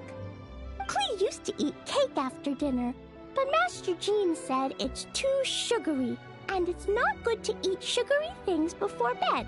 Apparently, it makes you chubby and gives you toothaches. So, Mom got some advice from Auntie Barbie, and now she gives me nuts instead. She says they help my brain remember things better. Nuts don't have much flavor. It's like chewing on grass, but they're okay if you add a little salt.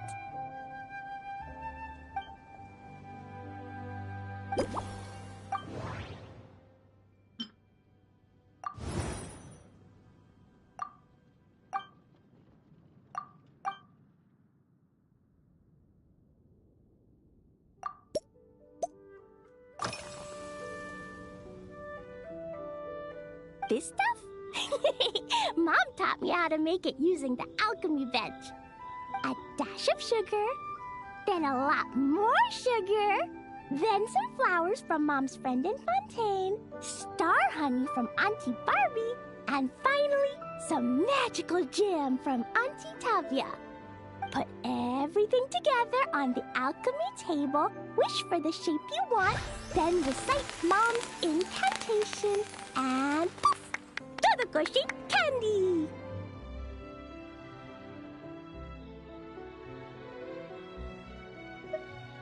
Klee can give you some Dodoko candy too if you want. And if you really like them, I can even teach you my mom's incantation. That way, you could make your own candy whenever you want.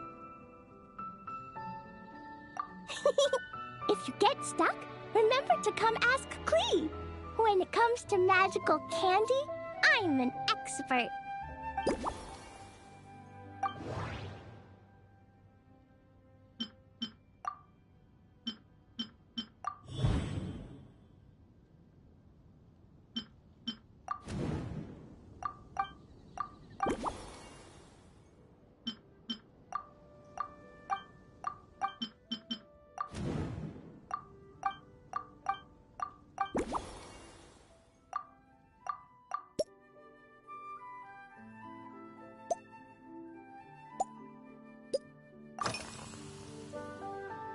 Oh yeah, Klee still wants to eat sweet things, like cake, for example. Maybe we could just go easy on the cream? Or add more fruit? Oh, right! That friend of Mom's who's always wearing glasses gave her a big bag of Fontainian Buell fruit. They're so round and rolly. Klee ate a whole bunch of those, and they were super sweet. But Master Jean said it was okay, because sweet fruit isn't the same as sweet sugar. So if Klee really has to eat nuts, maybe I can just soak them in some fruit juice first?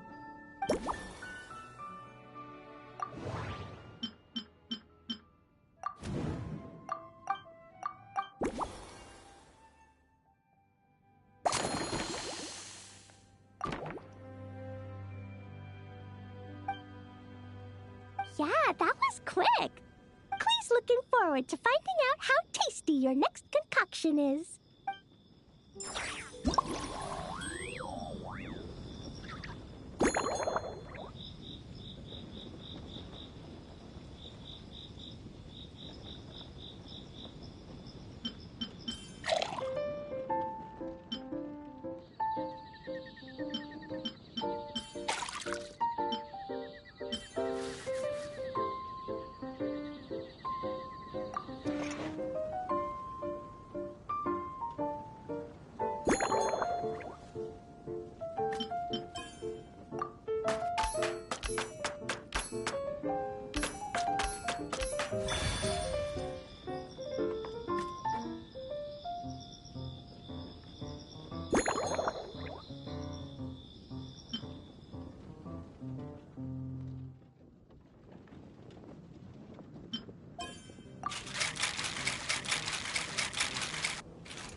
It's done.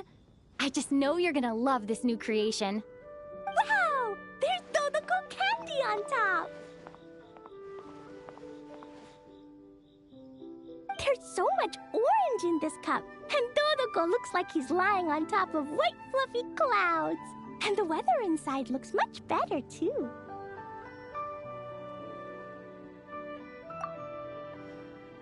Yummy! It's so delicious! Klee has to drink slowly. I can't just gulp it down, or I'll miss all the yummy flavor. Miss Honorary Knight, this is amazing! It's like you mixed sunshine with juice. Klee was so tired from playing, but now I feel refreshed. And warm. And peaceful. Ooh. You're the best, Miss Honorary Knight. Really? Let me think. When the weather's nice and Dodoko's happy, Dodoko will want to sing, right? And when Dodoko sings, Klee wants to sing too.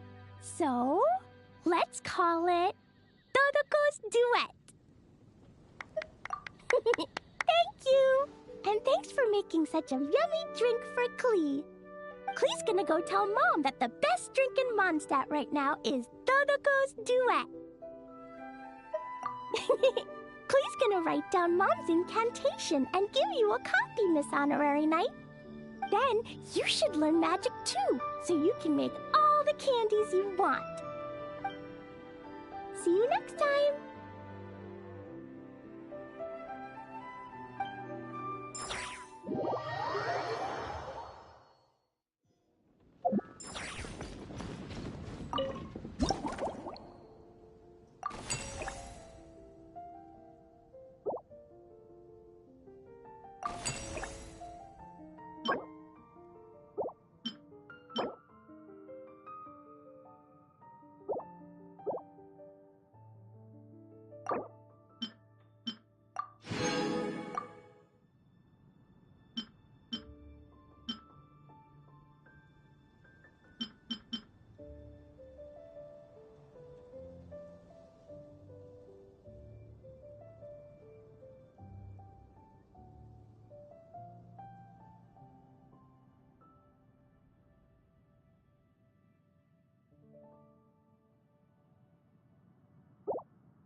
So Hertha's even roped our honorary knight into helping with this little venture.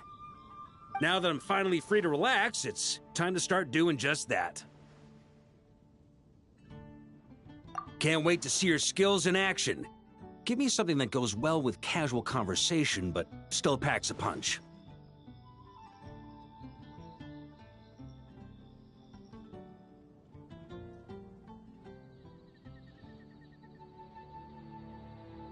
Of course they don't clash. A drink that packs a punch means you have to drink it slowly. And if you want to chat, then it has to go down smooth. So, something with a sweet aftertaste. A conversational connoisseur requires the perfect balance. The most suitable choice on this menu would be the Thorny Lake. It's a drink with a real kick that you can find in almost every bar. It's not enough to know the recipe, though. The key is in the mixing. Some bartenders choose to stick to the tried and tested basics, while others like to add their own personal flair. That's the spirit. Now, show me what you've got.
Grandmaster, I hereby present you with this thorny lake for your enjoyment and assessment.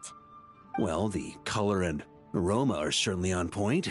But as for the balance of flavors, I'll just have to taste it and find out.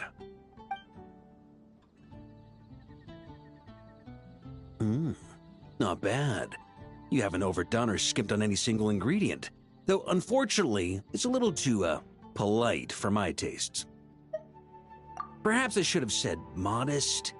You followed the formula to a T, but if anything, you've played it a little too safe. Were you worried that deviating just a little might disappoint me? Hey, we fought side by side and dealt with things that even gods were loath to meddle with. Ours is a friendship forged in the margins between life and death. That said, if you ask me, you can ditch the nerves and work your mixologist magic. I'm looking for something that shocks the senses. Mull it over. There's no rush. We can chat while you think. Who knows? You might just find some inspiration to mix in with your magic.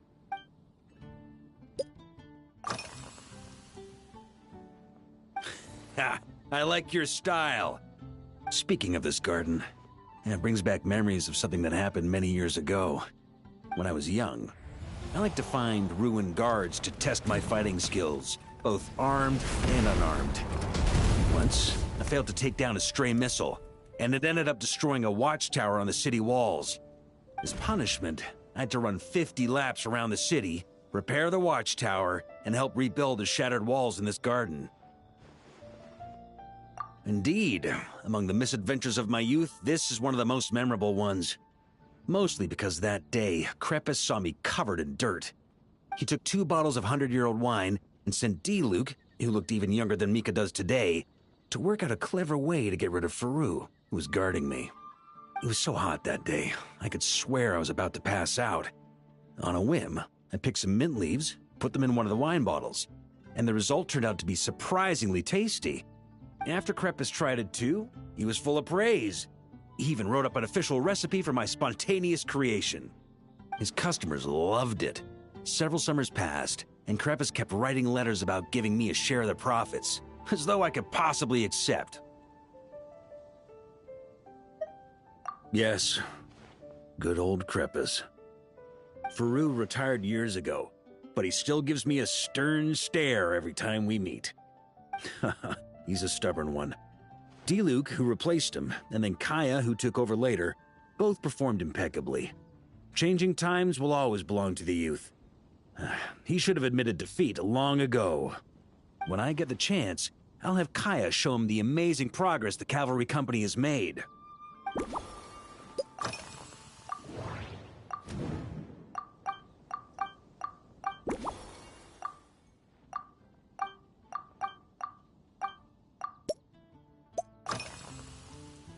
It's a treasured place that the Knights of Favonius have maintained for years. So it makes sense that it's become the go-to location for organizing such things. I heard that while the expedition was underway, you were a great help in giving those left behind the opportunity to put their energy to good use. Sometimes, I look through the photos I've been given from those events. Though unfortunately, there aren't enough to include everybody. My conclusion is that Mondstadt needs to do more to popularize the camera.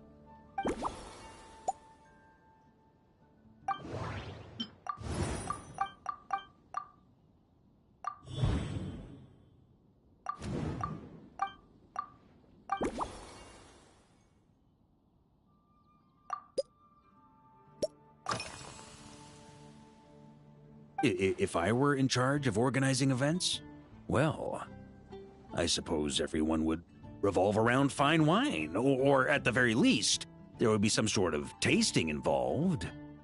For example, we could go all in on this drink stand and open it to the whole city, with every company of the Knights selecting one or more mixologists to compete against each other.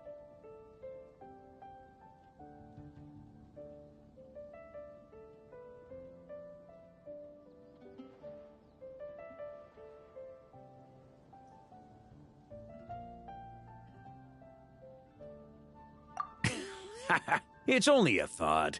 Can't let things get too out of hand. If I were to actually throw a grand banquet, Jean would come after me with her sword drawn. Even Frederica would launch a punitive expedition. While in Nodcry, we had a rule that knights must never get drunk while at their posts. Otherwise, it could lead to dereliction of duty, with serious consequences.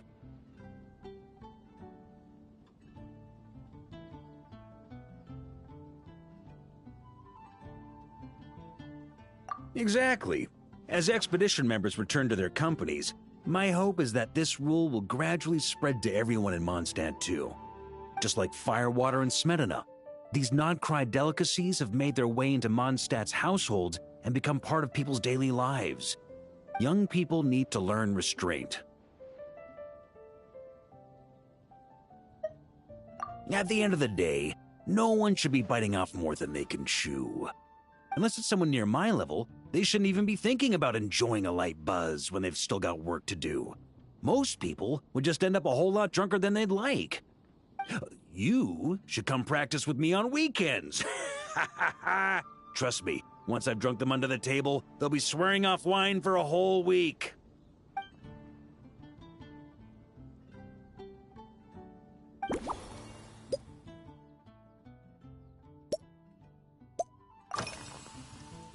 Well, let me think. I guess you could say it lacks impact. Even when following the same recipe, the techniques used to mix different ingredients can affect the taste. Sometimes, deliberately creating layers between spirits can bring out the different waves as each one hits the taste buds in sequence. In this regard, too, you've taken quite a tentative approach. Why not be a little bolder?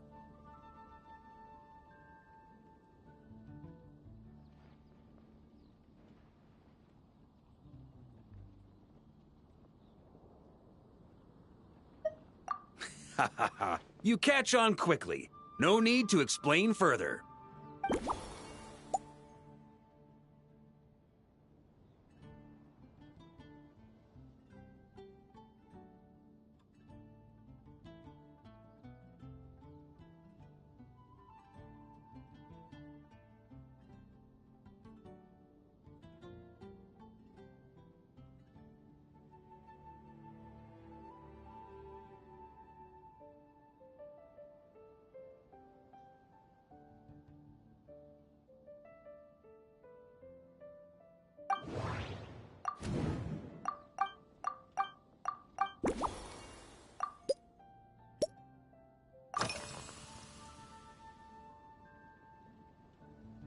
Pretty awesome, huh?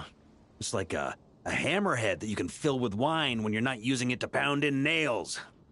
It was a gift. Hoffman came up with the idea, Charles supplied the design, Wagner helped cast it. And about 10 or so knights chipped in to pay for the materials. They've been waiting to have a good drink with me, and this is my crucial weapon to aid me in a fair duel with them all.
I'm the Grand Master, after all.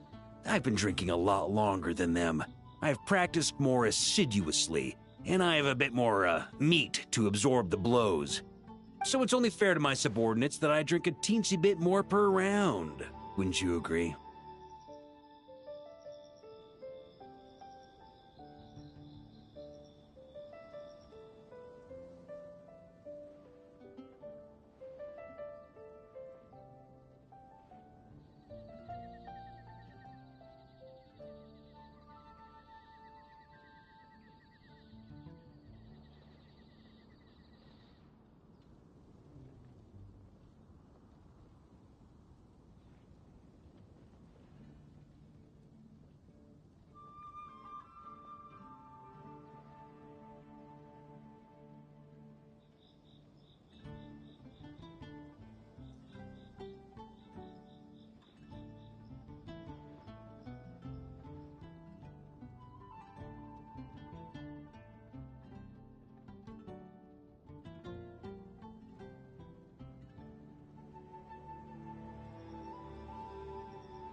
Of course, some of them have been training as long as I have, and those ones won't be getting any special treatment. Take Hazelnut 3 and Hazelnut 5, for example. Both were skilled warriors who helped me deal with Eric back in the day.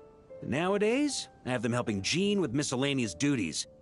At today's after-work cooldown, they insisted on trying to keep pace.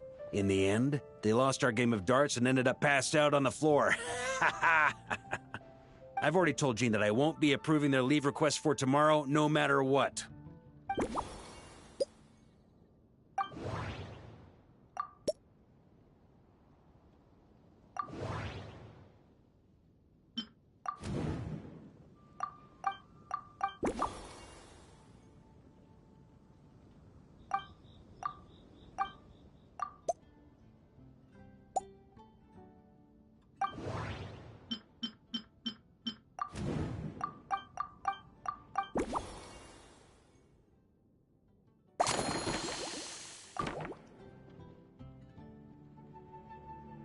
Huh?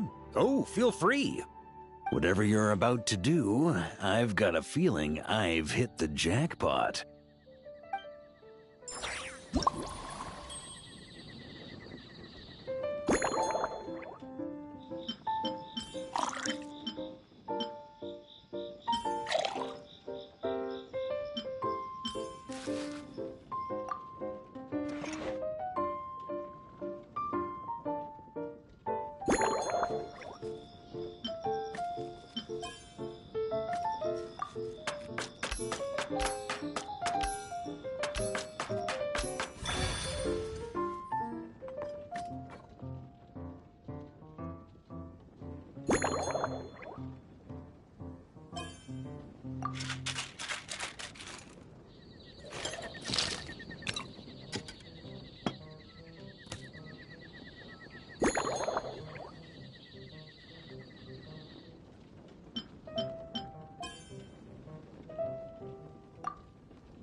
Here you go, Grandmaster.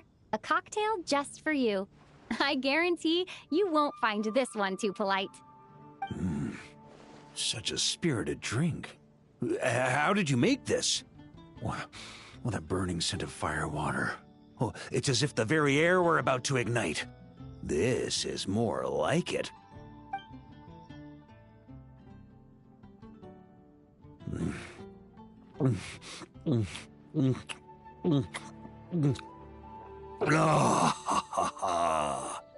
Perfection. It's clear that once you let go of your inhibitions, your talents really shine through. That first hint of mint is like a cooling feint that masks the firewater underneath. By the time the sweetness dissipates, the firewater is already slipped in behind your guard, ready to deliver a powerful strike of intense flavor. Oh, it's exactly the impact I was hoping for. That's the most ingenious part. Firewater's greatest flaw is a lack of aftertaste, but the Smetana perfectly maintains the flavor at the peak of its intensity.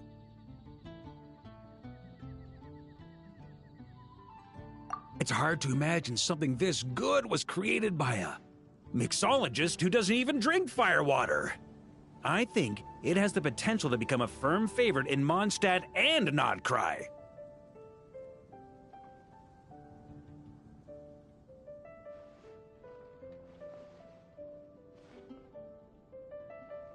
Iron Wolf. Oh, Perfect. It's elegant, yet wild. Only you could come up with such a fitting name. Oh, I have an idea. Why don't we name our Knights of Favonius' drink stand after you? Let's call it the Honorary Knights Cocktail Shack. No time to waste. I'll go have a word with Glenfiddia right away.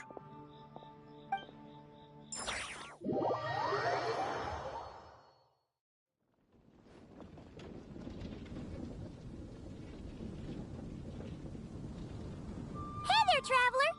All wrapped up for the day? Paimon hears you did a great job holding down the fort while she was out delivering drinks with Glenfiddia. Whatever the reason, the Honorary Knight is clearly one of the most talented mixologists in Mondstadt. Considering how short a time she's been doing this, I believe that someday she has the potential to give the legendary bartender at the Cat's Tail a run for her money. I fully support your decision, Grandmaster. The Honorary Knight has really put in the hard yards. The drink stand will remain open for a little while longer to provide a proper welcome to our returning expedition members. Then, once we locate suitable premises, we also plan to look at operating a permanent service. Hooray! Everyone in the Knights of Favonius will get to drink all the delicious cocktails they like! Nothing short of what I'd expect from a true disciple of Hertha. You've really considered this thoroughly, Glenfiddia. Also, if I may, Honorary Knight, regarding the special cocktails you've developed, would you mind leaving the recipes with us? We'd like to add them to the official menu. Paimon feels like there's something you still want to say. Let Paimon have a guess. Based on your personality, you probably want to introduce the origin of each different cocktail. That way, customers will know who inspired you to create these amazing drinks.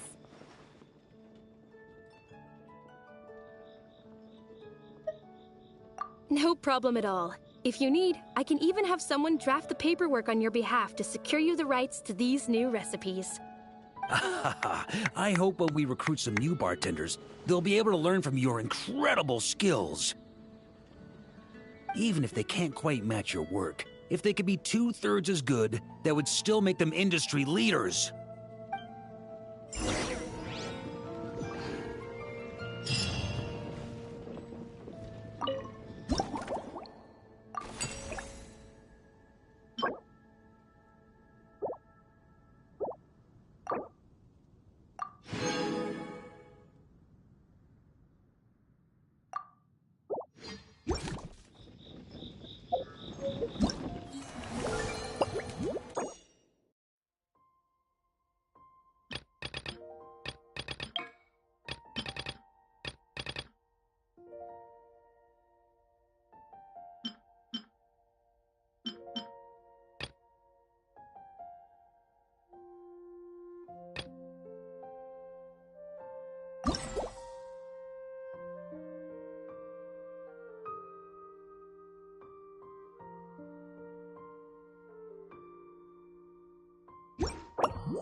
Get with me!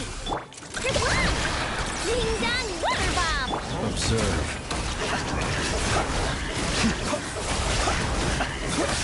Beware the creatures of the night. Terrified! Torn to oblivion! Shine down!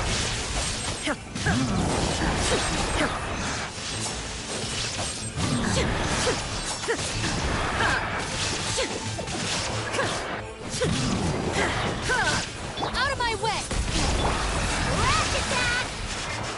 The long, sweet vengeance.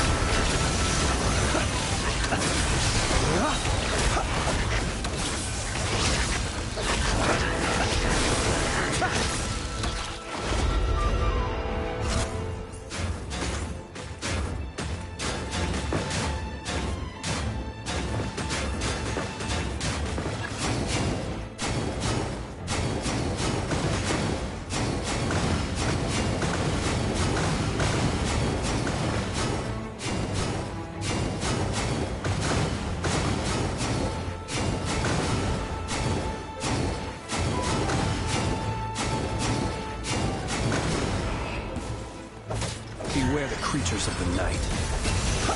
I'll settle this! Ding dong water bomb! Inazuma shines eternal!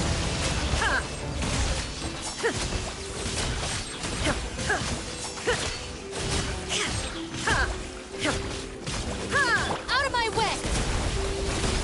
Chew on this! Rash! Close your eyes. The night comes.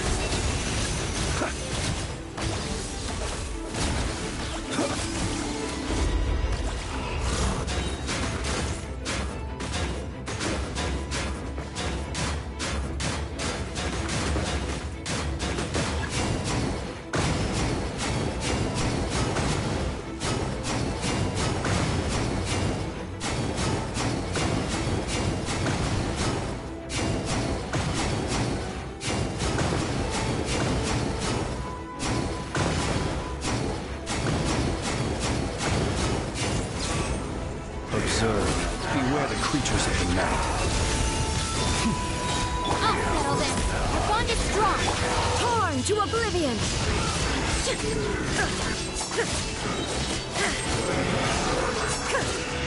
There is no escape! Ding dong water bomb! Go claw! The long, sweet vengeance.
Well, I got the stuff and all that, and I'll see y'all next time on the next exclusive episode of